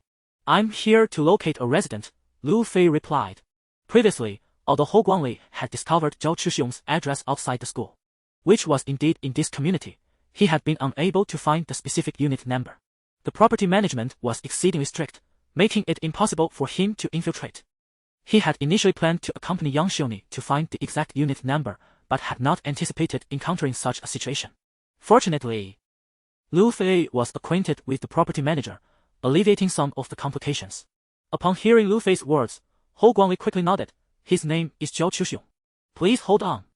Qian Chang did not inquire about Lu Fei's purpose in seeking this individual. Instead, he promptly opened his computer, entered Zhao Chuxiong's name, and after a moment, looked up to inform Lu Fei, room Centennial R, building C. The surveillance shows a man and a woman entered 1 hour and 10 minutes ago, respectively, and have not yet exited. Understood. Lu Fei squinted and nodded, then turned to Hou Guangli. Let us go. Yes. Hou Guangli hurriedly followed suit. Young Master Lu. Young Master Lu. Qian Chang called after them. How may I assist you? I have never been here. Delete all surveillance footage of my visits, Lu Fei instructed Qian Chang. Rest assured, if you have never been here, I will take care of it immediately. Qian Chang assured him as he bid farewell and headed to the surveillance room. Meanwhile, Lu Fei and Hou Guangli made their way to the 30th floor of Building C. Gazing at the room marked 3002 and the black plastic bag carelessly discarded at the entrance, Hou Guangli couldn't help but grimace, commenting to Lu Fei, Brother Lu. This woman has been here for quite some time, hasn't she? Indeed, Lu Fei acknowledged with a nod. Hou Guangli then pointed at the black plastic bag in front of the door. What do you think is inside? Lu Fei remained silent. Regrettably, although we have located the site, entry remains elusive. Hou Guangli licked his lips, his eyes glinting with avarice. I shall devise a plan, Lu Fei declared as he strode into the stairwell. It is noteworthy that the stairwells of high-rise buildings are distinctly separated from the residences, offering a considerable degree of concealment. Without hesitation, Lu Fei dialed Qian Chang's number. Young Master Lu, do you require assistance? Qian Chang's voice was still imbued with obsequiousness. I need a favor. Lu Fei replied with a smile, articulating his request. Rest assured, it is but a trifling matter, Qian Chang proclaimed, thumping his chest confidently over the phone. Meanwhile, Lu Fei peeked out from the stairwell, beckoning Hou Guangli with a finger. Come here. What for? Hou Guangli inquired. You'll find out when you arrive. Lu Fei frowned. Fine. Hou Guangli squeezed into the stairwell. Lu Fei then instructed him. When Zhao Chuxiong and Yang Xiongni open the door, remember to record it. I will search for evidence. Ah. Brother, how can you be certain they will come out? Furthermore, let me handle the evidence gathering. Hou Guangli insisted earnestly. You know not what to seek. Lu Fei retorted. Isn't that perilous? Hou Guangli exclaimed. Perilous? Lu Fei shook his head. Do you think I would shy away from danger? Stop dawdling. They will emerge shortly. How is that possible? Hou Guangli remained skeptical. In his view, the couple must be engrossed in their own affairs inside the room. Just then, a sudden wail echoed throughout the building. Woo! Woo! The fire alarm blared, sending a wave of panic through the structure. What is happening? Hou Guangli gasped, turning anxiously to Lu Fei. Do not fret, it is merely the fire alarm. Lu Fei reassured him, squeezing his shoulder. The fire alarm. Hou Guangli was perplexed, pondering if Lu Fei's earlier call was related to this event. However, it soon dawned on him that it must have been arranged by Yi Feng. Sure enough, shortly thereafter, he observed residents fleeing the building in droves. Hou Guangli glanced at Lu Fei. Truly astute, brother. When the fire alarm sounds, all matters must be set aside for survival. In fact, Hou Guangli's words were quite accurate. After the alarm rang for a while, the door to apartment 3002 swung open. Two individuals, resembling monkeys from a zoo, emerged, entwined in each other's embrace. It was none other than Yang Xiongni and Zhao Chuxiong. What astonished Lu Fei and Hou Guangli the most was the sight of Yang Xiongni, who appeared almost fully armed. The scene was simply beyond description. I can't believe she purchased such extravagant gaming gear. Hou Guangli gulped. She certainly knows how to indulge. Lu Fei shot him a glare. Hou Guangli promptly fell silent. Outside, Yang Xiongni turned to Zhao Chuxiong, inquiring, What is happening, darling? It seems there is a fire, otherwise, the fire alarm wouldn't have sounded. Zhao Chuxiong replied, his voice trembling with trepidation. Is that so? Yang Xiongni expressed her apprehension. Hurry and get dressed, we must flee. Zhao Chuxiong released Yang Xiongni. Then please assist me, Yang Xiongni exclaimed, standing on the floor, burdened by her excessive gear. All right, Jiao Chuxiong replied. The two, in a flurry of chaos, hastily removed their gear and donned their clothing with a sense of urgency before turning to escape downstairs. In their frantic haste, they neglected to secure the door behind them. Observing their retreat, Lu Fei swiftly donned rubber gloves and covered his shoes with shoe covers. He then turned to Hou Guangli and instructed, "Keep an eye on things for me." "Sure, brother, you can count on me." Hou Guangli nodded affirmatively. Meanwhile, Lu Fei hurriedly entered Jiao Chuxiong's residence. Chapter 32, Dog Bites Dog. At the same time, Jiao Chuxiong had already dragged Yang Xiongni downstairs. Surrounding them were a throng of curious neighbors, all chattering and inquiring about which household was ablaze. "I have no idea. I just heard the fire alarm and rushed down, only to find nothing burning. Which house is on fire? How strange." Amidst the murmurs, Feng Wang from the property management company approached. Her slender waist accentuated as she apologized profusely. "I sincerely apologize, esteemed residents. The alarm malfunctioned. It was a false alarm. You may all return to your homes." "A false alarm?" The crowd responded with visible discontent. "Yes, indeed, a false alarm." Feng Wang continued to apologize to each individual. "I am truly sorry. You may go back now." The crowd, shaking their heads in discontent, retreated into the building. However, upon entering, they astonishingly discovered that both elevators were simultaneously out of order. "What do we do now?" Yang Xiongni turned to Jiao Chuxiong. He frowned and approached Feng Wang about the elevators. "They should be fixed shortly. You see, when the fire alarm goes off, the elevators automatically shut down," Feng Wang explained apologetically. "If you're in a hurry, you may take the stairs. I truly apologize." "Are you joking? My home is on the 30th floor. Who do you think you're trying to tire out?" Jiao Chuxiong shot her a fierce glare, standing there helplessly, thinking that if he had that much energy, he would rather ride his bicycle. He glanced at Yang Xiongni, recalling her impressive cycling gear. Quite remarkable. Meanwhile, she pressed her lips together, contemplating. This farcical situation, with the false fire alarm and the malfunctioning elevators, persisted for a full half-hour. After that duration, Yang Xiongni and Jiao Chuxiong returned to their room to resume their fervent cycling exercise. By that time, Lu Fei and Hou Guangli had already slipped away unnoticed. Lu Fei sat alone on the sofa in the rented gaming room, cradling his head. A coffee table before him was strewn with dozens of photocopies documents he had procured from Jiao Chuxiong. Fortune favored Lu Fei, for this old rascal had equipped his room with a complete office setup, including a photocopier. Thus, Lu Fei managed to copy everything without leaving a trace, leaving the originals behind. From these photocopies, Lu Fei discovered that Song Zhanghe's company was involved in laundering money for an overseas financial institution. This revelation was not unfamiliar to Lu Fei. In fact, real estate development possesses inherent financial attributes. Many small domestic real estate firms have ties to foreign financial institutions. However, instances of money laundering are rare, making Song Zhanghe a unique case. Moreover, Jiao Chuxiong was intricately involved in all these dealings and even assisted Honghua Industries in cooking the books. However, in Yi Fen's perspective, Jiao Chuxiong's act of bringing home materials that pertain to the core secrets of Honghua Industrial Company clearly indicates his utter distrust of Song Zhanghe. These documents are, in fact, a means of self-preservation.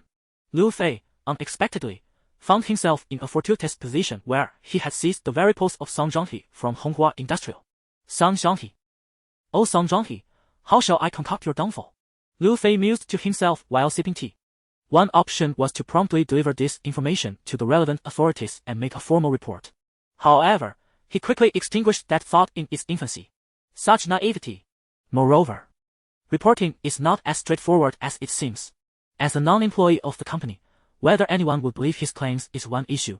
Even if they did, questions would arise about the origins of these classified documents, which could lead to trouble. Thus, that route was impassable. Furthermore, Lu Fei genuinely believed that reporting would be too lenient a fate for those two individuals. This left him with but one path, to incite a dog-eat-dog scenario. With that thought, Lu Fei smiled, for this was precisely his forte. He then extracted several sheets from the documents on the table, packaged them securely, and drove to the outskirts, where he located two courier companies, sequentially dispatching the parcels. Fortunately, in 2013, the scrutiny of domestic courier services was not as stringent as it is now. Additionally, the contents of the documents were innocuous enough that the courier personnel did not scrutinize them closely and sent them off without hesitation. Once the task was complete, Lu Fei returned home, confident that the bullets had been fired. Now, it was a matter of whether the parties involved would deliver. To Lu Fei, this maneuver was purely one of sowing discord. As long as he could instigate infighting between Song Zhonghe and Zhao Chuxiong, that would suffice. He had further plans in mind, for he was always purposeful and methodical in his endeavors. Yet, he underestimated Song Zhonghe's resolve, which rendered his subsequent strategies ineffective. Due to the local courier service, the first parcel Lu Fei sent arrived at Song Zhonghe's desk the very afternoon. Song Zhonghe was a portly middle-aged man in his 50s, his face adorned with abundant flesh. His background bore some resemblance to that of Luo Tianhou. He, too, had once served a prominent figure in his youth and subsequently garnered the latter's favor, leading to a considerable investment and the commencement of his own enterprise. However, unlike Luo Tianhou, Song Zhonghe was audacious and unwilling to remain in the shadows. Feeling that he had gained sufficient strength, he decisively severed ties with that influential figure and ventured out on his own. Perhaps aware of the dubious nature of his business dealings, Song Zhonghe had already prepared an escape route for himself.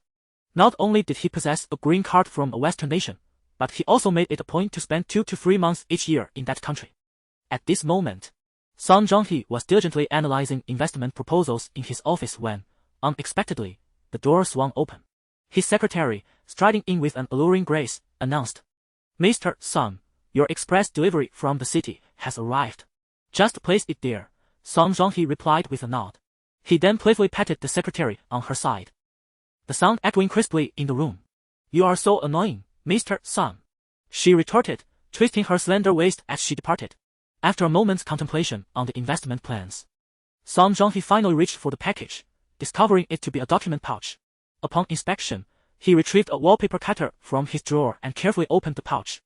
To his surprise, 2 items tumbled out, a sheet of paper densely filled with text and charts, and a crisp 100 yuan note. What could this possibly mean? A frown creased Song Zhonghe's brow. Chapter 33. 2 deliveries. Having navigated the real estate market in Nanzhou City for many years, he had developed a cunningly vigilant disposition akin to that of a fox. To him, the simplest of matters were the ones that should never be underestimated. The object before him was no exception.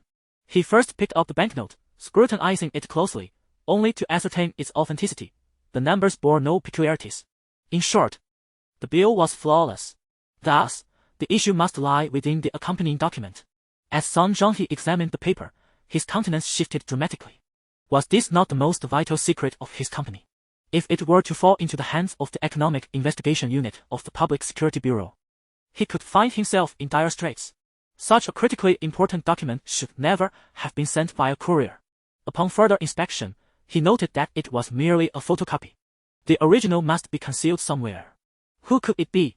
Song Zhonghe meticulously analyzed the document, casting another glance at the banknote. Suddenly, a spark of realization illuminated his eyes. It was Zhao Chuxiong. It could only be him. The reasoning was straightforward. Within Song Zhonghe's company, the only individuals privy to such confidential documents were himself and Zhao Chuxiong. Moreover, he had previously caught this lad clumsily attempting to take a document home. Consequently, he had issued a stern warning that such documents must be promptly destroyed and not retained, lest they become a liability. However, whether Zhao Chuxiong had repeated this transgression, he could not say. Yet, a lingering unease regarding Zhao Chuxiong had persisted in Song Zhonghe's mind. These documents served as evidence that the rebellious youth was still covertly gathering such materials against him. What, then, was the purpose of sending this to him now? Song Zhonghe picked up the 100 yuan note once more, deep in contemplation. After some time, a memory surfaced. Zhao Chuxiong had recently approached him to request a salary increase. "Uncle, your business is expanding rapidly, and the risks I bear are escalating as well. Could you possibly consider a slight raise?" To which Song Zhonghe had replied, "Very well. Once I conclude the Jiangmen project, I shall allocate you a share." "Thank you, uncle." With the recollection fading, Song Zhonghe grasped the banknote again, narrowing his eyes. He was convinced that Zhao Chuxiong was using this as a means to demonstrate his authority, a reminder that the promise made to him must be fulfilled. The boy was far too greedy. Had he not already provided enough? Shaking his head, Song Zhonghe unceremoniously discarded the secret document into the shredder. He then pressed a button on his desk. Xiao Lu, Song Zhonghe's female secretary, responded. "Mr. Song, you called for me?" "Yes. Please check if Manager Zhao is available and ask him to come to my office." I need to discuss a matter with him, Song Zhonghe instructed. Understood. Xiao Lu nodded in affirmation. Before long, the office door swung open, and Zhao Chuxiong strolled in confidently, clad in a tailored suit. Uncle, you summoned me. Have a seat. Song Zhonghe replied. Song Zhonghe gestured towards the sofa beside him, his expression radiating warmth. Thank you, uncle. Zhao Chuxiong exclaimed joyfully as he settled onto the couch. At that moment, his mind couldn't help but reminisce about the vigorous cycling session he had shared with Yang Xiongni a few hours earlier. What a spirited individual she was. To secure a graduate school recommendation, Yang Xiongni had invested in an array of equipment. It was noteworthy that during their previous encounters, he had made similar requests. Yet she had always declined. To his astonishment, she had fulfilled every one of them this time. This investment was indeed worthwhile. The only regret was that following their exuberant exercise, Yang Xiongni declared it would be the last time, citing her need to prepare for marrying into a wealthy family. One couldn't help but wonder about the misfortune that would befall the affluent heir, who would wed such a manipulative woman. Nevertheless, for Zhao Chuxiong, finding a delightful university student like her was a rare treasure.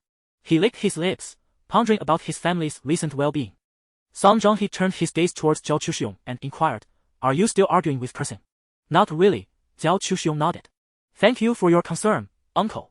I can no longer continue with some cursing. That woman has gone mad. Just a few days ago, she moved out with our daughter." At this moment, Zhao Chuxiong couldn't help but recall the yoga ball belonging to Song Cursing. It was evident that his true intentions had been discovered. However, perhaps this was for the best, as it would make Song Cursing aware of his resolute feelings.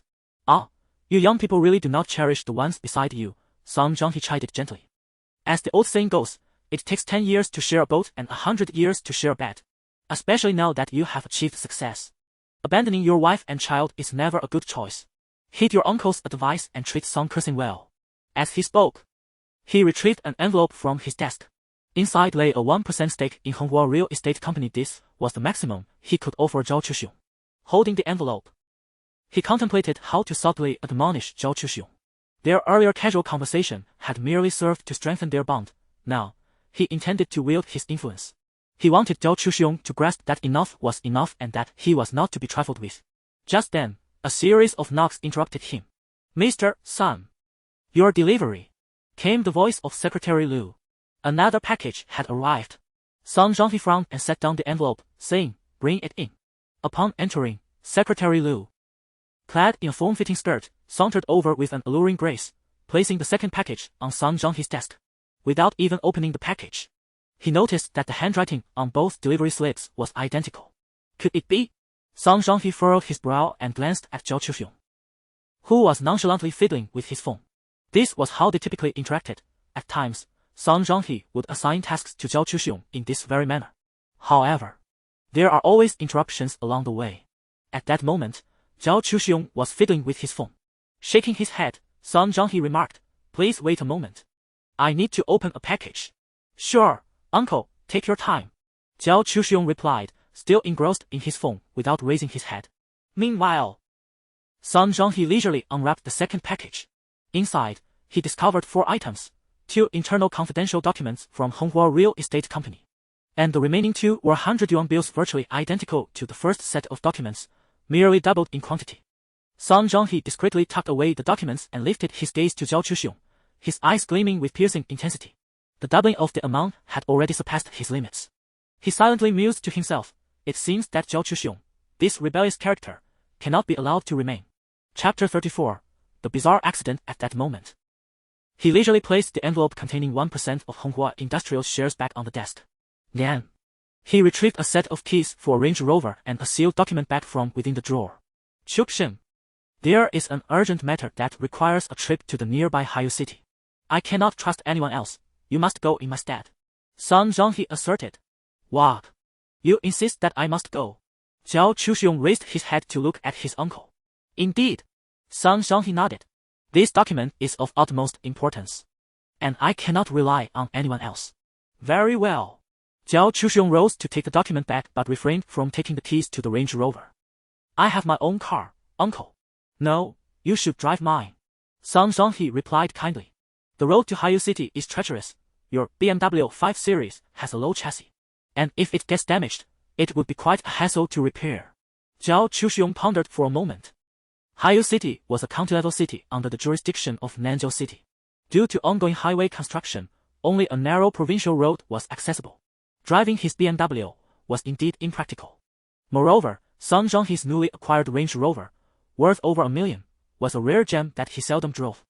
The fact that he was willing to lend it to him was a significant favor. "Uncle, you truly are generous." Zhao Chuxiong chuckled. Song Zhonghe stood up, walked around the desk, and patted Zhao Chuxiong on the shoulder. "What as mine is yours. We are family." "All right, I shall depart at once." Zhao Chuxiong turned to leave. "By the way, this matter is quite urgent, so do hurry." Song Zhonghe added. "When you return tonight, let us dine at the night banquet hall. It's on me." "Uncle, you are too kind," Zhao Chuxiong said as he took the document and the keys to the Range Rover and left. Unbeknownst to him, Song Zhonghe watched him with a frigid gaze. The reason he never drove that Range Rover was that he had tampered with the brakes, making it undetectable. Consequently, whoever drove the vehicle would meet with an accident. If Zhao Chuxiong traveled along the provincial road to Haiyu City, given the road conditions, there was a high probability of a fatal accident. Moreover, such an incident would likely go unnoticed, especially since the Range Rover was new. "Chuxiong, you cannot blame me. If blame is to be placed, it lies with your insatiable greed," Song Zhonghe mused, shaking his head. As Zhao Chuxiong drove the brand-new Range Rover, he was abruptly halted by a phone call. The caller was his close friend from the University of Science and Technology. "Old Zhao, you must check our school's campus network. Something has happened." "What incident?" "I am en route to Haiyu City. We can discuss it later," Zhao Chuxiong replied while driving. "This is a matter of life and death.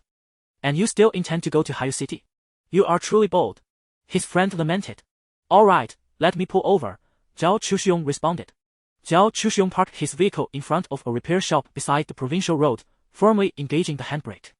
He then took out his phone and connected to the campus network. Almost simultaneously, he noticed a shocking new post on the university forum. Titled, "Breaking News. Young Professor Zhao Chuxiong allegedly assists a company in falsifying accounts." Upon clicking it, he found no text. Just a series of images, copies of the accounts from Honghua Industrial that he had handled. Red markings highlighted the discrepancies. A wave of disbelief washed over Zhao Chuxiong as he gazed at the images. How could such a clandestine matter have been exposed online? This was catastrophic. Who could have done this? His mind began to race with frantic thoughts. Just then, an unexpected incident occurred. His newly parked Range Rover slowly began to roll forward, colliding with a large tree ahead. What on earth is happening? Zhao Chuxiong was utterly speechless. Initially, he suspected he had forgotten to turn off the ignition, but upon inspection, he realized the engine had indeed been shut off. He then fiddled with the handbrake, but despite being firmly engaged, the vehicle continued to roll downhill. He watched helplessly as his pristine Range Rover bumped into the tree, only to sustain minor damage to the front bumper. Fortunately, Zhao Chuxiong himself was unharmed. Perplexed, he jumped out of the car, exasperated, and surveyed his surroundings. It was then that he noticed the repair shop across the street, where the owner was squatting at the entrance, smoking a cigarette. Zhao Chuxiong, suspecting foul play, pointed accusingly at the repair shop owner. After all, there were instances where unscrupulous mechanics would set traps to damage vehicles. "What have you done?" he demanded. The repair shop owner, looking utterly bewildered, rose and glanced around. Confirming he was alone, he pointed to himself, asking, "Me?" "Yes. How did my car uncontrollably crash into that tree?" Zhao Chuxiong retorted, frustration evident in his voice. "Isn't this your doing?" The repair shop owner, defensive, replied, "Brother, even if I were capable, I couldn't possibly damage your brakes at such speed." Zhao Chuxiong paused, suddenly recalling his earlier conversation with Song Zhonghe at Honghua Industrial. Had it been a deliberate ploy to make him drive this vehicle along the most treacherous route to Haiyu City to deliver documents? With this realization, he glanced back at the post on the campus network. Such internal financial misconduct typically remained known to only two individuals, the owner and the accountant. Unfortunately, Zhao Chuxiong found himself entangled in a web of deceit. Zhao Chuxiong happens to be the deputy general manager and chief accountant of Honghua Industry, while Song Zhonghe is the proprietor. Everything is a conspiracy between the two. It is astonishing that such confidential information has surfaced on the internet. Aside from him, it could only be Song Zhonghe who is responsible, and it is improbable that he would implicate himself. In an instant, Zhao Chuxiong's eyes sparkled with realization. He quickly turned to the owner of the repair shop with a charming demeanor. I apologize for my earlier outburst. I was overly agitated. Would you kindly assist me by towing my car and conducting a thorough inspection? The repair shop owner, feeling helpless, gathered his tools and proceeded to tow Zhao Chuxiong's vehicle. Chapter 35. Have you offended someone? After a thorough inspection, the owner of the repair shop pulled out a pipe and pointed it towards Zhao Chuxiong, saying, "Do you see this damage? It requires disassembling the entire machine to rectify. Even with the greatest skills, it is impossible to fix it, unless one possesses extraordinary abilities." Indeed. Indeed. Zhao Chuxiong replied, his face a mask of obsequiousness. "Boss, I must trouble you to take another look. This is a new car. How could it possibly malfunction? It is simply unbelievable." Unbeknownst to him, the repair shop owner tossed the brake line aside and remarked, "You must have offended someone. You narrowly escaped when you crashed into a tree on a slope. If this had occurred while driving, you should understand the consequences." The owner fell silent, returning to his work while shaking his head and murmuring to himself, "With luck like that, one could win the lottery." Meanwhile, a chilling aura of murderous intent flickered in Zhao Chuxiong's eyes. "So you truly wish to see my demise? Very well, if that is the case. Let us ensure that neither of us emerges unscathed." That day, Zhao Chuxiong instructed the repair shop owner to fix the brakes and, rather than heading to Haiyu City, he returned home to organize the information he had gathered, and that very night, he infiltrated the Economic Crime Investigation Division of the Nanzhou Public Security Bureau. Lu Fei received word from Lu Qing about Song Zhonghe being apprehended by the police. At that moment, Lu Qing was reporting to Lu Fei on the developments regarding the Dongsheng land. Over the past few days, several developers had approached her regarding the joint development of this area. According to the information revealed, the Hendao Group was undertaking a significant development project in the Dongsheng district. This initiative spanned nearly a decade, with a total construction area exceeding 1 million square meters, encompassing numerous large-scale shopping centers within the new urban area. Moreover, it was rumored that a new subway line was set to traverse this region. All these favorable developments had caused the land prices in Dongsheng to soar. Many developers were eagerly preparing to enter the fray, and the enthusiasm among the citizens was palpable. "By the way, among the companies that have contacted us, is Hendao among them?" Lu Fei inquired. Lu Fei posed this question because, for the time being, this land could only be sold to Hendao. Although, in principle, all developers held equal standing regarding projects in the Dongsheng district, Hendao Group was undeniably a leading real estate giant in the nation. Their high-profile involvement in the Dongsheng area would create a massive siphoning effect, drawing all resources toward them. Even before Hendao's entire project materialized, the citizens' eagerness to purchase homes would likely concentrate solely on Hendao's developments, relegating other projects to mere background roles. Therefore, during the initial stages of Hendao's operations, it would be prudent for other projects to yield precedence and acquiescence that could last several years, accompanied by a myriad of challenges. Lu Fei had no intention of hoarding land or engaging in real estate development at that moment.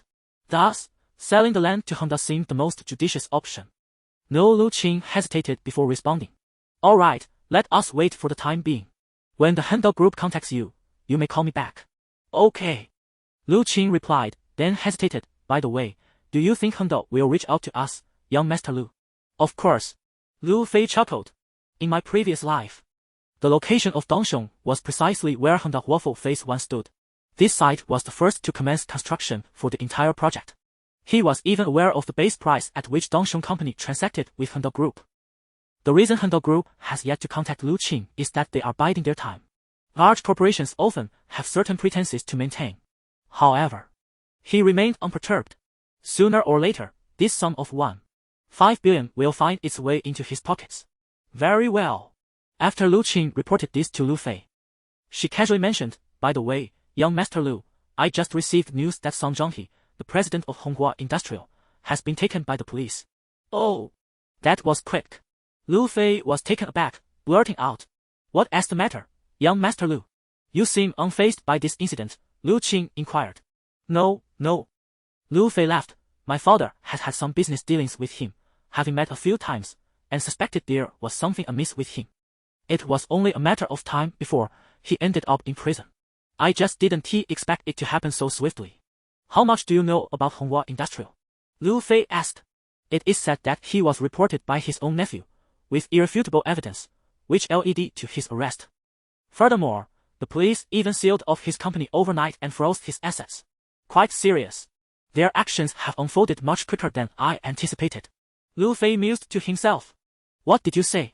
Lu Qing asked again. It's nothing, just keep an eye on the piece of land belonging to Dongsheng and stay in touch. I'll hang up now. Lu Fei abruptly ended the call. Meanwhile, Lu Qing pondered over the conversation for quite some time. She then rose and made her way to her uncle's office next door. Is something the matter? Luo Tianhou inquired. There is something peculiar. Lu Qing recounted the details she overheard during the call to Luo Tianhou. Uncle, isn't it strange? Song Zhonghe is a staunch ally of the Lu family. Yet Lu Fei seems entirely unfazed by his arrest. Also, I can't shake the feeling that he might have a hand in this. Luo Tianhou rubbed his bald head. This young fellow is quite cunning and full of tricks. Perhaps it was indeed he who orchestrated this. Such a person is not merely a friend, it would be best to. As he spoke, Luo Tianhou gestured as if to grasp an opportunity.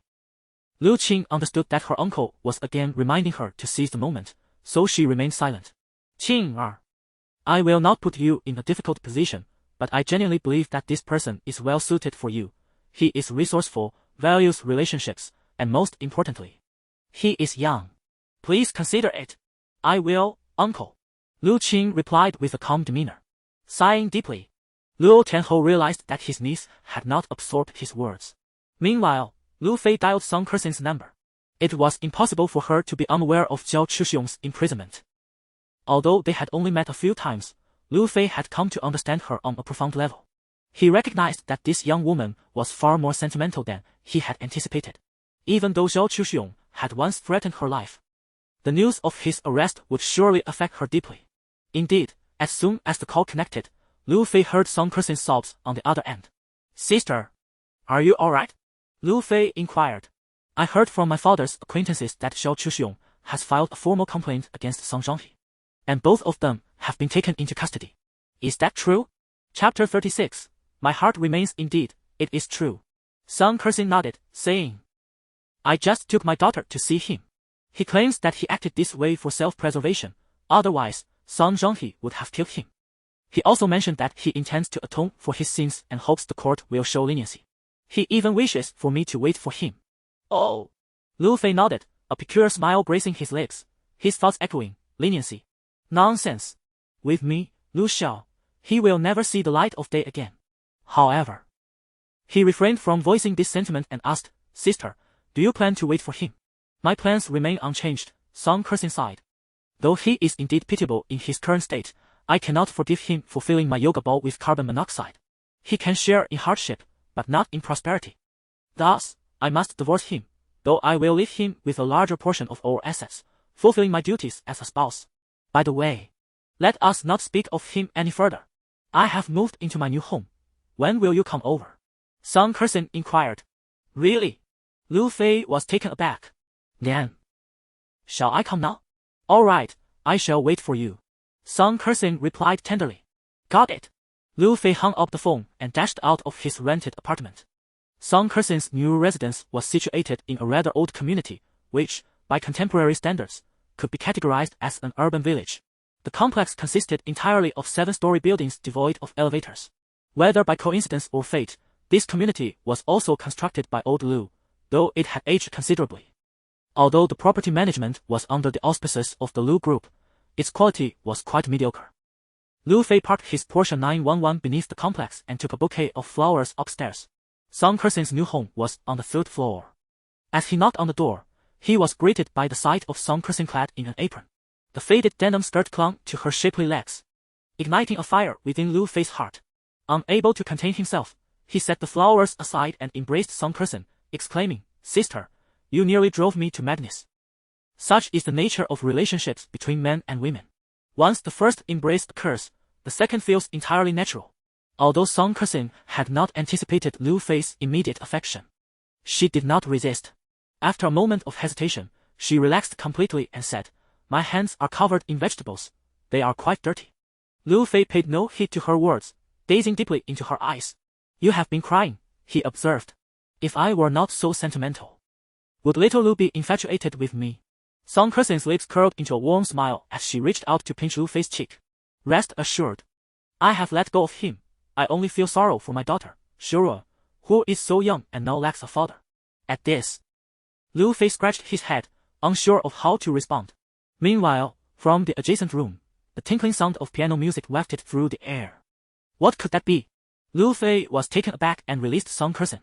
My daughter, Shirui, is practicing the piano. Song Kersen smiled softly and gently struggled, signaling to Lu Fei not to act recklessly. However, the alluring curve of her lips stirred a tumult of emotions within him. Regardless, Lu Fei still let go of Song Kersen. The two of them then toured Song Kersen's modest abode, a two-bedroom apartment with an area of merely over 60 square meters. The interior decor was rather simplistic. Whitewashed walls, basic fluorescent lighting, and a warm fabric sofa were all that adorned the space. Yet, Song Kersen's daughter, around 6 or 7 years old, exhibited remarkable maturity. With her big, sparkling eyes and creamy complexion, she bore a striking resemblance to her mother. One could easily envision her blossoming into a stunning beauty in the future. While Lu Fei and Song Kersen explored the house, her daughter quietly practiced the piano, the delightful notes resonating throughout the room. Yet, Lu Fei found himself too interested by Song Kersen to truly appreciate his surroundings. However, with Shirui present, he felt constrained in his actions. Song Kersen appeared to understand Lu Fei's predicament, casting him shy glances and whispering, "Brother, won't you stay the night?" I. As she spoke, her cheeks flushed a deeper shade of crimson. "All right, I won't leave," Lu Fei nodded, reaching out to playfully pinch her. Song Kersen gently swatted his hand away. Just then, a loud knocking resounded on the door. Both paused their actions. "Sister, is your friend here?" Lu Fei inquired. "Impossible." Song Kersen shook her head. "This place is known only to you. I have no other friends." The knocking continued, increasingly forceful and rude. Simultaneously, a deep voice from outside called out, "Open the door. I'm from downstairs." "I'm here." Song Kersen straightened her clothes and stepped outside. Upon opening the door, she was greeted by a stout, dark-skinned man clad in a black tank top, exposing his hairy belly, holding a cucumber in hand, munching on it while sizing up Song Kersen. At that moment, Song Kersen's face was flushed, her hair somewhat disheveled, yet she possessed an undeniable allure. The man, clearly taken aback to find such a stunning woman at the door, froze momentarily, his eyes widening with interest as he fixated on Song Kersen's physique, as if he wished to devour her whole. "May I help you?" Song Kersen asked, adjusting her clothes and crossing her arms defensively. "Oh!" the man exclaimed, taking another bite of his cucumber before loudly proclaiming, "Could you please have your daughter play the piano a bit quieter? It's quite disturbing, you know." "Oh, of course. I'll make sure she stops immediately." Song Kersen hurriedly replied, "I apologize for the inconvenience, sir." As she spoke, she began to close the door. Unbeknownst to her, the man with the cucumber-like demeanor firmly pressed his large hand against the door, refusing to relinquish his hold, while simultaneously forcing half of his body into the space. "Do you have any business here, big brother?" Song Kersen inquired cautiously. "Indeed," the cucumber man replied, surveying Song Kersen without reservation, his gaze lingering momentarily on her chest before continuing, "Did you do laundry last night?" "Oh, no, I did not," Song Kersen shook her head. "I just moved in and haven't even touched the washing machine yet." "Impossible. Then how is it that water is leaking in our house, soaking our floor?" the cucumber man retorted with a hostile tone. "That can't be true," Song Kersen protested. "No matter, I must inspect your bathroom," he declared, making his way inside. In such an old house, there's no telling where a leak might occur, if it's not your place that's causing it. "I shall take this matter up with the property management." With that, he boldly crossed the threshold. Chapter 37, The Donkey of the Production Team. "Hey, why are you barging in here?" Song Kersen blocked the man known as Cucumber Guy. "If you don't let me investigate, it means there's a leak in your home. I'll report you to the property management, and if my floor gets soaked, you will be held responsible." Cucumber Guy, chewing on his cucumber, looked her up and down, growing more infatuated with each glance. This young woman was truly captivating. Who could have studied her so well? He felt a tingle of excitement within. With a sigh, Song Kersen, adhering to the principle that avoiding trouble was better than confronting it, said, "All right, big brother, just wait a moment." She turned and walked to the bathroom, gathering the small clothes that were drying and carried them into the master bedroom. Inside the master bedroom, Lu Fei was attentively listening to their conversation. When he saw Song Kersen enter with the clothes, their eyes met, and her ears flushed crimson. "Do you need help?" Lu Fei whispered. No worries, I can handle it. Song Kersing squeezed Lu Fei's hand gently, then turned to securely close the door to the master bedroom before searching for slippers for Cucumber Guy. The moment the latter entered, he headed straight for the bathroom. After a quick glance around, he found nothing he was looking for. There was no leak, and his home was perfectly intact. His intention to create trouble was solely to harass Song Kersing.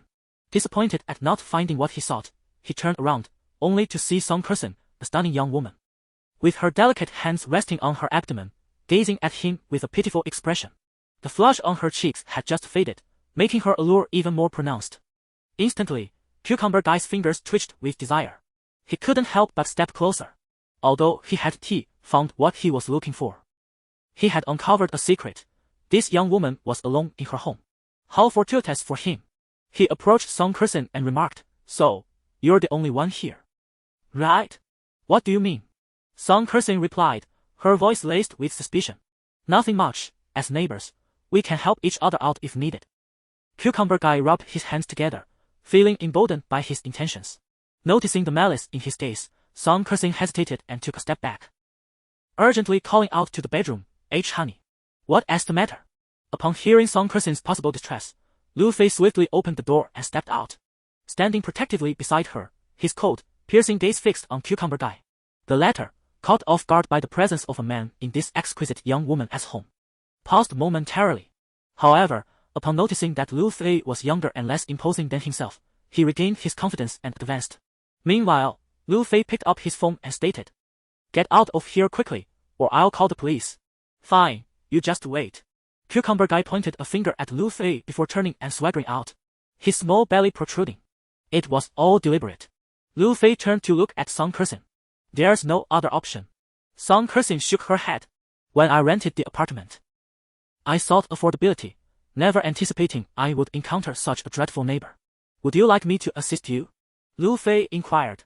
"No, it's better to let it be." Song Kersing smiled gently.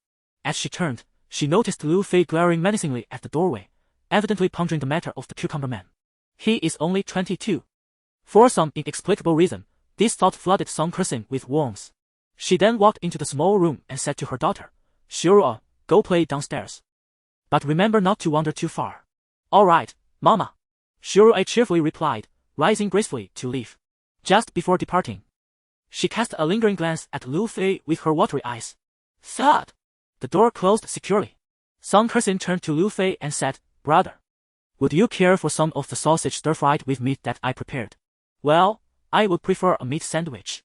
"How annoying." Lu Fei playfully pulled Song Kersing into the room. After about 10 minutes, tranquility finally descended upon the space. Song Kersing's small hand traced circles on Lu Fei's body. It tickled. It felt tingly. "By the way, sister, have you contemplated your future?" Lu Fei asked. "What future?" Song Kersing responded. "I mean, after leaving Zhao Chuxiong." Lu Fei clarified. "No." Song Kersing's gaze drifted off. "Sister, you are still young. Your life is just beginning." Lu Fei coaxed. "Young?" Song Kersing regarded Lu Fei with curiosity. "Otherwise, how could I be so captivated by you? Does that not speak volumes? After your divorce, you must embark on your own journey. You will blossom like a flower." "Such sweet words. Your tongue is like honey." "Indeed." Lu Fei chuckled teasingly. Then glanced at Song Kersing. "Have you rested enough?" "Not yet. Do you mean to?" Song Kersing looked at him with surprise. Even the donkeys in the production team would not dare to rest so long. Let us continue. Lu Fei stood up. Meanwhile, Song Kersing hesitated, wanting to speak but holding back.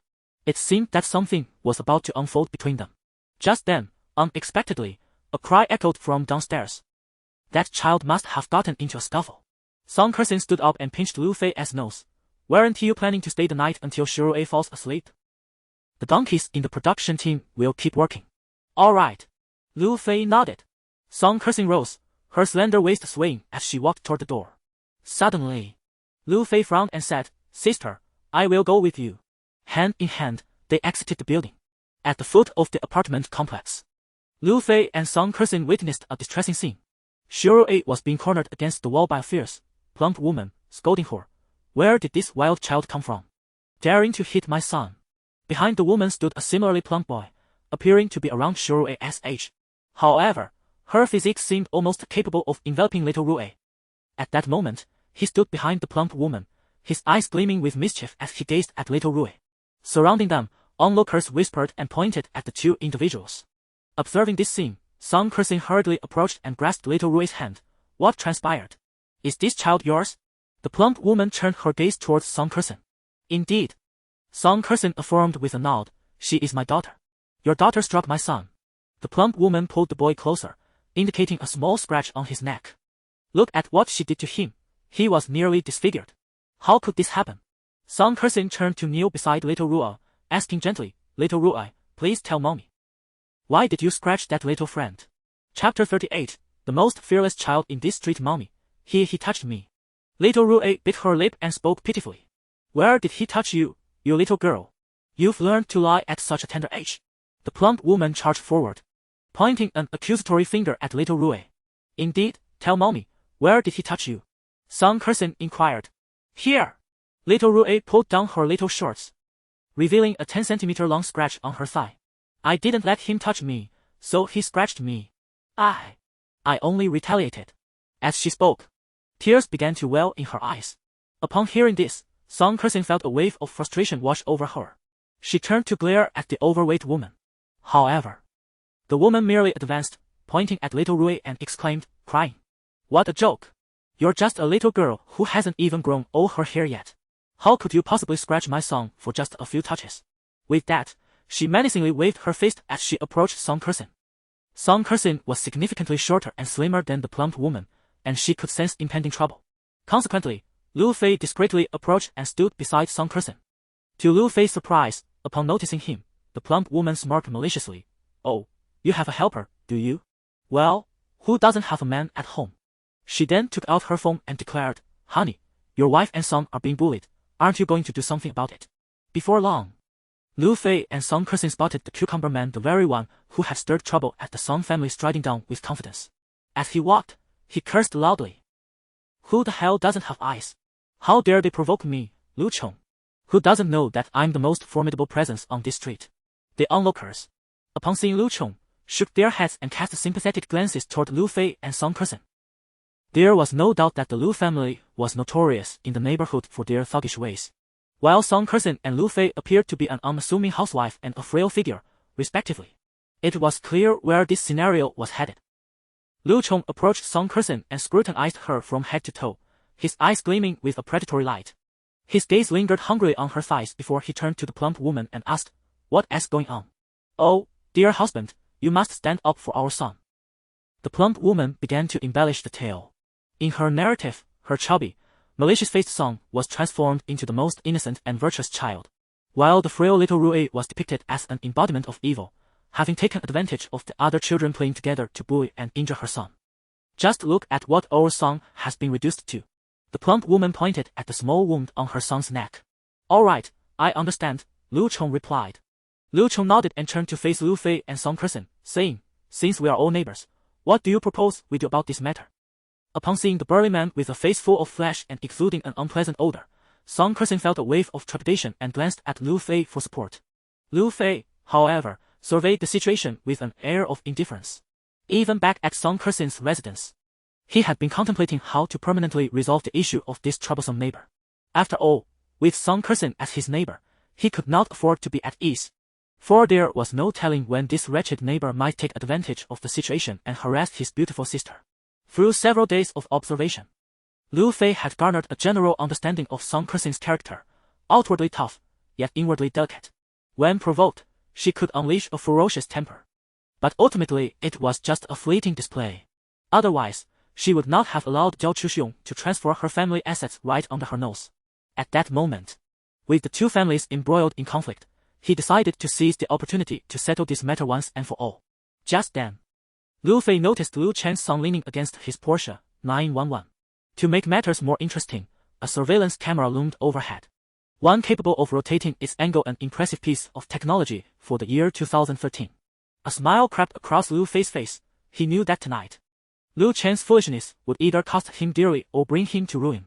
It was his own folly to provoke someone of Lu Fei's caliber, especially when faced with the most notorious scoundrel in the city. Calmly, Lu Fei took out his phone and sent a message to the property manager of the complex. To his astonishment, The property manager happened to be Qian Chang, who was on duty that day. Upon receiving Lu Fei's message, Qian Chang promptly replied, "Rest assured. Young Master Lu, I know exactly what to do." He then hurried to the surveillance room. Once everything was in place, Lu Fei stepped forward and addressed Lu Chong. "What do you suggest we do? I am all ears." A collective sigh swept through the onlookers, for they perceived that Lu Fei's words had placed him at a disadvantage. It was evident that Lu Chong would exploit this opportunity to his full advantage. Moreover, many began to envision a future where this young couple would be subjected to relentless bullying from Lu Chen's family. Even imagining the distressing scenario of the beautiful Song person being overpowered by the despicable Lu Chong. In truth, Lu Chong harbored similar thoughts.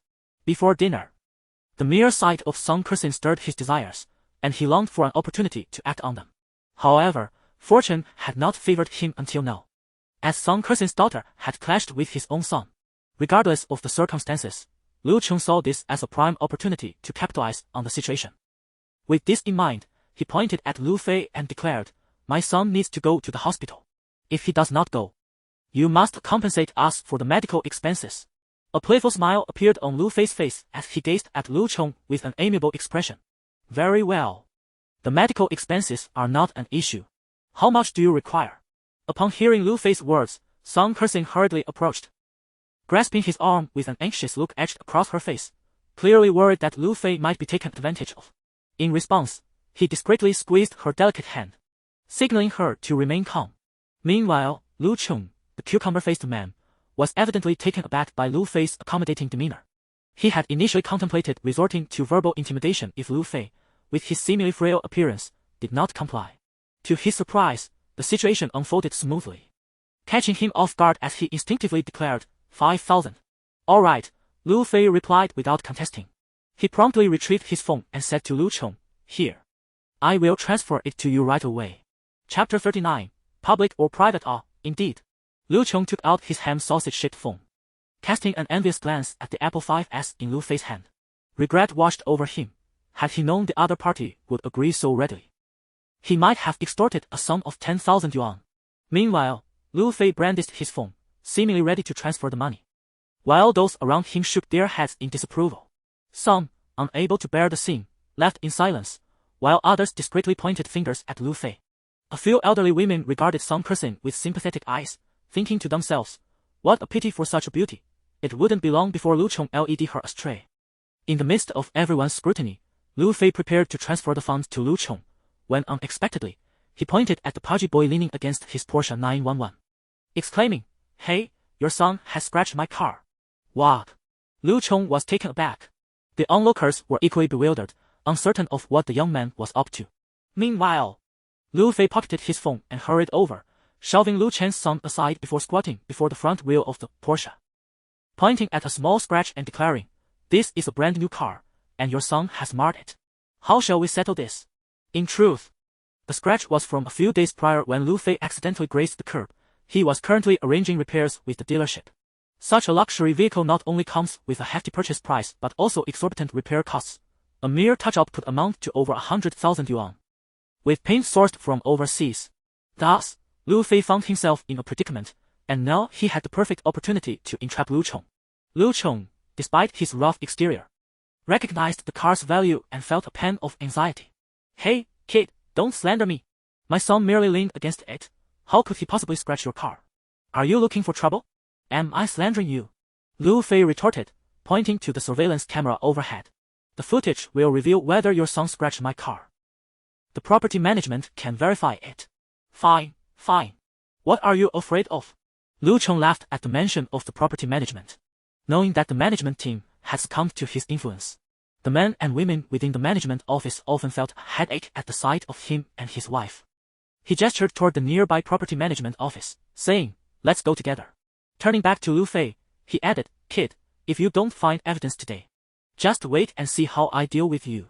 Lu Fei smiled, an innocent and carefree grin. "Evidence? Impossible." Thus, the group made their way to the property management office in a flurry.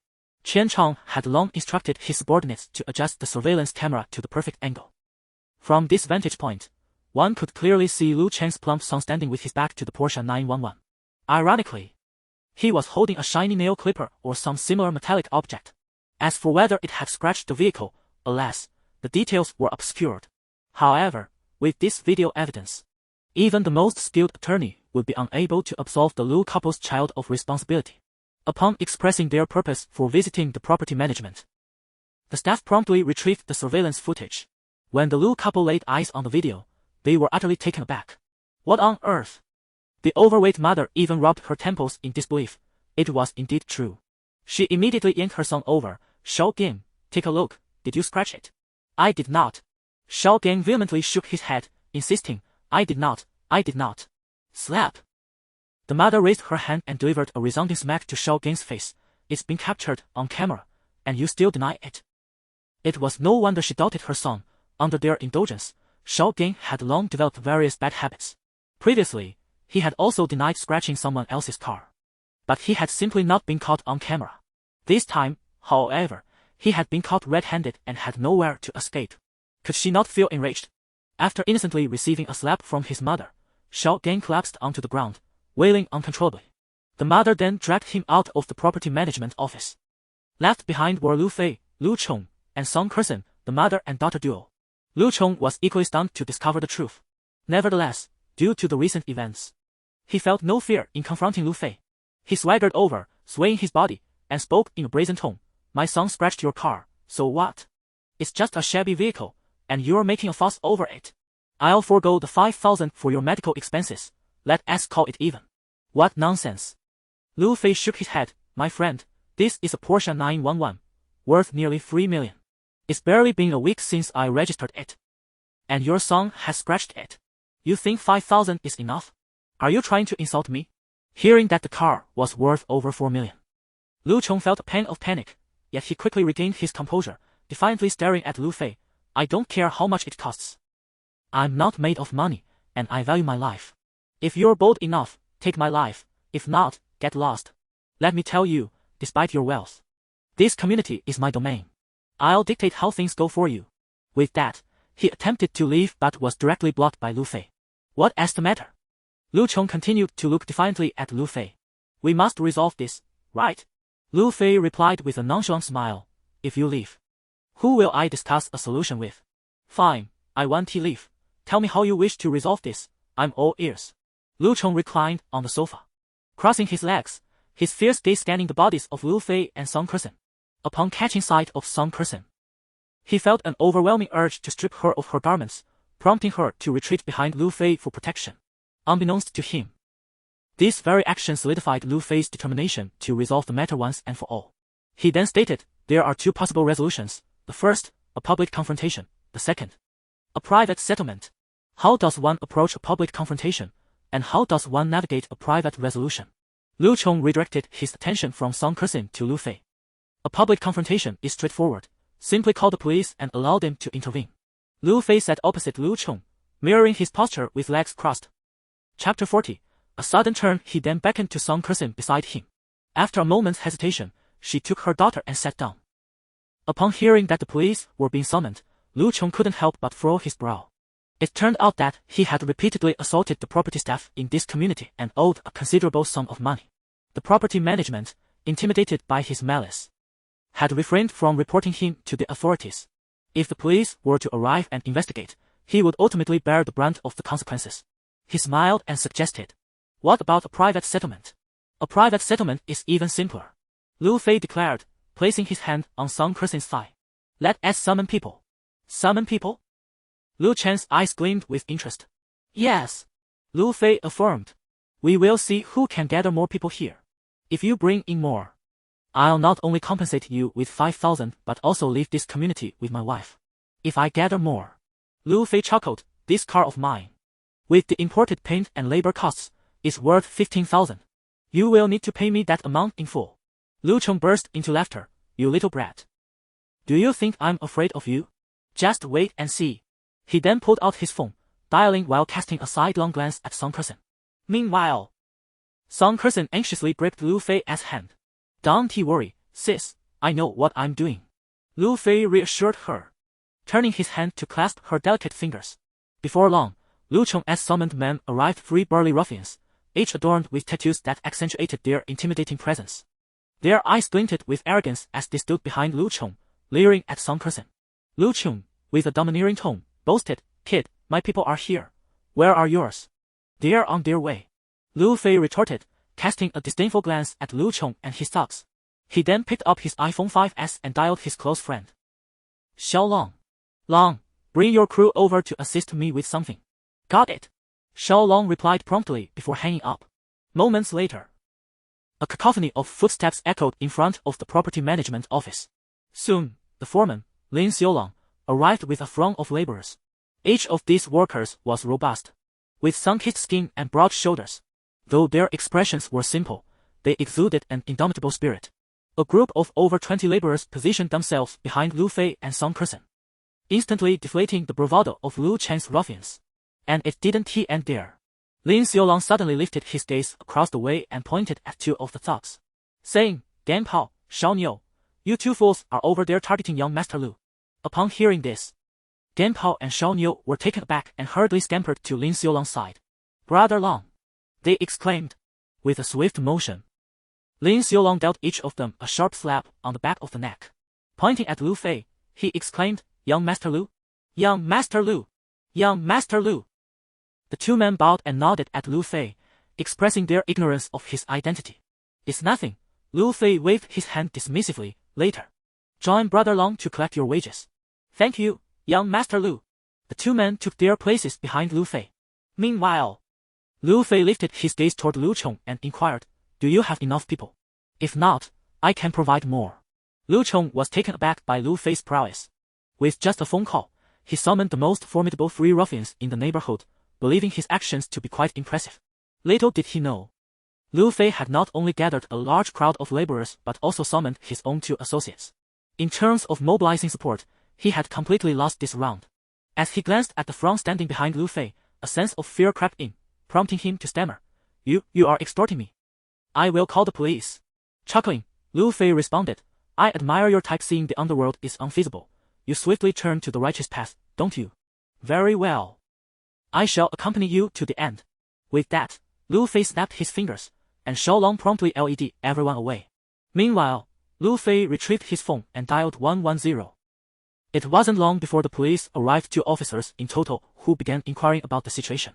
Lu Fei presented all the evidence to the officers, who exchanged glances at Lu Chong, their brows furrowing. It turned out that this individual was indeed notorious. He had been reported multiple times, with no significant action taken against him. The officers had found it futile to counsel him, as he would readily agree but continue his misdeeds afterwards. However, detaining him was not feasible, leaving them at a loss. "What's the matter?" one officer approached to ask. "It's like this." Lu Fei stepped forward and embellished the recent events. What had originally been a matter of around 100,000 was inflated to 200,000. He recounted how Lu Chong had brazenly threatened him and his girlfriend, mimicking Lu Chen's animated gestures, leaving the latter speechless. After a moment of daze, Lu Chong realized that this fellow was even more adept at twisting the truth than he was. The issue was, while he himself could distort reality, the police would not believe him. Yet, Lu Fei's refined demeanor and pitiful tone convinced the officers. Urgently, Lu Chong approached the police, declaring, "Officers, do not trust his fabrications. The situation is not as grave as he suggests." "Ah, Lu Chong, we are quite familiar with each other," one officer remarked teasingly. "Now, you tell us." "Here as how it is." Lu Chong hastily recounted the events, and truth be told, it was the most honest he had been since moving into the neighborhood. Even he began to question whether he had turned over a new leaf. "Understood, so you acknowledge that your son damaged the other party's vehicle?" the 2 officers inquired. "Indeed, that is the case." Lu Chong nodded, "But I have no money." He adopted an attitude of indifference, akin to a dead pig unafraid of boiling water. The police found themselves at a loss. After all, the matter was not of Lu Chen's making, but rather that of his son. Furthermore, it pertained to a civil compensation dispute, which is notoriously challenging to resolve. There are times when one could affix the court's judgment upon someone's door, yet the individual may refuse to comply, leaving one powerless. At this stage, certain measures are simply unavailable. With this in mind, the 2 officers turned their gaze towards Lu Fei. Their thoughts were rather straightforward. If one can afford such a fine vehicle, One should not quibble over a mere 100,000. They hoped Lu Chong would offer an apology and compensate a few thousand as a resolution. Lu Chong, meanwhile, smiled benignly at Lu Fei, contemplating, "You little rascal, once this matter is settled, just wait and see how I deal with you." However, Lu Fei, with a beaming smile, looked at Lu Chong and warned, "Listen carefully, pay for the car willingly, or you may find yourself without any further chances." Chapter 41, Turbulence in the Sea of Emotions. How Lu Chong scoffed dismissively, exuding an air of indifference as if to say, "Do not attempt to intimidate me. I have encountered far worse." The two police officers exchanged helpless glances at Lu Fei. "Very well, since that is the case, I shall cease my pretense."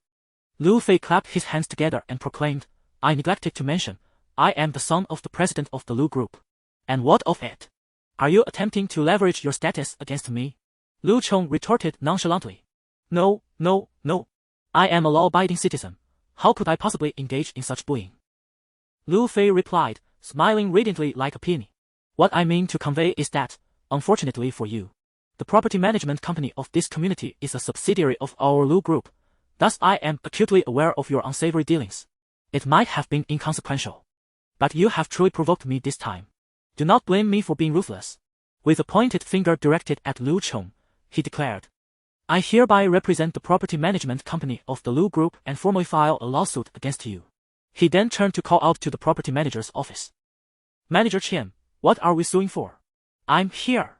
Manager Chen rushed over energetically, clutching a stack of documents, and stood before Lu Chong. "Firstly, we are suing you for willfully defaulting on your property management fees. Secondly, we are suing you for assaulting personnel from the property company, which has resulted in minor injuries, as evidenced by a judicial appraisal 3 copies in total. Thirdly, we are suing you for harassing your neighbors. Lastly, we are suing you for the indecent assault of a minor. This is based on the testimony from a family in Building 3. After finishing his recitation, Qian Chang glanced at Lu Fei, who then handed over the previous statement to the police, adding, "And here is my contribution, should it be insufficient." Lu Fei clapped his hands again and called out towards the door, "Xiaolong, bring them in." "Coming right up, young Master Lu." Lin Xiaolong entered with 2 thugs, Steel Cannon and Little Neo, in tow. The 2 men kept their heads down, avoiding Lu Chen's gaze, and addressed the police officers. "We wish to report Lu Chong for robbery." "You too?" Lu Chen's eyes widened in disbelief. "My apologies, Brother Chong. We do not wish to cause trouble." Steel Cannon and Little Neo mumbled, heads bowed. The police officers exchanged knowing glances at Lu Fei, realizing that this young man was intent on seeing Lu Chong behind bars. They turned to Steel Cannon and Little Neo. "Do you have evidence?" Indeed. The 2 produced their smartphones, displaying damning footage. The officers leaned in to scrutinize the screens, their eyes lighting up with realization. They then produced handcuffs and addressed Lu Chong. "All right, it's time for you to accompany us." Lu Chong remained silent, fully aware of his own transgressions. Throughout the years, he had relied on intimidation and the reluctance of others to avoid conflict, but this time, he had encountered genuine trouble. Nevertheless, he felt a lingering sense of defiance, casting a sharp glare at Lu Fei. The latter, unyielding, met Lu Chen's gaze with equal intensity. Their eyes locked, and Lu Chen's once dominant aura was finally subdued. And thus, Lu Chong was escorted away by the police. Lu Fei led some person and her daughter out of the property management company, where they encountered the plump woman and her chubby son waiting at the entrance. In that moment, the once arrogant woman appeared completely humbled, her gaze towards Lu Fei filled with innocence. As she approached him, she unexpectedly bowed with her son in tow, pleading, "Please spare my husband, I was wrong." "No," Lu Fei replied, shaking his head. "This matter is no longer my concern. Your husband has committed too many wrongs. You should seek justice from the government." He then cast a glance at the pudgy boy beside the woman. As Old Go wisely stated, "Those who wrong you often understand your plight better than you do." In this situation, the boy was indeed unjustly wronged, a fact known only to Lu Fei and the child himself. Thus, the young boy regarded Lu Fei with a venomous glare, his eyes brimming with hatred. Lu Fei smiled. Since his rebirth, he had developed a peculiar fondness for being regarded in such a manner, for it inspired him to devise ways to torment his adversaries relentlessly. This sentiment extended even to a mere child.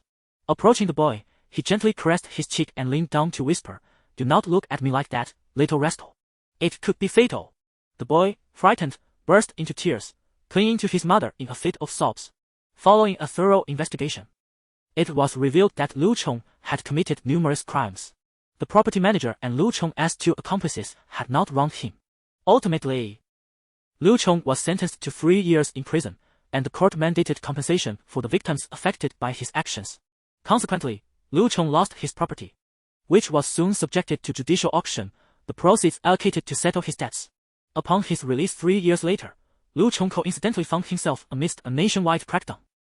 Having endured considerable hardship during his incarceration, he had learned his lesson, adopting a cautious demeanor and refraining from any illicit activities. Thereafter, he faded into obscurity. Returning to Song Kersen's home, the young woman regarded Lu Fei with a hint of trepidation. During dinner, she remained silent, in stark contrast to her daughter, Xiao Rui, who radiated joy, alternating her gaze between her mother and Song Kersen, her eyes sparkling with delight, her mind swirling with unspoken thoughts. After dinner, Song Kersen tucked Xiao Rui into bed, and the two returned to the bedroom. Sitting silently on the bed, Song Kersen appeared contemplative. "Do you think I was too ruthless?" Lu Fei inquired as he sat beside her. "Yes," Song Kersen replied candidly, her gaze fixed on him. "I never anticipated this side of you, cold-hearted and unscrupulous, am I correct?" Lu Fei smiled gently, but both fell into a thoughtful silence, lost in the memories of their past lives. After a while, his resolve returned, albeit tinged with a hint of grievance. "Perhaps, sister, I should take my leave for now." Lu Fei rose and walked toward the door, only to be halted by the petite woman, who grasped his large hand. She then stood up and embraced his waist, her cheek resting against his back. "I'm sorry." Lu Fei remained silent, merely standing there. Song Kersen continued, "I have perused your student records." Lu Fei was taken aback. "You see, the school is currently conducting evaluations for graduate student recommendations, and I am a member of the committee," Song Kersen elucidated. "Thus, I am aware that you have been an exemplary student throughout your life, radiant, confident, and fond of basketball. To me, it appears that thus far, your life has been devoid of shadows. I cannot fathom what has transformed you into this." Chapter 42. Genuine affection. Lu Fei offered no explanation. However, Song Kersen remarked, "I believe there must be a reason behind it. Something extraordinary must have occurred to transform such a sunny young man into this. I apologize for my earlier misjudgment," she added. Lu Fei was taken aback and turned to embrace Song Kersen. She gazed up at him, sincerity radiating from her words. "I only ask that you promise me one thing." Lu Fei nodded. "In this world, genuine affection still exists." Song Kersen continued earnestly. "I want you to promise me that, for the sake of true feelings, whenever you encounter an opponent in the future, you will try to leave some room for them. All right?" "True feelings," Lu Fei echoed, his eyes glistening with emotion. "Indeed, true feelings," Song Kersen affirmed, gently reaching to wipe away Lu Fei's tears. "Now that the donkey from the production team has rested, shall we begin?" "All right," Lu Fei responded without a word, lifting Song Kersen effortlessly into his arms. That night, Lu Fei experienced, in full, the tenderness of a mature woman. In moments of deep emotion, Song Kersen confided in Lu Fei that she had decided to stay by his side, asking for nothing in return, only wishing to guard him against becoming worse. She wanted him to understand that, despite the world's treachery and machinations, genuine affection still prevails. This deeply moved Lu Fei. It truly felt like selfless devotion unto death. Early the next morning, Lu Fei awoke to find the rental apartment devoid of any presence. Glancing at his phone, he discovered a message from Song Kersen. "Brother, I've taken the daughter to school. There's food in the living room, and the dishes are in the pot. Additionally, I've left something on the dining table that pertains to your future. Take a look." Lu Fei paid little heed, dressing quickly before heading to the dining area for breakfast. As he ate, he flipped through the documents Song Kersen had left on the table. To his astonishment, he found a stack of recommendation forms for graduate students at Nanzhou University of Technology. Each page represented a student, and accompanying the list were comments from various professors. Lu Fei swiftly located his own form, and to his incredulity, he discovered a comment from Zhao Chuxiong. Yet it was written in the unmistakable handwriting of Yang Xiongni. There was no mistaking that penmanship. It had issued numerous orders that led to the downfall of the Lu family in his past life. Encountering it in this life stirred a peculiar feeling within him, a seething anger igniting in his heart. What could this green tea-ass comment possibly say? Lu Fei glanced at it, but chose not to delve further. The first line read, "This student's character is morally corrupt. He refrained from reading the rest, a smile curling at his lips. He had suspected this would be the outcome ever since he registered at the department. He even calculated that young Xiongni would use her own body to secure this position from Zhao Chuxiong. Yesterday, her diligent service to Zhao Chuxiong was likely aimed at achieving this very goal. He was taken aback that she even took the liberty of drafting her own evaluation. It is worth noting that just a few days prior in the hospital, she was professing her feelings to him. I have witnessed what it truly means to be a refined egoist, seizing every opportunity. I am quite curious about what the outcome will be when you encounter me. The most notorious young master of Nanlo. Liu Fei walked to the street corner and made a photocopy to keep safe before departing from Song Kersin's rented apartment. In the following days, Liu Fei was occupied with the contract negotiations with Hengde. It turned out that after some time of contemplation, Hengde Group could no longer remain idle and sought to negotiate the acquisition of the Dongsheng land with Lu Qing. Liu Fei refrained from lengthy discussions and directly quoted a price that they were willing to accept. Hengde, adhering to the principle of swift resolution, promptly agreed. Thus, a few days later, Liu Fei successfully secured 150 million. Not only that, the 40 million he originally possessed was also invested in the stock market. Although it did not yield profits as rapidly as the recent gold futures speculation, Liu Fei, possessing the foresight of a reborn individual, managed to amass substantial earnings within just a few days. With both sums combined, Liu Fei's funds approached 200 million. After deducting the portion owed to Luo Tianhao, he was left with 170 million.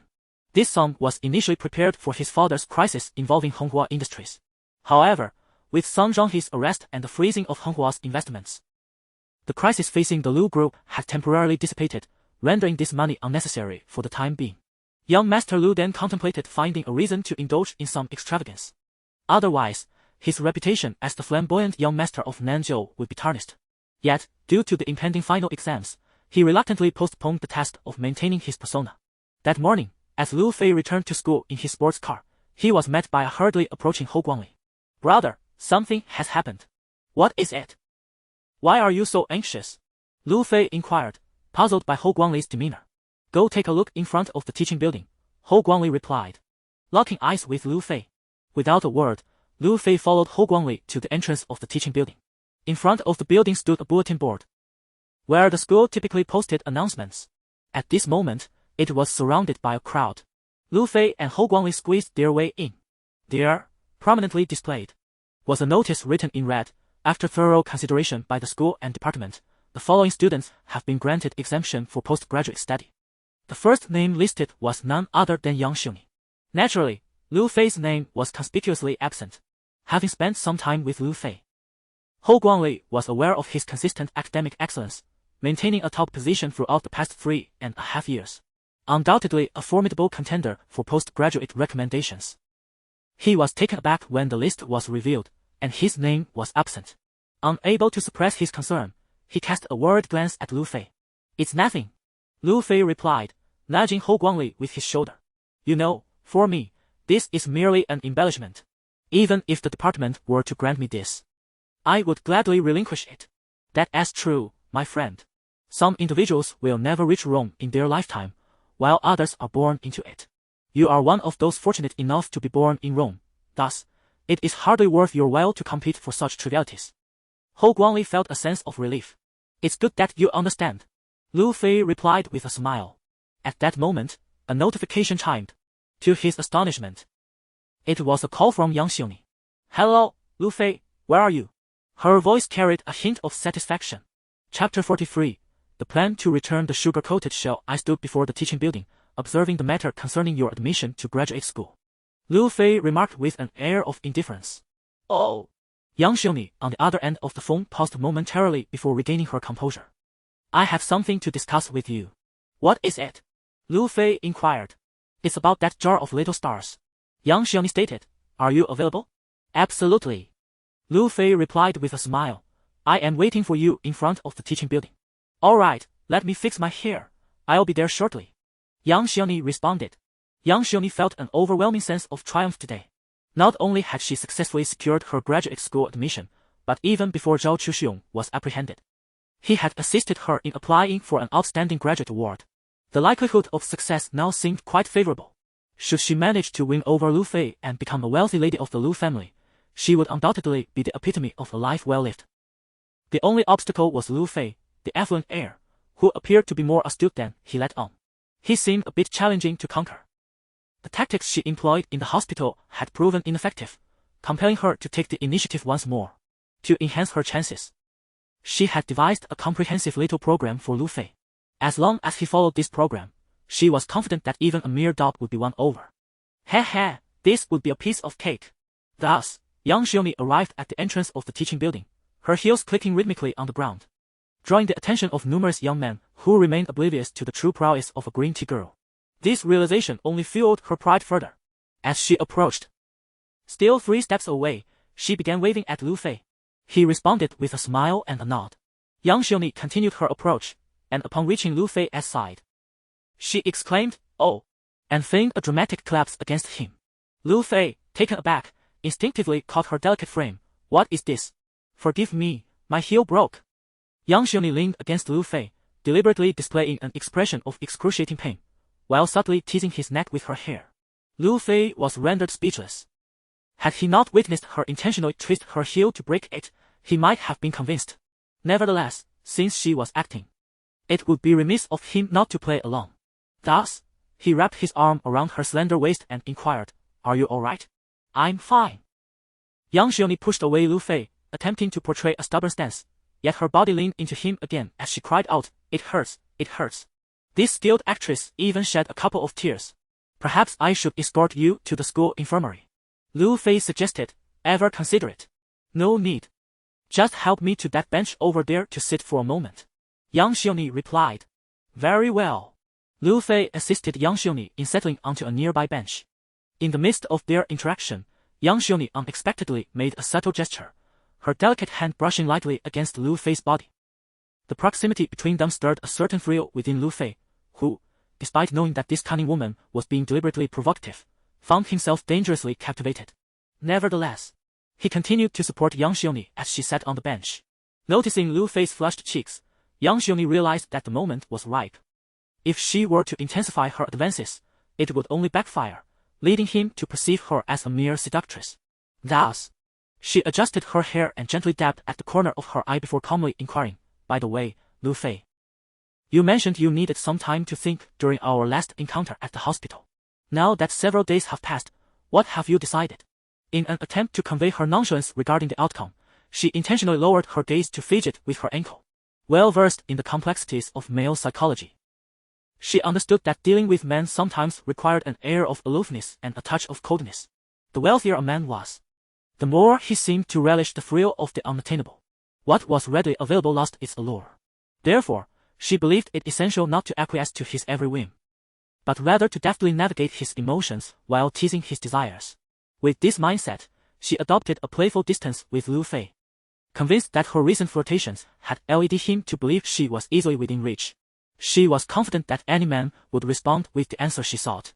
A smirk of secret satisfaction crept onto her lips as she entertained this thought. Truth be told, Lu Fei was indeed on the brink of being swayed. Had it been any other woman before him, he would have undoubtedly provided the response Young Xiaomi desired. However, his deep understanding of her character allowed him to regain his composure swiftly, prompting him to reflect. Based on his past experiences, he anticipated that Young Xiaomi's brother, Yang Guang, would soon approach him for a second donation. Following this, it was likely that this audacious woman would achieve her goal of becoming pregnant. In the days that followed, Lu Fei contemplated his path of revenge. He concluded that the most effective approach to countering Young Xiaomi's relentless advances, her sugary temptations, was to savor the sweetness while returning her provocations in kind. The sweetness represented her allure, while the bonds symbolized his resistance. He had to acknowledge that after witnessing Young Xiaomi's bold displays with Zhao Chuxiong on 2 occasions, he had developed certain thoughts about this super green tea. Particularly, her lavish attire was nothing short of exquisite, something most women would not dare to don. Lu Fei found himself hesitant to experiment with such opulence on his own partner. Yet, he couldn't help but imagine how splendid that luxurious ensemble would appear on Song Kersen. Indeed, it would look rather delightful. If Song Kersen does not resist, perhaps that day I could try with her. In Lu Fei's perspective, Young Xiaomi's intentions seemed to revolve around using a child as a means to gain entry into his life, seeking to manipulate him and, ultimately, exert control over the Lu family. As for his counteraction, Lu Fei believes that allowing her to bear the child is an exceptionally brilliant idea. Under these circumstances, it is not yet the opportune moment to confront young Xiongni with the 2 videos he possesses. Although such a confrontation might provide a sense of satisfaction, it would irrevocably sever their relationship, potentially jeopardizing his bond with young Guang. Consequently, this could thwart any future endeavors. This is not advisable. Moreover, Lu Fei contemplates that if young Xiongni were to conceive, she would become impervious to any influence. He could indulge freely. Therefore, he must refuse her. Yet not in an absolute manner. With this thought in mind, he gazes calmly at young Xiongni. You are referring to the matter concerning the little star, correct? Indeed. Young Xiongni nods. I wish to understand your thoughts, as many at school now presume we are a couple. This could tarnish my reputation. Thus, I need to be aware of your true feelings. If you are not interested in me, it would be best for us to maintain some distance. Young Xiongni lifts her gaze and speaks with a softened tone, yet her body continues to sway subtly, employing nonverbal cues to entice Lu Fei. Chapter 44.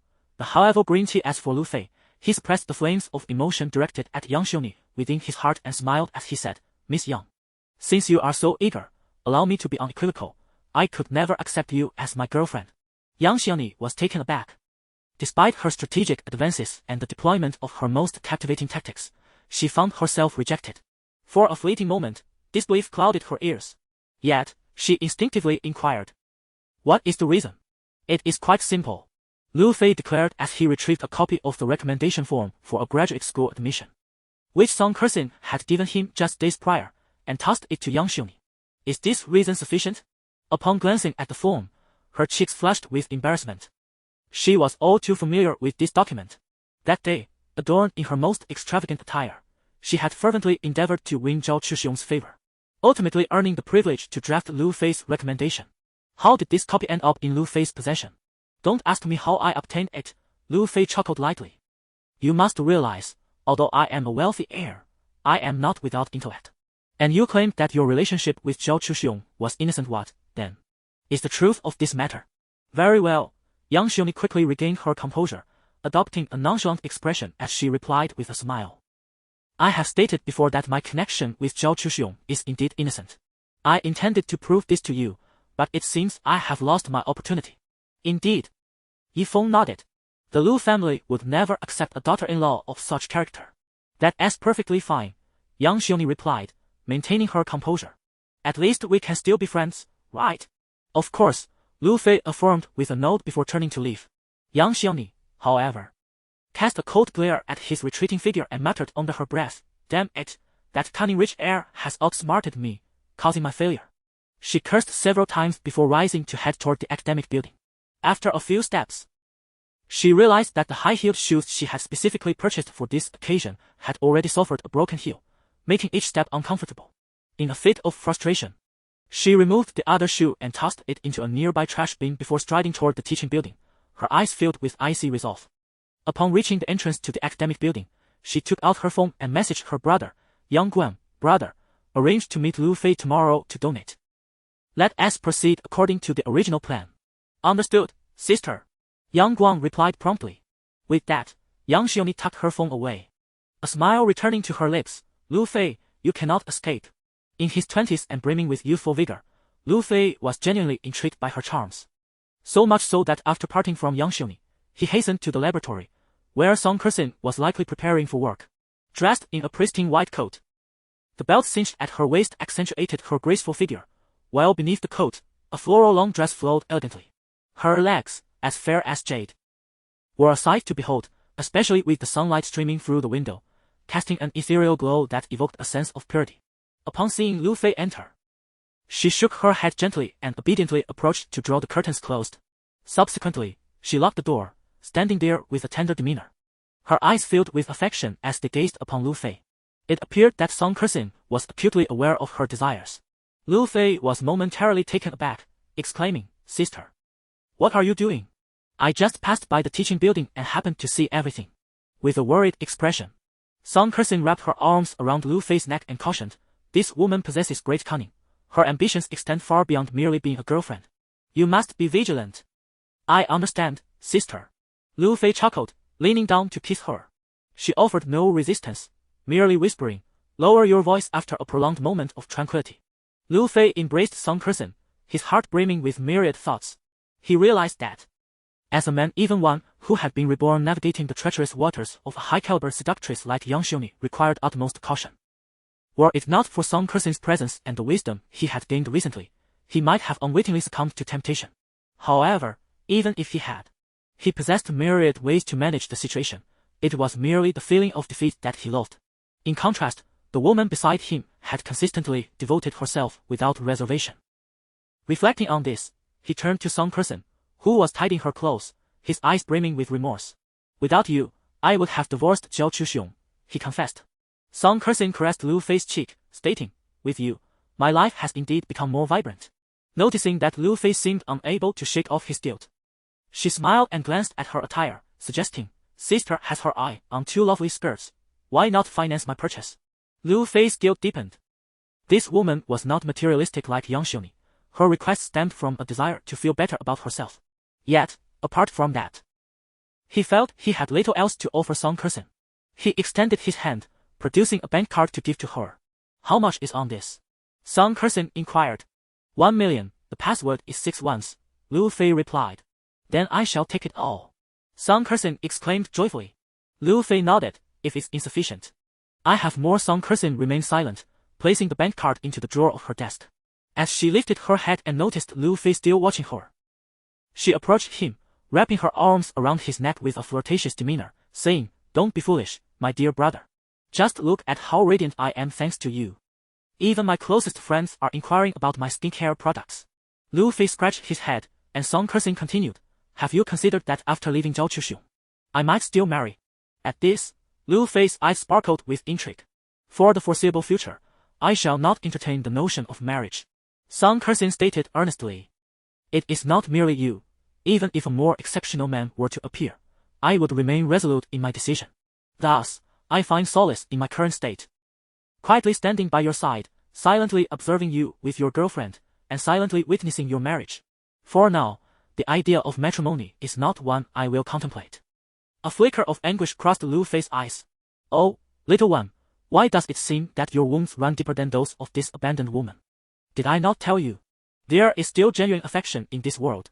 Seek it out, cherish it, and heed your sister's advice. Indeed.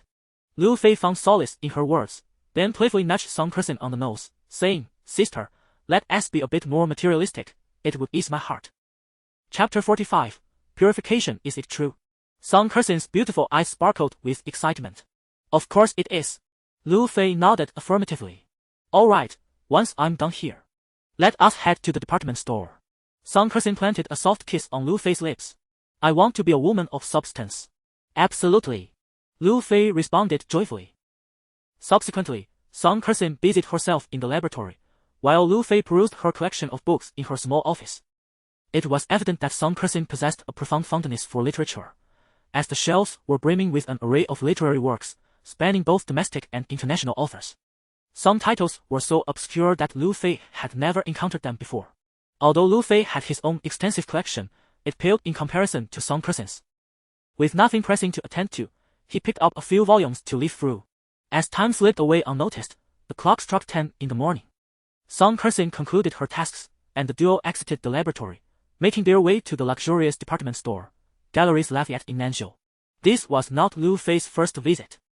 He had previously accompanied Lu Qing, who had remained outside during that outing. However, this time, Song Kersen accompanied him inside. It was apparent that she did not share the fervent enthusiasm for the merchandise typical of many women. Rather, she regarded it with a neutral disposition.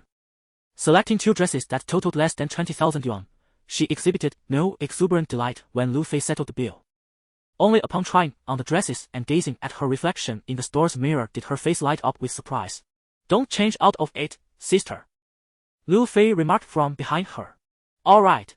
Song Kersen nodded, neatly folding her previous attire and placing it into a paper bag provided by the store as they departed. Lu Fei had initially intended to take Song Kersen to a watch shop to purchase a timepiece for her, but upon noticing her disinterest, he decided against it. As they passed by a bookstore, Song Kersen suddenly halted, tugging Lu Fei inside to purchase a book, Notes on Void. When Lu Fei paid for it, it seemed as if this book brought her more joy than the 2 Dolce & Gabbana dresses combined. While enjoying coffee, Song Kersing confided in Lu Fei that she had long admired this book, having read it online previously but never managed to acquire the original edition. Securing a copy this time felt like a stroke of fortune.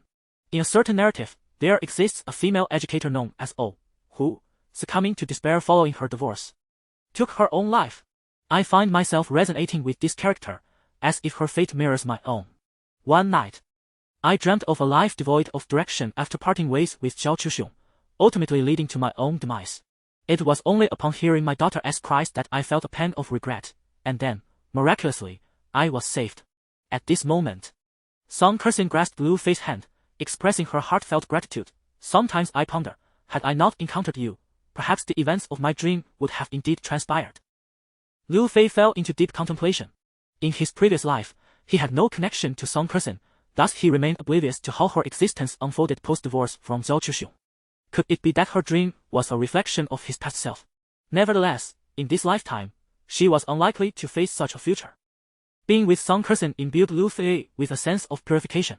From that day forth, he began to believe in the truth of her declaration that she would not venture into marriage again in the foreseeable future. Having endured a failed marriage, he had long since relinquished any hope for that grave. Instead, her current state of freedom only amplified her allure, and he, too, could not deny his own liberation. Reflecting on this, he tightened his grip on Song Kersing's delicate hand. At that moment, music resonated through the air, a vibrant melody echoing throughout the shopping mall. Lu Fei rose and leaned over the railing to gaze below, discovering that a jewelry store on the first floor was hosting a rock climbing event, with a stunning aquamarine pendant as the prize. What a beautiful pendant! Song Kersing exclaimed, her eyes shimmering with excitement. Wait here, sister, I will win it for you. Lu Fei squeezed her hand gently before turning to descend the escalator. Wait for me. Song Kersing's enthusiasm ignited, and she hurriedly grabbed her shopping bag to follow him. Upon reaching the rock climbing venue on the first floor, Lu Fei registered for the competition, standing alongside a tall boy clad in casual Armani attire. Both competitors were secured with harnesses, facing a towering wall reaching 15 meters high. At that moment, the boy shot Lu Fei a challenging glance, while the mall's host blew a whistle. Together, Lu Fei and the boy launched into action, surrounded by cheers and encouragement from the crowd. Go, Long Gu, go! Cheered a girl in a red dress, bouncing with enthusiasm behind the boy. However, it was unfortunate for Long Gu, for in this rebirth, Lu Fei's physical prowess and agility far surpassed that of ordinary individuals. Initially, Long Gu managed to keep pace with him, but once they reached 3 meters off the ground, the wall began to incline outward. Those familiar with rock climbing understand that this is when an athlete's upper body strength is truly tested.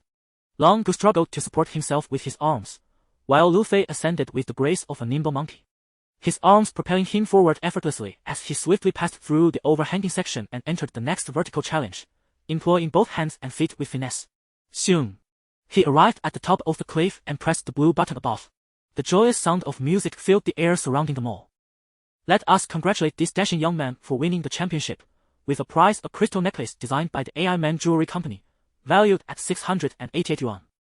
The host cheerfully announced the results of the competition. Meanwhile, Lu Fei descended to the ground via the safety rope, receiving the blue crystal pendant from the host's hands, and walked over to present it to Song Kersing. Wait a moment. Suddenly, a voice belonging to a man named Long Gu echoed nearby. Is there something you need? Lu Fei turned around and noticed that the latter had also descended from the safety rope.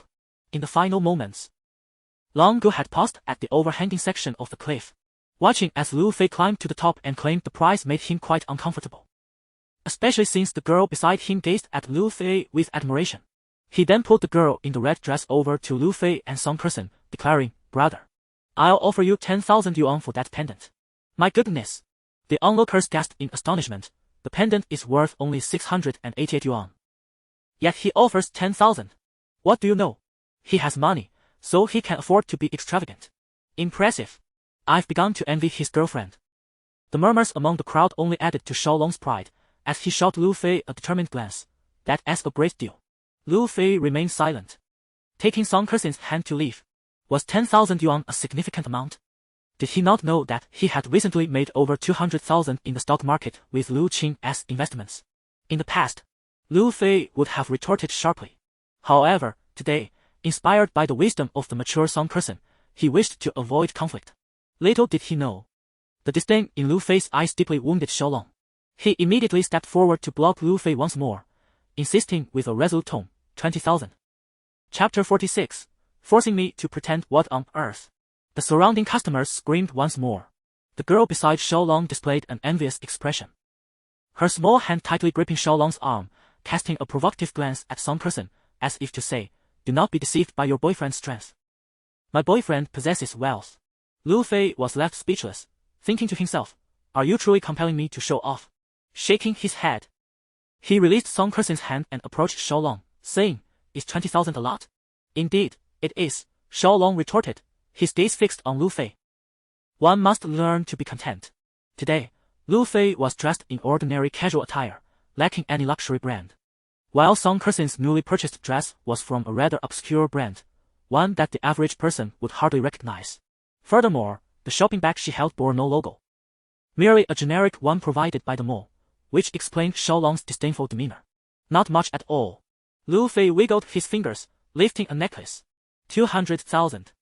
I'll sell it to you. You. Xiaolong glared at Lu Fei, 200,000 exceeding his budget. As a minor affluent heir, his monthly allowance barely exceeded 100,000, prompting him to scoff. Are you trying to show off? It was you who initiated this pretentiousness. Lu Fei countered. All right then. If you have the guts, produce 200,000. Xiaolong challenged. Do not push me. Lu Fei, with a flourish, produced a bank card from his pocket and pointed at the girl in red beside Xiaolong. I have 500,000 here. How about you let me play with your girlfriend for a couple of days? You. Xiaolong, seething with rage, swung his fist, only to be caught by Lu Fei. The two young men engaged in a contest of strength, with Lu Fei emerging victorious, gradually pressing Xiaolong's fist down. They locked eyes, tension thick in the air. Let us go, let us go. Song Person tugged at Lu Fei's arm, resembling a mouse pulling a heavy load.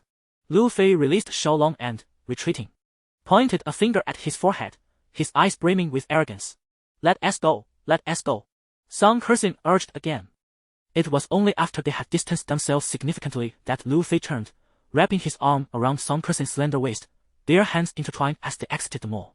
The blue pendant now adorned Song Person's neck, never to be removed again. Ironically, as they departed the mall, they encountered Xiaolong and the girl in red once more.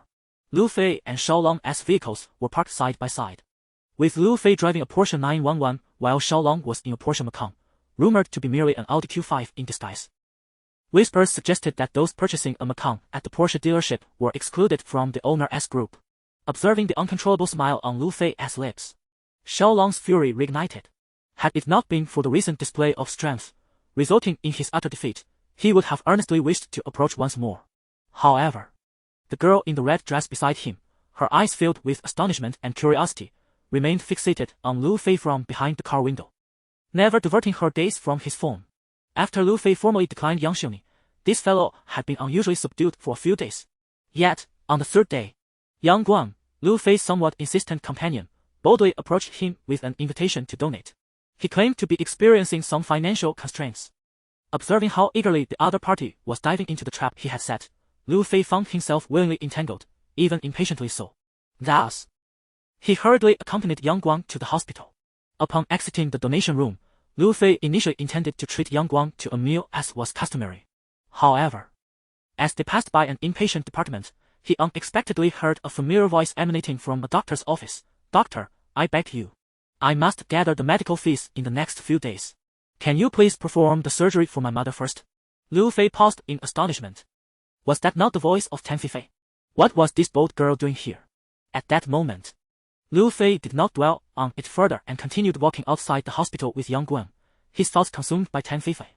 In the days following his rebirth, Lu Fei had gradually recalled fragments of information concerning Tan Feifei. It turned out they were high school classmates, albeit not in the same class. Lu Fei was in class 7, while Tan Feifei belonged to class 6. During their high school years, Lu Fei, much like now, adhered to a disciplined routine and excelled academically, embodying the principle of humility upheld by the old Lu Fei never seeking the limelight. However, there were a few troublemakers in the school who relished bullying their peers. On several occasions, they even targeted Lu Fei, essentially provoking the ire of the old Lu Fei. Consequently, from that point on, he was accompanied by bodyguards after school every day, and a generous donation was made to the school. As a result, while the students remained oblivious to Lu Fei's formidable nature, the school administration was well aware that he was not to be trifled with. Simultaneously, those who enjoyed bullying others dared not cross Lu Fei. Unbeknownst to him, he had become the unacknowledged king of the school. The timeline should have been during the second semester of his sophomore year or the first semester of his junior year. The details eluded him. He remembered that after finishing evening study, he had just boarded his bodyguard's car. Before the vehicle could even start, he witnessed a girl in a school uniform being dragged by a few bullies to a secluded area behind the school playground. Among those ruffians was even a female student, puffing on a cigarette and hurling insults. The girl in the school uniform was none other than Tan Fifa, who emitted heart-wrenching cries. Unfortunately, due to the late hour and the desolate nature of the school, no one could hear her pleas. Lu Fei watched, helplessly, as she was taken away by the group. By some inexplicable force, he found himself following them, accompanied by his bodyguards, to a corner behind the campus. Lu Fei beheld Tan Fifa bound to a tree, her attire disheveled. Before her stood a brazen girl, reeking of smoke, hurling invectives. No wonder he confessed his feelings for you. It seems you possess such a captivating visage. The girl, exuding arrogance, declared, "Today, I shall mar that pretty face of yours." As she lunged to scorch Tan Fifei's cheek, Lu Fei intervened with a swift kick, sending the woman tumbling into the nearby thicket. She roared in indignation and barked at the boys around her. "Are you all blind? Can't you see I'm being assaulted?" However, upon noticing the bodyguards flanking Lu Fei, the boys fled in terror. From that day forth, a small companion shadowed Lu Fei. Each evening after classes, Lu Fei would depart first, with Tan Fifei trailing behind. He would only board his private vehicle after ensuring she had safely boarded her bus. Alas, this companionship was fleeting. Half a semester later, Tan Fifei transferred schools, and Lu Fei never saw her again. To him, this was but a trivial occurrence, and as he transitioned into university life, the memory faded into oblivion. It was only when Tan Fifei inexplicably consented to a night of passion that he found himself recalling her. Thus, as he pondered the memories of Tan Fifei, Lu Fei ambled towards the hospital. Upon reaching its entrance, he suddenly halted, recollecting the reason for Tan Fifei's lifelong singlehood in his previous life. Part of it was due to him, and another part was attributable to this very day. With this realization, he urgently turned to his companion Yang Guang and said, "Brother, please return to school. I will treat you to a meal later." Despite feeling somewhat disheartened, Yang Guang acquiesced. Meanwhile, Lu Fei pivoted and dashed towards the hospital with determination. Chapter 47, Equivalent Exchange. Within the confines of the cardiology department's office, Tan Fifei gazed imploringly at the female doctor before her. "Doctor, I beseech you, please perform the surgery for my mother." The doctor, with a look of helplessness, cast a sympathetic glance at Tan Fifei. The girl was undeniably pitiable, utterly alone, yet burdened with the care of her ailing mother. If only she could assist her, it would be her moral obligation. Regrettably, hospitals are not charitable institutions. And she shook her head, stating, "I'm afraid I cannot do more than this, my dear. My responsibilities limit my ability to help. If you cannot gather the surgery fees within 2 days, I will have no choice but to discharge your mother. You must hasten to raise the necessary funds. Is there truly no other way?"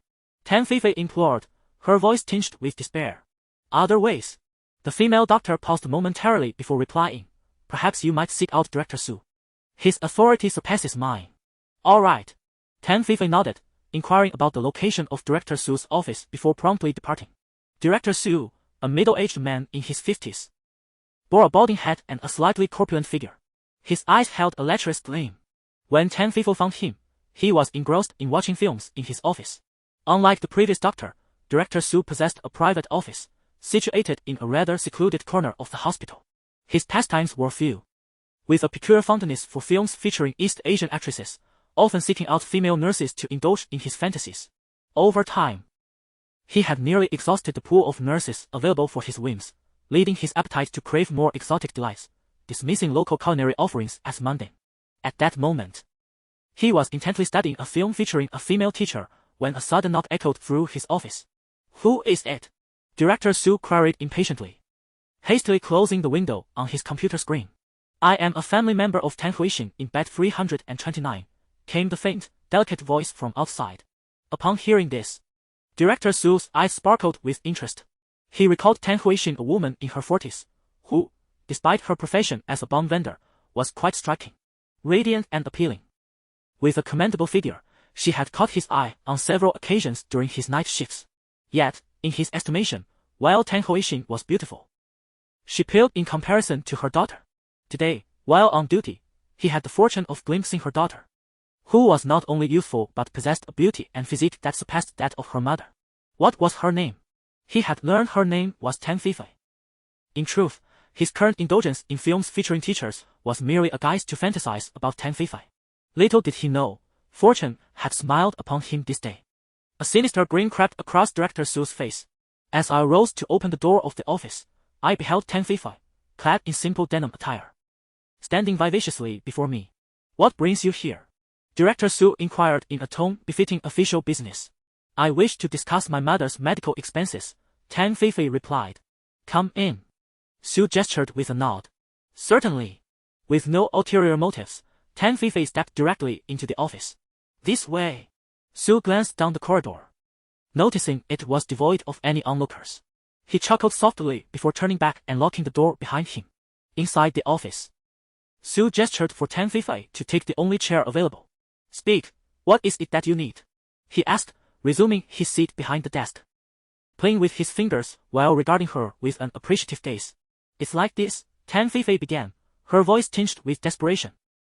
My mother's surgery costs 200,000 yuan, which is due today. However, I currently lack the funds. Could you possibly grant me a 2-day extension to proceed with the surgery? Is that so? Su chuckled, his laughter bright and radiant, for he believed he would soon savor the delights that Tang Feifei had to offer. As he laughed, he slowly opened a drawer in his desk, retrieving a small vial. As a physician, he had access to certain substances that were unattainable for the average person, and this vial was a prime example. A mere spray of its contents would leave the recipient dazed and compliant, willingly coming to him without any repercussions. Imagining the joy to come, a grin spread across Su's face, one that even an AK-47 could not suppress. With one hand clutching the vial, he approached Tang Feifei, standing beside her with a gaze as red as crimson. Instantly, alarm bells rang in Tang Feifei's mind. In her childhood, a fortune teller had warned her that her fate was to attract unsavory men, and without breaking this curse, she was doomed to remain unwed. To change her destiny, she must conceal her beauty and await the arrival of her true prince. Thus, she had always kept a low profile at school, deliberately downplaying her appearance. Yet, some less discerning men had discovered her allure and sought to approach her relentlessly. Upon learning of her bleak family background, these men often resorted to extremes. Could it be that this Director Su was cut from the same cloth? With trepidation, she asked, Director Su, what are you planning to do? What am I planning to do? Su chuckled, Tang, let us not pretend to be novice, we are modern individuals. 200,000 is no trifling sum. I can assist you, but what reason do I have to do so? You must offer something in return. Here is the deal, I require a young woman. And you need funds for your mother as medical care. We each have our desires, a fair exchange. You please me, and I shall assist you. As he spoke, he reached out to caress Tang Feifei's delicate cheek. What a dream! Tang Feifei desperately evaded Director Su's grasp, exclaiming, if you continue like this, I will call for help. Call for help? Director Su chuckled with arrogance. Do you know why I chose this office? It's because no matter the commotion we create here, it remains unheard outside. Thus, your method of calling for assistance is futile. Think of something else. With that, his large hand seized Tang Feifei's chin, leaning in to kiss her. Slap! Tang Feifei struck him and bolted towards the office door, simultaneously retrieving her phone to alert the authorities. However, Su swiftly snatched the phone from her grasp and tossed it aside. He then wrapped his arm around her slender waist, lifting her effortlessly and pressing her onto the bed. Instead of proceeding with his advances, Su stood over her, surveying Tang Feifei with a predatory gaze. You have two choices, come here and serve me willingly, or... He lifted a small vial in his hand. I will spray this substance on you, inducing a state of confusion, compelling you to come and serve me. Despicable! Tang Feifei attempted to rise but was obstructed by Su's bulky frame at the door. It seems you've chosen the latter, he taunted, spraying the contents of the vial towards her nostrils. Tang Feifei could not evade in time and was caught directly. Su discarded the vial to the side, and she felt her body gradually weakening. Nonetheless, she continued to struggle, glaring at Su with defiance. I warn you not to act recklessly. We live in a society governed by law. Even if you succeed, I will ensure the police deal with you. The police? Sue chuckled. You initiated this. Do you think they will intervene? He approached her menacingly. You scoundrel, do not touch me. Tan Feifei felt her strength waning. In a frantic moment, she retrieved a small fruit knife from her pocket, gripping it tightly in her palm, resolved to defend her dignity at the last moment. Just then, a loud crash resounded as the office door was kicked open, and Lu Fei stormed in, brandishing his phone. Chapter 48. The moon's mischief. A punch landed squarely on Director Sue's face. Oh no, you! Director Sue screamed. Yet, he was swiftly seized by Lu Fei, who executed a throw and slammed him to the ground. Damn it, you dare to touch my woman! Lu Fei rose, delivering blow after blow. Boom! Boom! Boom! 3 consecutive punches. Director Sue's cheek was as vibrant as a diehouse. It was only at this moment that Tan Feifei, who had been standing by, regained her composure. She never imagined that in a critical moment, it would be Lu Fei who saved her. Alright, Lu Fei, that's enough. Tan Feifei approached and grasped Lu Fei's arm, attempting to halt his onslaught. Damn it! As Lu Fei stood up, he kicked Director Sue once more. Ah! Director Sue let out a heart-wrenching wail. It was only then that the hospital's security personnel were alerted. A throng of security guards rushed over, wielding batons. Without hesitation, Tan Feifei opted to call the police. The officers took Lu Fei, Tan Feifei, and Director Sue to the police station. Lu Fei's blows had not been without consequence. A fractured nasal bone, 2 missing teeth, a perforated eardrum, bruises on his calves. These injuries qualified as minor harm. While injuries were being assessed, Director Sue remained unyielding. However, when Lu Fei produced his phone and revealed the videos within, Director Sue lost all composure. It turned out that Lu Fei had been present for a while. Upon entering Director Sue's office, he had overheard the commotion. The most notable trait of Lu Fei, after his rebirth, was his meticulous planning before taking action. Confident that Tan Feifei was momentarily safe, he activated his phone's recording function. In other words, he had prepared himself prior to storming in. Once inside, he recorded the scene of Director Sue embracing Tan Feifei. With both audio and video evidence, coupled with the police discovering an imported aphrodisiac spray in Director Sue's office, the case was compelling. There was ample evidence to support the claims. Director Sue, despite his eloquence, found himself cornered.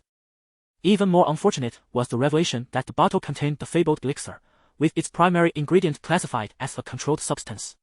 As the head of a major department in the hospital, possessing such a drug constituted a serious legal violation.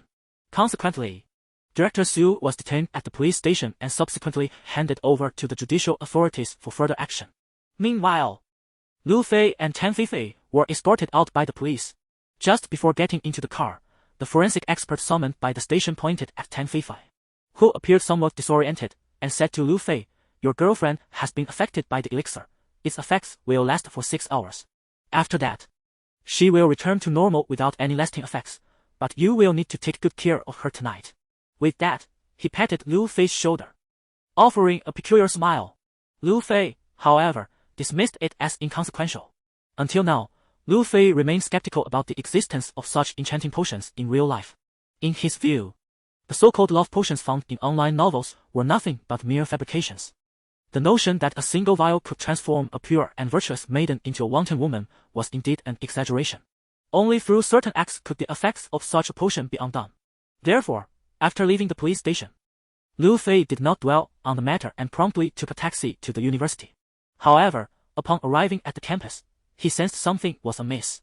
Tan Feifei's face was flushed, and her breathing was slightly labored. Recalling what the forensic expert had mentioned, he remembered that the effects of such a substance could last for 6 hours. Who would look after her if he returned her to the school? Lu Fei vowed that his question had been made out of genuine concern. Don't go back to your dorm. Let us get a room outside. Where should we go? How about the same hotel as last time? Tan Feifei murmured, dazed. All right. Lu Fei nodded. Strangely enough, when they arrived at the hotel, the receptionist greeted them with an enigmatic smile upon seeing Lu Fei supporting Tan Feifei. It turned out that this attendant had a vivid impression of Lu Fei. Having worked at the front desk for quite some time, she rarely encountered anyone bringing a girlfriend to such a luxurious suite. Lu Fei was the only one who had done so recently. Let us take that room, the female attendant said with a smile. Good. Lu Fei nodded, holding the room key while assisting Tan Feifei inside. As for what transpired thereafter, Lu Fei found it difficult to articulate. He recalled that it was Tan Feifei who was the initiator. After being affected by the potion, she had begun to develop certain inclinations. Moreover, the room and the ambience were all too familiar. The time, the place, the environment were perfectly conducive to the unfolding of events, especially with Lu Fei by her side. Thus, what was destined to occur, did. However, in the early morning, Tan Feifei sat up and glared at Lu Fei with fury in her beautiful eyes. Lu Fei, you despicable man. What time is it? Lu Fei replied, sitting up. Aren't you going to sleep a little longer? You are despicable. You took advantage of me. You are no good. Tan Feifei covered her face and began to cry. Oh dear, Miss Tan, you brought me here. And it was you who took the initiative once we arrived. How did it become me taking advantage of you? Lu Fei exclaimed, feeling wronged. You just are. You just are. Tan Feifei sobbed, cradling her face in her hands. Because of my mother's medical expenses, and now this has happened. How could you? Seeing her pitiful state, Lu Fei felt helpless. All right, Tan Feifei. If taking advantage of you is my fault, so be it. You may punish me as you wish. However, we cannot delay your mother's treatment any longer. As he spoke, he pulled a bank card from his clothing and offered it to her. Here. Take this money and pay for the medical expenses. With a soft thought, Tan Feifei swatted the bank card from Lu Fei's hand. Who wants your filthy money? You men think you can do whatever you please just because you have a bit of money. Lu Fei was left speechless. He shook his head, pulled back the covers, and retrieved his bank card from the floor, initially intending to hand it to Tan Feifei. However, he soon noticed that she was still weeping. Her lovely face marred by tears. Dressed and crouching beside her, he gazed up at her tear-streaked cheeks framed by her dark hair. If you disdain my wealth, I understand. I, too, find it rather burdensome, given my fortune, don't you think? What did you say? Get lost. Tan Feifei kicked Lu Fei with her small foot, sending him sprawling. Yet, she quickly crouched down again, adding, But have you considered how your mother's illness will be addressed? Tan Feifei ceased her crying, looking at Lu Fei with a pitiful expression. Here, take it. Lu Fei insisted, pressing the bank card into her hands. No, she protested, flinging the card back at him, and her tears resumed. Lu Fei sighed, thinking that this girl was beyond saving. He moved to the nearby sofa, crossed his legs, and proposed, How about this, be my girlfriend? That way, spending my money won't be an issue, and I happen to be without a girlfriend at the moment. Chapter 49. The purity of male-female relationships. Lu Fei found it quite delightful to have Tan Feifei as a girlfriend. She possessed inner beauty, an alluring figure, and an innocent charm that was endearingly novel. Most importantly, she was not materialistic. Tan Feifei's lack of materialism was distinctly different from Song Kerson's. Song Kerson embodied a return to simplicity. During her marriage to Zhao Chuxiong, although he had financial control over her, he was never harsh regarding her needs. This experience broadened Song Kerson's horizons, leading her to prioritize spiritual pursuits after their divorce. On the other hand, Tan Feifei had no such aspirations. Through their time together, Lu Fei discerned that Tan Feifei was blissfully unaware of her own capabilities, firmly believing that sheer determination could conquer all challenges. Furthermore, Lu Fei noted that her worldview was somewhat antiquated. In his eyes, having such a girl as a girlfriend was acceptable, which prompted his remarks. However, he viewed the relationship merely as a temporary arrangement, as he had no intention of marrying anytime soon. To his surprise, Tan Feifei resolutely declined, stating, You are the one my sister has taken an interest in. I could never compete for a man with her. Besides, I have no attraction to you. Your character is questionable. How is my character questionable? Lu Fei shook his head in disbelief. You are pursuing my sister while flirting with other girls, exhibiting a natural playboy trait. Yet you claim your character is impeccable. A person like you deserved to be punished in the past. At that moment, Tan Feifei surprisingly stopped crying, her eyes sparkling with defiance. All right. Lu Fei was left speechless. If my character is indeed flawed, then our relationship is not the same. Besides, weren't you deceived by a false image of me from high school, when I appeared as a gallant hero saving the day, but now seem like a rogue, eager to possess beautiful women? Tan Feifei pursed her lips. You really do understand me. Lu Fei turned and gave Tan Feifei a hearty thumbs up. Tan Feifei continued, Therefore, I cannot accept your money without reason.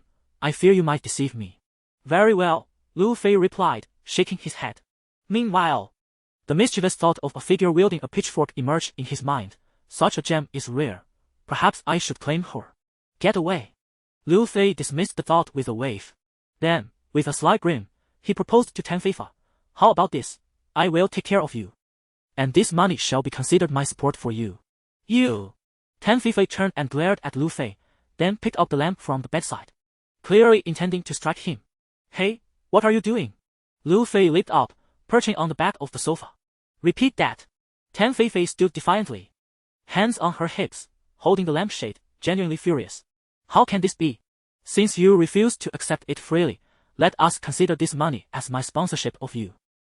After all, we have already shared 2 intimate encounters, and I wouldn't mind indulging in a few more, Liu Fei remarked with a smirk. Liu Fei, I will kill you. Will you? I will kill you. Tan Feifa exclaimed, wielding a lampshade and pursuing him around the room. Liu Fei turned and fled, shouting, Tan Feifa.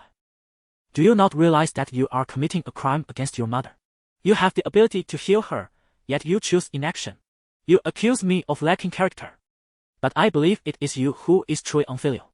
In a fit of rage, Tan Feifa abruptly halted, as if struck by lightning. Her expression shifted from fury to helplessness, and then to despair. The tears that had only just ceased flowing now cascaded down her cheeks like pearls spilling from a broken stream. Her heart-wrenching beauty was truly pitiable. Why are you crying? Liu Fei approached her, snatching the lampshade from her grasp and placing it back in its original position. He then reached out to wipe away her tears. Is it merely sponsorship? I assure you, I have no intention of consuming you. Moreover, in this era, it is said that one should mock poverty, not those of the night. Our relationship is a pure exchange between provider and recipient. Once this arrangement concludes, you may pursue your own path.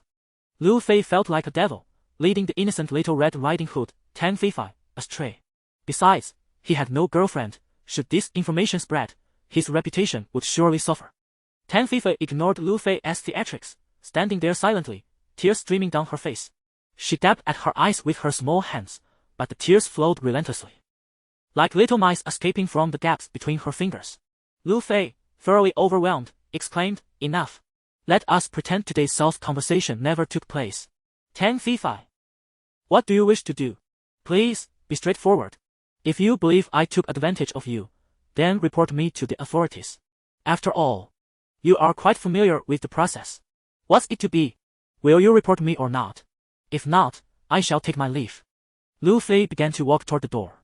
Wait! Tan Feifei's voice called from behind. Liu Fei turned to see her tear-streaked face lifted towards him. Biting her lip as she said, I agree. Agree to what? Liu Fei inquired. To being your sponsored companion. Tan Feifei wiped her tears with both hands. I need 200,000 for my mother's medical treatment, and apart from you, I have no other means of obtaining the funds. Hee hee. Liu Fei chuckled oddly. No problem then. We must discuss the details, Tan Feifei. How long do you believe 200,000 will sustain our arrangement? You are so unreasonable. Tan Feifei sat on the edge of the bed, still weeping. You are truly too much. Ooh. Why are you crying? Liu Fei sat beside her. We must clarify our terms. Otherwise, what will happen if you decide to report me later? You say. Tan Feifei continued to sob. Alas, if you cry so, how can we negotiate our terms? Luffy gently nudged her shoulder, saying, Stop crying. He then retrieved a tissue from the box and offered it to her. She accepted the tissue, dabbing at her tear-streaked face, and then pinched her nose until it turned red. Finally, she turned to Luffy, her expression unadorned, and said, As long as it's not too excessive. I can agree to it. He responded playfully, All right, I've never kept anyone either. I must ponder this carefully. It would be splendid if we could draft a contract. Little did he know, his words only prompted Tan Feifei to weep anew, this time in a silent, heart-wrenching manner that made Luffy feel as though he deserved a reprimand. Yet, inexplicably, the more he saw her cry, the more he felt inclined to tease her. He began. Let us address the first point about sharing a bed. How many times a week do you think would be appropriate? Chapter 50. ON2 With a swift motion, Tan Feifei clasped Liu Fei's arm, beseeching, Could you possibly refrain from sharing a bed with me? What is the point of this arrangement? Liu Fei waved his hand dismissively. It's not as if we haven't shared a bed before. Please. This is my final boundary, I implore you. Why is that? because it makes me feel as though I am being sold sob. As she spoke, Tan Feifei abruptly knelt on the ground, pleading, I beg of you. Lu Fei nearly succumbed to laughter at the sight of her. Yet, aware that laughter would disrupt the scene, he feigned an impatient demeanor, exclaiming, all right, get up. Don't make me appear like some feudal landlord. If you don't want to share a bed, then so be it. However, we agreed that aside from that, you are to fulfill all other obligations. To emphasize his severity, Lu Fei gritted his teeth and added, I do this merely to ensure that my investment of 200,000 is not squandered. He thought that such a fierce tone, coupled with a playful nudge or a gentle pinch of Tan Feifei's lovely cheeks, would enhance his portrayal of a tyrant. However, upon witnessing her genuine tears, he refrained from continuing. Very well, as long as we don't share a bed, I will comply. Tan Feifei rose and sat demurely beside Lu Fei. Let me think. Lu Fei rushed to the desk, seized a ballpoint pen, and swiftly penned a series of terms for their arrangement before handing it to Tan Feifei. Take a look and see if it's satisfactory. Upon reading the document, tears streamed down Tan Feifei's face. It read, Maintenance Agreement. Parties involved, Lu Fei, Tan Feifei. Terms of agreement, Lu Fei shall pay the sum of 200,000 to the recipient, Tan Feifei, in a lump sum. This arrangement shall last for 2 years. During this period, Tan Feifei is prohibited from dating anyone. Lu Fei shall possess absolute authority over Tan Feifei's body, excluding cohabitation. Upon the conclusion of 2 years, this agreement shall expire, and Tan Feifei shall regain her freedom. Both parties are required to maintain absolute confidentiality regarding this agreement and must not disclose its existence to any third party. Why are you crying? Lu Fei handed the pen back to Tan Feifei, nonchalantly stating, It's not a contract of servitude, just sign it. All right. Tan Feifei picked up the pen, prepared to sign. However, Lu Fei scratched his head and suddenly had a thought. Wait a moment, I believe it is necessary to add another clause. Another addition. Tan Feifei looked at Lu Fei with tearful eyes, her beautiful gaze filled with trepidation. Indeed. Lu Fei took the paper and added, during the term of this maintenance agreement, the recipient, Tan Feifei, shall not defy Lu Fei's wishes. For each instance of defiance, she shall be required to share a bed once. With a triumphant grin, Lu Fei handed the revised maintenance agreement back to Tan Feifei. You! Tan Feifei choked back her emotions as she gazed at Lu Fei. What is it with you? You are as stubborn as a bull. When the time comes, if I can no longer support you, I will be powerless. This is merely a precaution. Lu Fei declared nonchalantly, if there are no issues, then let us sign. Why you? Tan Feifei, feeling utterly wronged, bit her lip and signed her name with the pen. Seeing her pitiable demeanor reminded one of a maid oppressed by a landlord in the old society. For reasons unknown. The more Lu Fei beheld Tan Feifei in such a state, the more he felt an urge to laugh. In truth, he had no intention of treating her poorly. He merely wished to offer her assistance within his means. Who could have known that this woman was as obstinate as a bull herself? If he did not exert a little pressure, she would begin to doubt his intentions. Thus, he resorted to this strategy. Well then, you are officially mine now, Lu Fei said, folding the agreement and handing her a bank card. As Tan Feifei gazed at the money she had seemingly earned through selling herself, her eyes began to redden once more. However, she had no time for self-pity. It had already become dawn. Just then, before 8 o'clock, the hospital called Tan Feifei. Dr. Li. Tan Feifei, who had just been crying, answered the call, glancing at Lu Fei before turning away. I sincerely apologize for last night. Dr. Li expressed helplessly over the phone. I had no idea that Director Su was such a two-faced individual. Dr. Li, having just started his shift, regretted the events of the previous night and called to apologize to Tan Feifei. It's all right, thankfully, my friend came to help. Tan Feifei secretly glanced at Lu Fei. All right. Regarding Director Su, the hospital committee held an emergency meeting and decided to dismiss him. Dr. Li continued, however, you still need to cover your mother's medical expenses. It's a matter of principle, you see. Understood, I will deliver it right away. Tan Feifei nodded. Very well, I shall wait for you in the doctor's office. Dr. Li said. After hanging up, Tan Feifei turned to look at Lu Fei. I will accompany you. The jesting was over, it was time to get serious. Lu Fei stood up to get dressed. No need. Tan Feifei insisted, I do not want my mother to see you. Lu Fei was at a loss for words and asked, why? Because you are despicable. Tan Feifei retorted. Who have I wronged? Lu Fei questioned. Me. Tan Feifei pointed at herself, speaking with a pitiable tone. Lu Fei, feeling helpless, pulled the agreement from his pocket and raised a finger in front of Tan Feifei. 1. You. Tan Feifei's eyes reddened once again upon seeing the contract. Now she regretted not adding a clause when signing, stipulating that the sponsor, Lu Fei, could not interfere in her private life. However, in this matter, Lu Fei held all the power. She had no voice in the matter. Her eyes were slightly red. And with a sense of deep grievance, she nodded, all right. Lu Fei smiled faintly, put away the maintenance agreement, donned his clothes, and the two of them exited the hotel. It is worth mentioning that in these past few days, Lu Fei had entrusted his Porsche 911 to the dealership for a paint job. Currently, he relied on taxis for his travels. Upon arriving in front of the hospital, the two did not immediately enter to visit Mother Tan. Instead, Lu Fei took Tan Feifei to a nearby supermarket to purchase nutritional supplements. Watching as Lu Fei filled the shopping cart with bag after bag of supplements, Tan Feifei could not contain her curiosity. Lu Fei, who are you buying this for? For your mother, Lu Fei replied. Auntie needs to replenish her nutrients after the surgery. No, that's unnecessary. I cannot let you spend your money. Tan Feifei shook her head. Lu Fei remained silent, turning to Tan Feifei and raising two fingers. 2.